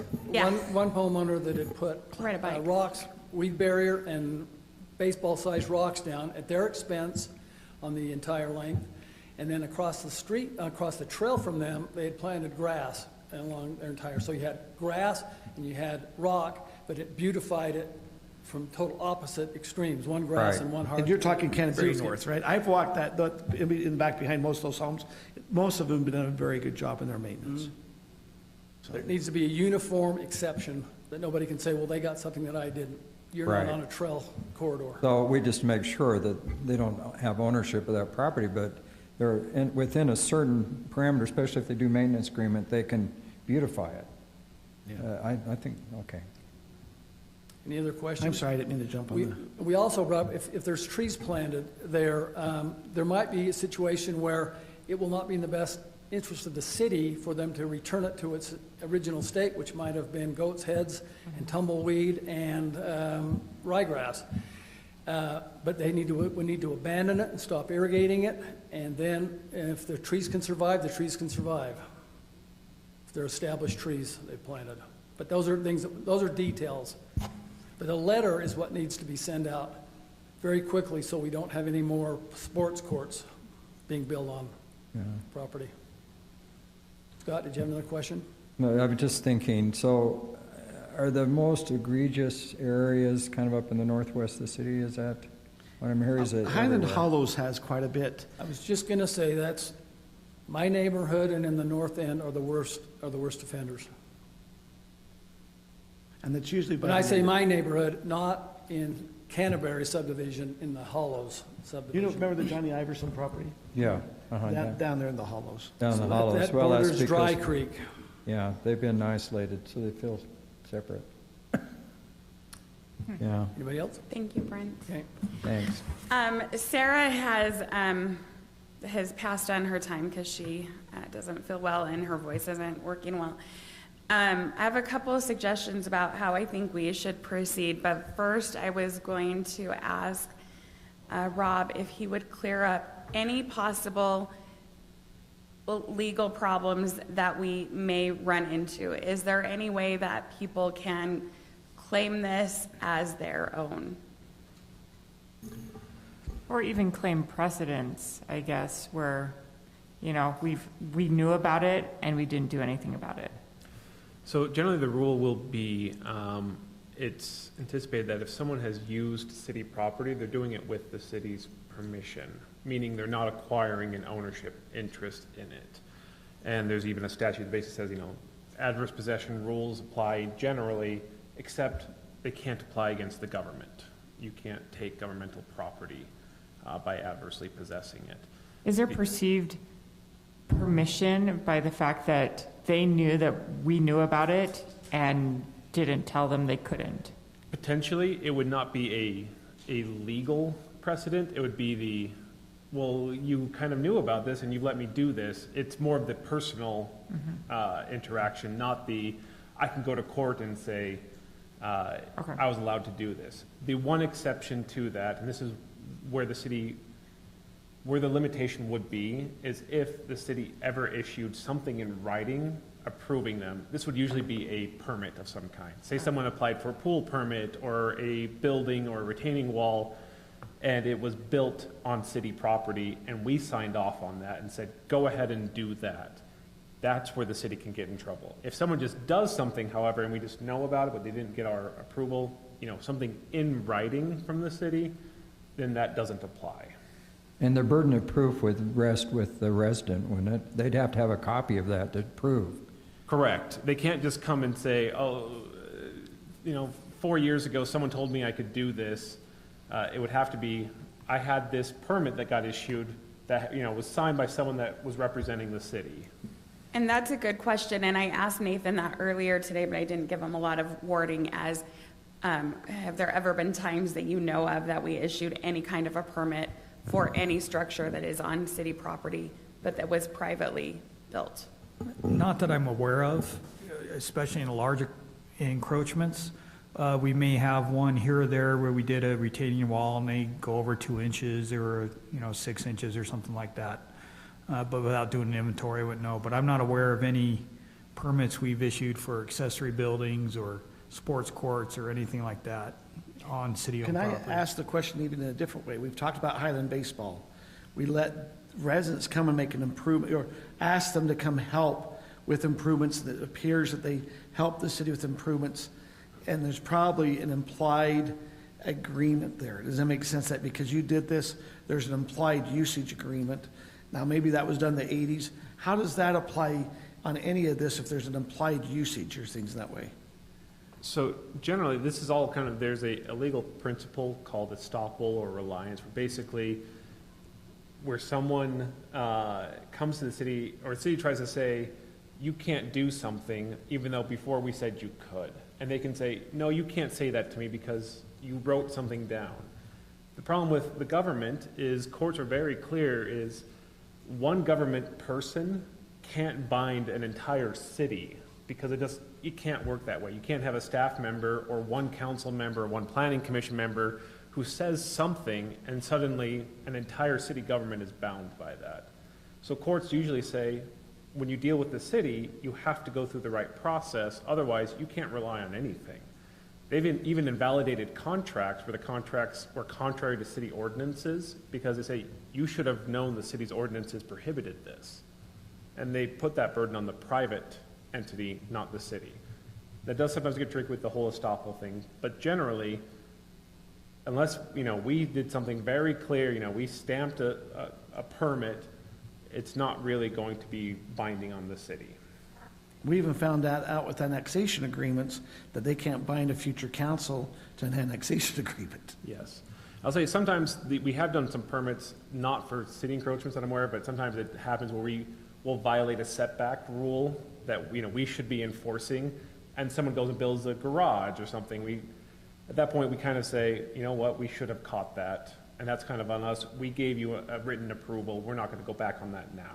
That's the kind of example that it usually kind of comes up that way. But you're talking setback where they own the property and they were supposed to be Correct. 15 feet off the setback and they were only 12 or something that way. And yes, and we didn't catch that, so we'll allow that to go forward, but, as Nathan said, he's not aware of anything allowing that type of thing for city property, encroaching onto the city. So I'm sorry, because if the park strip is owned by the city, I built a rock mailbox. So is that mailbox owned by the city? I'm sorry, I don't mean, we're probably getting too diverged off it, but. The mailbox is yours, but, so this is an example for me. I have a light post that's in the little park strip next to my driveway. I came home one day from work and it was flooding right in that whole pool where the light was, which I thought might be dangerous. So I called the fire station. They came down, they dug it out, and I had this nice gravel pit. They dug it out. They did not care about what improvements I did, and frankly, they don't have to. That was the city's property, and I tried to improve it, and I tried to clean it up. It still looks terrible now, but that was Sandy City's right. So Kurt, I think I gave you permission to put that rock mailbox in there. And I want to thank you for that, Scott. Oh, okay. Okay, couple things. So I want us to remember a couple of things, I guess. So number one, would you do this if it was your neighbor instead of the city? Number two, Kurt, if you leave your house unlocked, does that give me more right to go in and take things from it? You're welcome to come back home, but I'll keep it locked. No. The principle being that... No, I would make sure that I would defend my home. Right. Right, and you not maintaining it or leaving it locked doesn't change my obligation to not take things that are yours. The other point that I would make is in all of these properties, I would say, Nathan, in most cases, they are what they were designed to be. So if they are natural vegetation, they were designed to be natural vegetation. It's not like these were laid out to be manicured golf courses. Now, but they have to be careful. The fire department does come and give someone a notice because they have tall grass, that's city grass, behind their house. I know, but I'm going to take the keys to the truck, so it won't be a problem anymore going forward. Even though, well, it doesn't matter. They tried to dissuade me from that by another person's poor driving earlier this week. Anyway, I'm sorry. My fault. Okay, so here's what I would say. Okay, this isn't how we usually roll, but I want to get out of here soon, so just play along with me. Tim, we're starting with you. Are you ready? Tim, do you think that this encroachment is a problem? Yes. Kim? Yes. Mayor? Yes. Scott? Yes. Sarah? I'll say yes for it. Perfect. Okay. Okay, Tim, do you think that this is a problem that needs to be solved now because it's going to get worse with time? Yes. Kim? Yes. Mayor? Yes. Scott? Well, it's easy to say yes, let's solve it, but we're not talking about the elephant in the room. Maybe that's your next question, how we're going to enforce it. So I say yes to your question. Yes, we are. You are getting there. You're playing right along with me. Sarah, I assume you're a yes as well? So in an effort not to try to solve the entire thing tonight, but to begin addressing it, I would suggest that we need to send out a letter ASAP to residents suggesting that this is a saying that this is a problem we're looking into, and that any summer improvements upon public property that they have planned need to not go forward because they won't be allowed. And then I think we need to come back and have the discussion about maintenance agreements versus encroachment agreements. Mayor, if you think we need to have a trail corridor that is accessible, are we going to define that as 5 feet in some places and 10 feet in other places, or 12 feet in other places? I think we need to talk about that. And I think we need to answer the question of, are we allowing this to happen because it benefits residents, or only if it benefits the city? Because not only are we stewards of taxpayer money, but also of these resources, of this property. So I think we probably can't come to conclusion on all of those things tonight. And I think we make better decisions when we haven't been here since 6 or 6:15 for some of us. I was here at 6:05. I'm talking about the cheerleader in the room. Oh, that's right. But I would like to know if everybody would be in agreement with sending out a letter to that effect. And then while you think about that, I guess I have a couple other things I would like to suggest. And I don't know if you're all ready for this to be a part of some letter or not. But I would suggest that we ask residents to go outside, check out the Utah County property maps, see where they are in relation. And at some point, either in this letter or in the near future, I think we need to say that you need to remove your encroachments and return it to its natural state.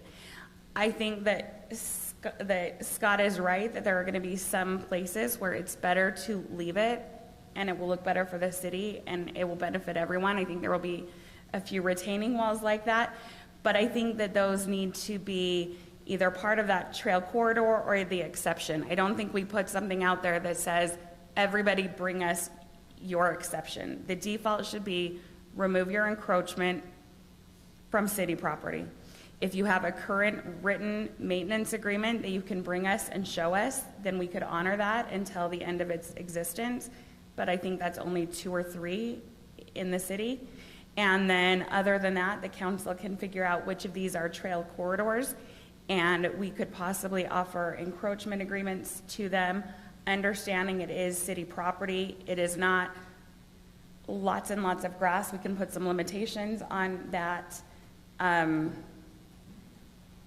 and debate later about whether or not we should require a $25 yearly fee or something, not even as, I mean, partly for the paperwork, but also just so that there's a record for any new homeowner to acknowledge this is city property. And then, yes, at some point we will have to talk, and sooner rather than later, about enforcement. Are we going to send Brent to every house? It Yes. seems like that's a maybe. Or are we going to refer encroachment to the attorney? But I think we have to have firm deadlines and a firm process. So I'll let you guys tell me what you're comfortable with today, and then maybe we can schedule another time to talk about it that's not at 10:34. May I make one more suggestion? Please do. Is that rather than open it up to the citizens coming in and saying, this is eligible, or can I use this with my property? Maybe I would suggest that we decide which properties are eligible for an encroachment and which properties are not. One, to save a lot of the administrative burden, and to be also helping residents to be very clear. Yes, so have some kind of a document that staff can refer to that these are already defined areas where we would allow this, and these are not, and there's not a discussion surrounding the process. Okay, Scott, I'm ready. Okay, so I agree 90+% with what you're saying, which is pretty good. But I guess my question then is, we send this letter to everyone, and that makes sense.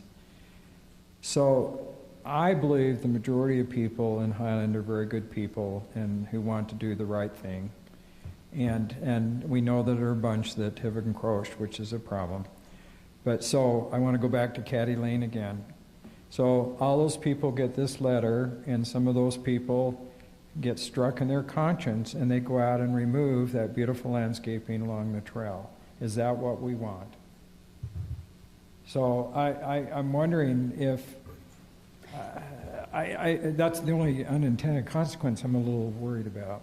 Sure, and I think that's not what we want, and that's why I ask in some kind of a letter that we would send out what we feel comfortable saying. If for right now, all we feel comfortable saying is don't encroach this summer because it's going to be a problem.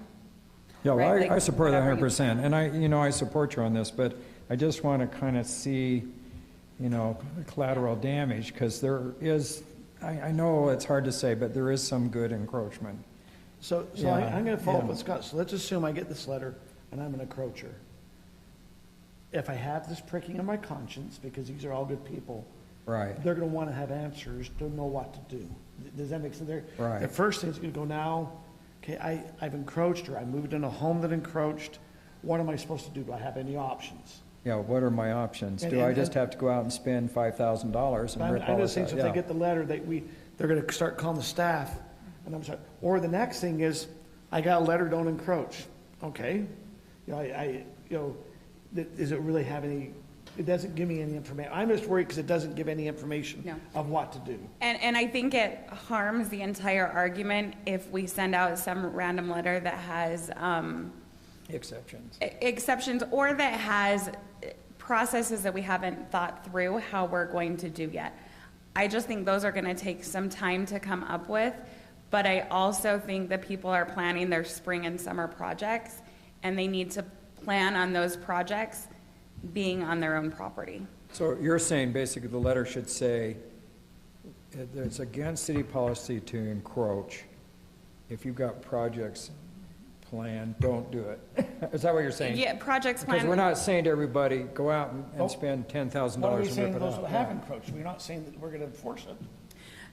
And that's what we need to decide. I mean, I think we are going to enforce it. The question is, do we really want to say that right now when we haven't decided what that's going to look like? And I would say You're right. probably no, but I really don't want people wasting their money doing projects that they should not be doing. We could state that we notice there's a problem in the city, that we are going to be addressing encroachers. Yes. If any of you are considering encroaching upon property, be aware we will enforce from here anyone's encroaching, and then we're going to have a policy that will address those who have encroached.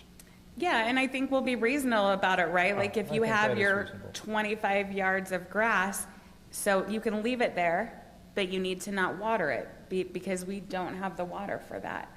I think that part of the conversation is what does it look like to return something to its natural state? Another great idea that Jerry had was having some kind of a local seed mix available that we know that grows well around here. And so people can use that, and it's something that will grow well. It's not puncture weeds, and it's a proactive solution. So we have to talk about all of that, I think, but I mean, we need people to not build Anymore.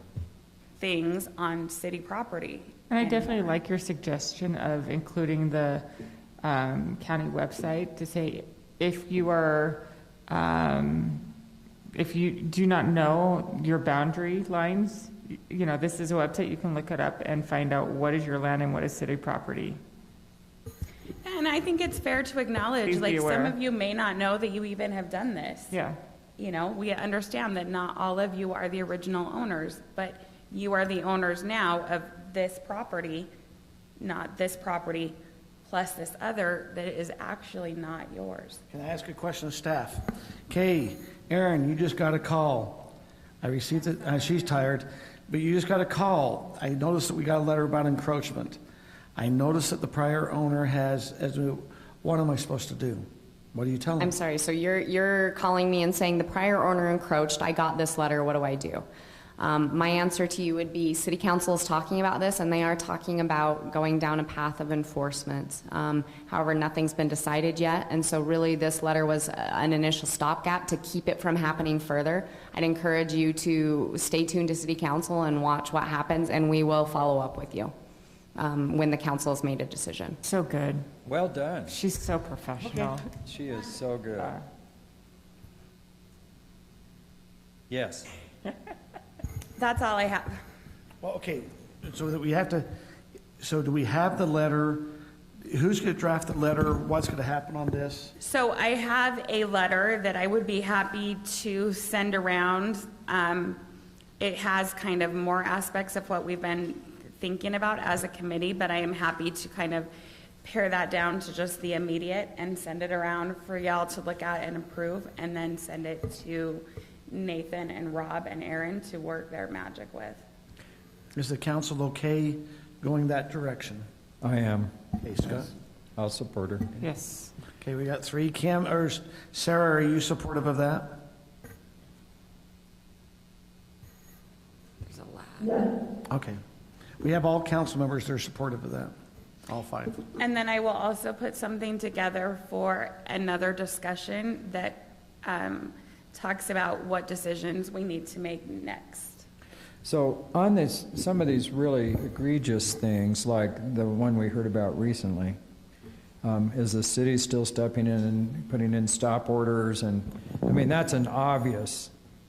So you're already doing that. So Brent's bringing some of these to you, And Josh has been noticing things as well, which we Right. appreciate.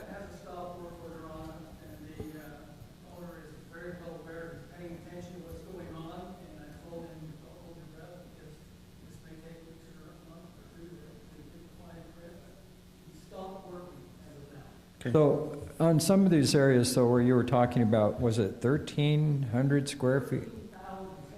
Square feet, is that one that you'd feel comfortable in saying this is an obvious infraction, and you would feel comfortable telling that this is not, you can't? They should not water that. They should not plan on watering that at all this summer. Okay. We do need to get on top of this, because like you said, with some of the watering issues, and we want to let the residents know, I mean, we've discussed in the past that we'd give them a time period to be able to start making that change if they've encroached.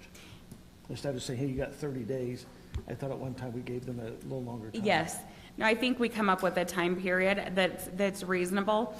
And I mean, I want people to understand this isn't because we're wanting to bully people and take our things back and go home.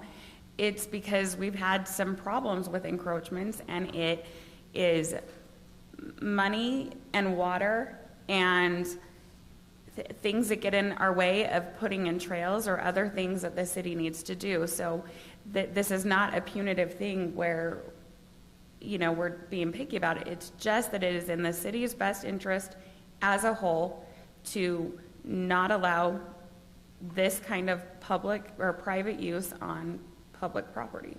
Well, and the drought really is your Yeah. best argument. I mean, one of your Okay. best arguments. Brittany, thank you for, Yeah, I know that your thank you. committee, they've kind of left, but you guys have spent, I don't know how many different meetings. I've been at 2, and I think you had 2 or 3 before that. So I mean, Brittany, I appreciate, and Sarah, I know you've been there, so I appreciate both Brittany and Sarah, where we assigned them to be on that committee. And we've had several of our planning commissioners that have also helped kind of, with some of that, so I appreciate their effort. So we're going to see the letter from Brittany, then it will go to staff after council's kind of looked at that. And then how soon do we think we can mail that out, Nathan? Depends how fast you guys get it reviewed. But it's going to take us probably a week to get up, pull all the addresses, and then go from there. Well, and Rob needs to review it as well, right? Right. So we'll start assigning a couple people to pull addresses tomorrow. And so we're ready. Are you thinking it goes to when the citywide, or letter's just ready. those who we know that have encroached? Or I would assume that it was anybody adjacent to city open space / owned property. Why wouldn't you just send it out in the newsletter even? Newsletter was just Yeah, and I mailed think- last yeah, week. it was last week, but we could send it to everybody. We could just send it citywide. Frankly, that would be easier from, I mean, it'll be more Right. costly, but it's easier from a To staff send it time. Yeah. citywide, because, Yeah, we could just do that also. Yeah, I mean, when we have to have them remove encroachment, then you have to specify Yes. people, but I think the whole city should know that it's a problem. Okay. Great idea, we'll do that. I would suggest that for, received differently if it's signed by a staff member versus the mayor and council. So I would suggest that at the bottom, we don't have to have your signatures or anything. Sincerely. You're saying with our names on it. Mayor and city council, that's all we gotta say. That's great. Versus code compliance officer, so, or me, or Aaron. All 5 council members and the mayor are all agreeable about this letter going out. So is everyone agreeable to have their name on the letter?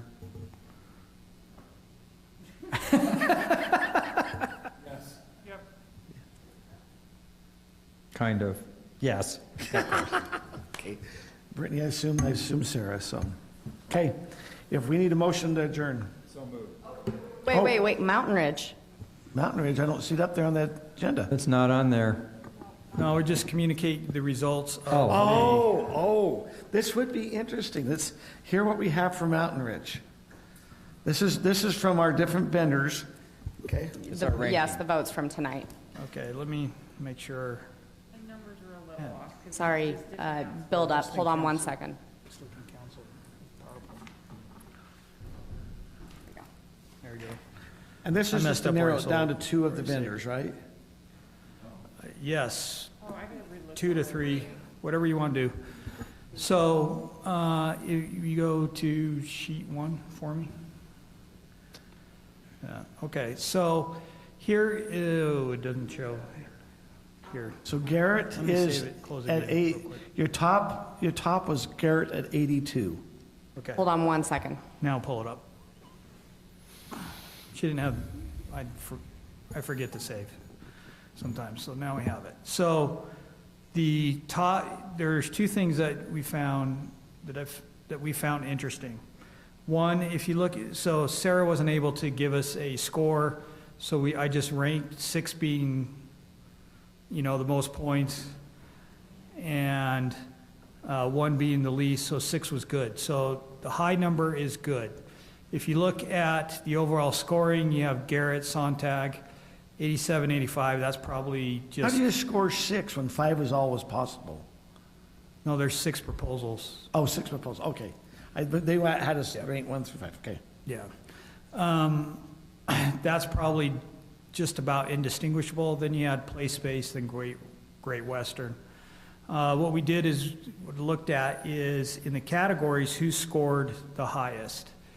Accessibility and inclusive was Sontag, and then unique and innovative was Garrett, and then iTest, Garrett, and Great Western were tied.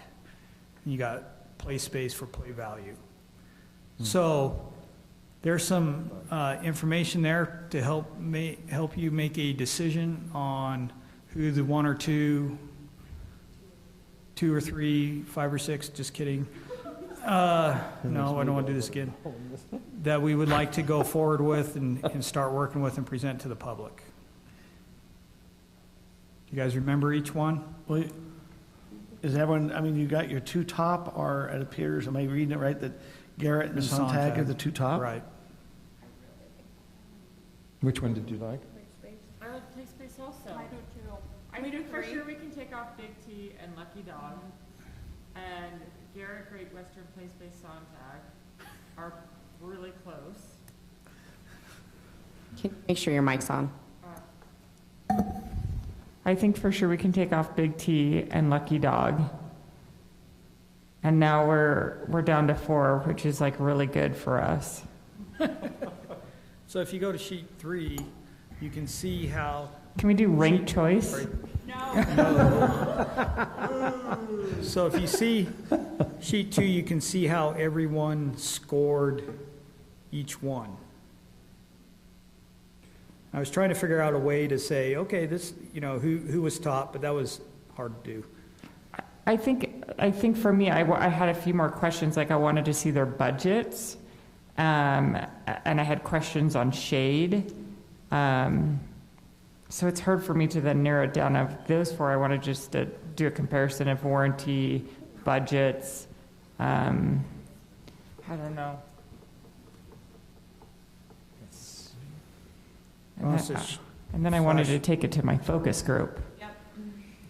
Yeah, Remember, I was wondering about that. Remember, the plan from here is to go to the community, so really, we want council, if you can, to narrow it before we go to the community. Yes, yes. Because we want community feedback. I just meant my focus group as in my 4 Your kids. child, right? Yeah. So do you need it narrowed to 2 or 3? 3? 3? That's your choice. The more we can narrow it down for the public, the better it will be.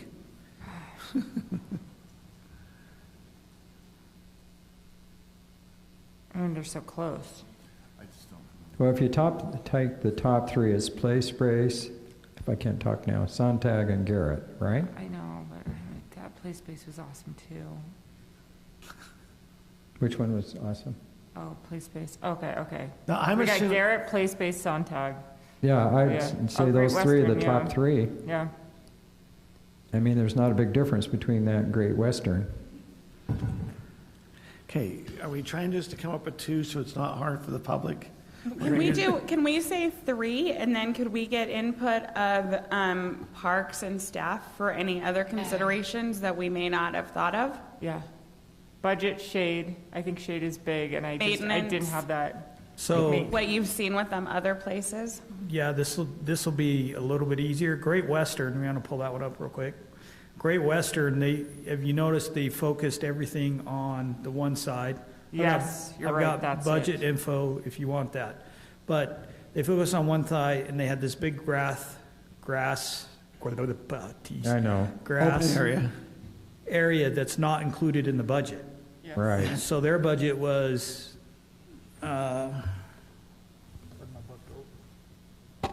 Is that the one with the bridge? Yeah, I forgot you didn't like bridges. We personally I like a lot of play elements about this, but it just, Didn't take up the when whole it space. takes up only half of the allotted area, But it has a spider.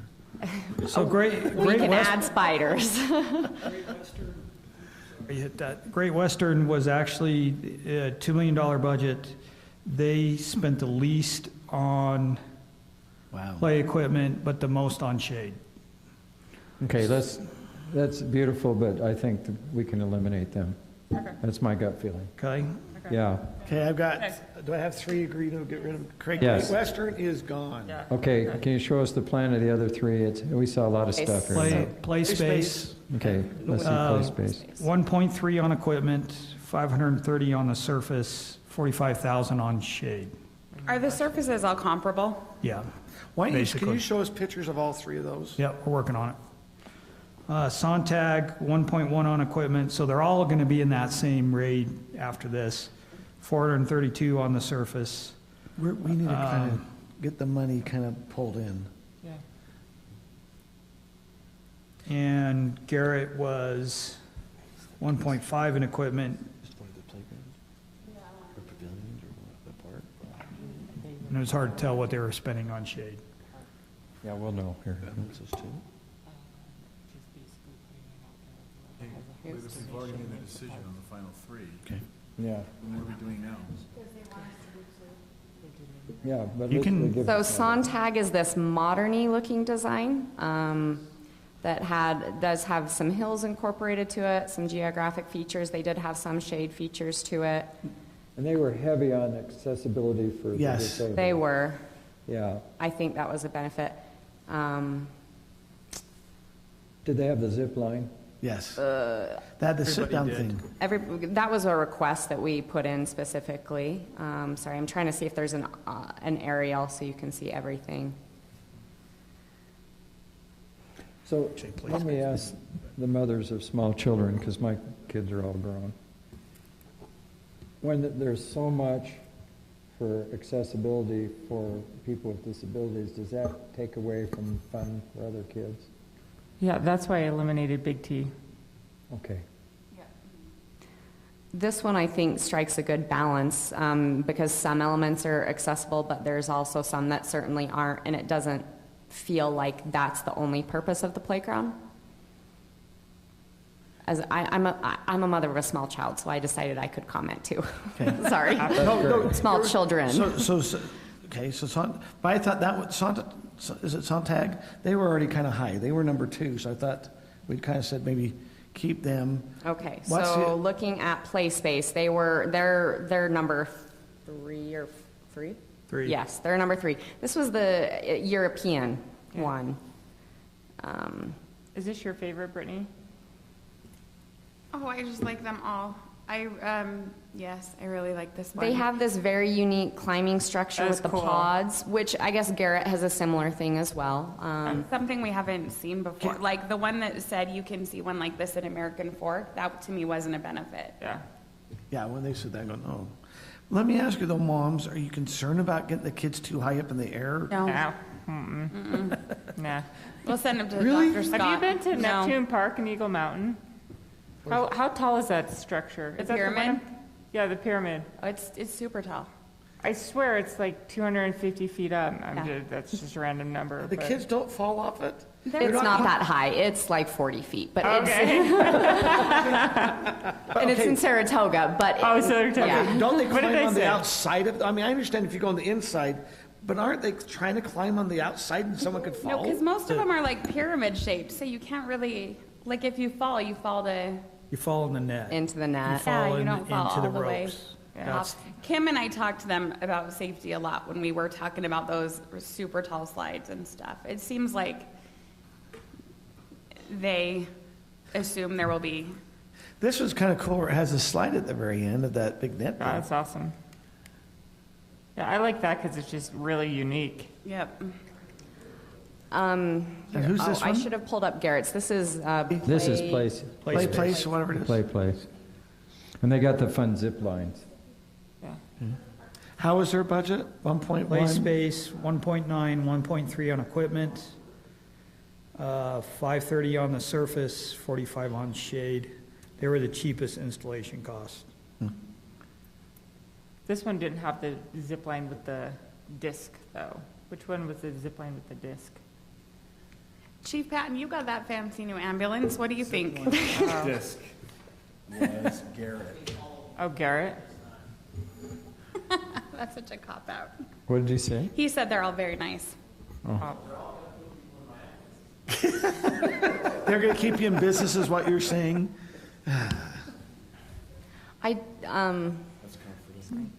Do you want staff input? I'm sorry, I don't need to Yes, talk. yes. I don't feel like this one has much of as much inclusivity to it than I do see with the Sontag one.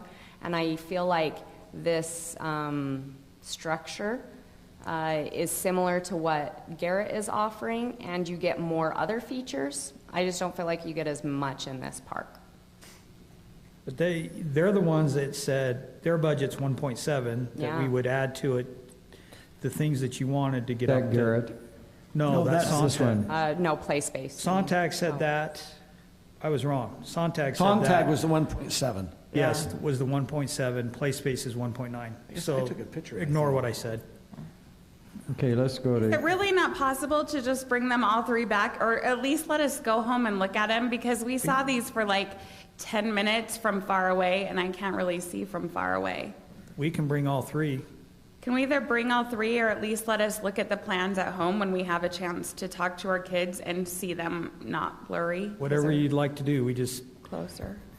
time is of the essence. Time tonight or time in general? Time in general is of the essence. Okay, well, I would like to look at all three at least like until tomorrow, because it's a big decision spending this much money on our last big park, and I don't want to make it from blurry pictures I can barely see. When I say time is the essence, like end of the week. okay. Okay. Since we're talking about Mountain Ridge, if we can we just need to really now start homing in on the financial aspect. I mean, we got to Yeah. make sure that what we're talking, we have the funds Yeah. that are there to be able to actually do it. I mean, there's a lot of little loose ends that need to be tightened up. You know, if it be Yeah. with Surf Soccer, with Chad Christopherson, if it be with the donors, we need to start kind of. Yeah, this will help. But do you have a picture of Garrett's? It's being very slow to load, so I think my computer is overwhelmed with all of the pictures I have up right now. It's understandable. Downloading. Oh, I see. There we go, it's getting closer. Just close out a couple of the others, and hopefully we'll. Yes.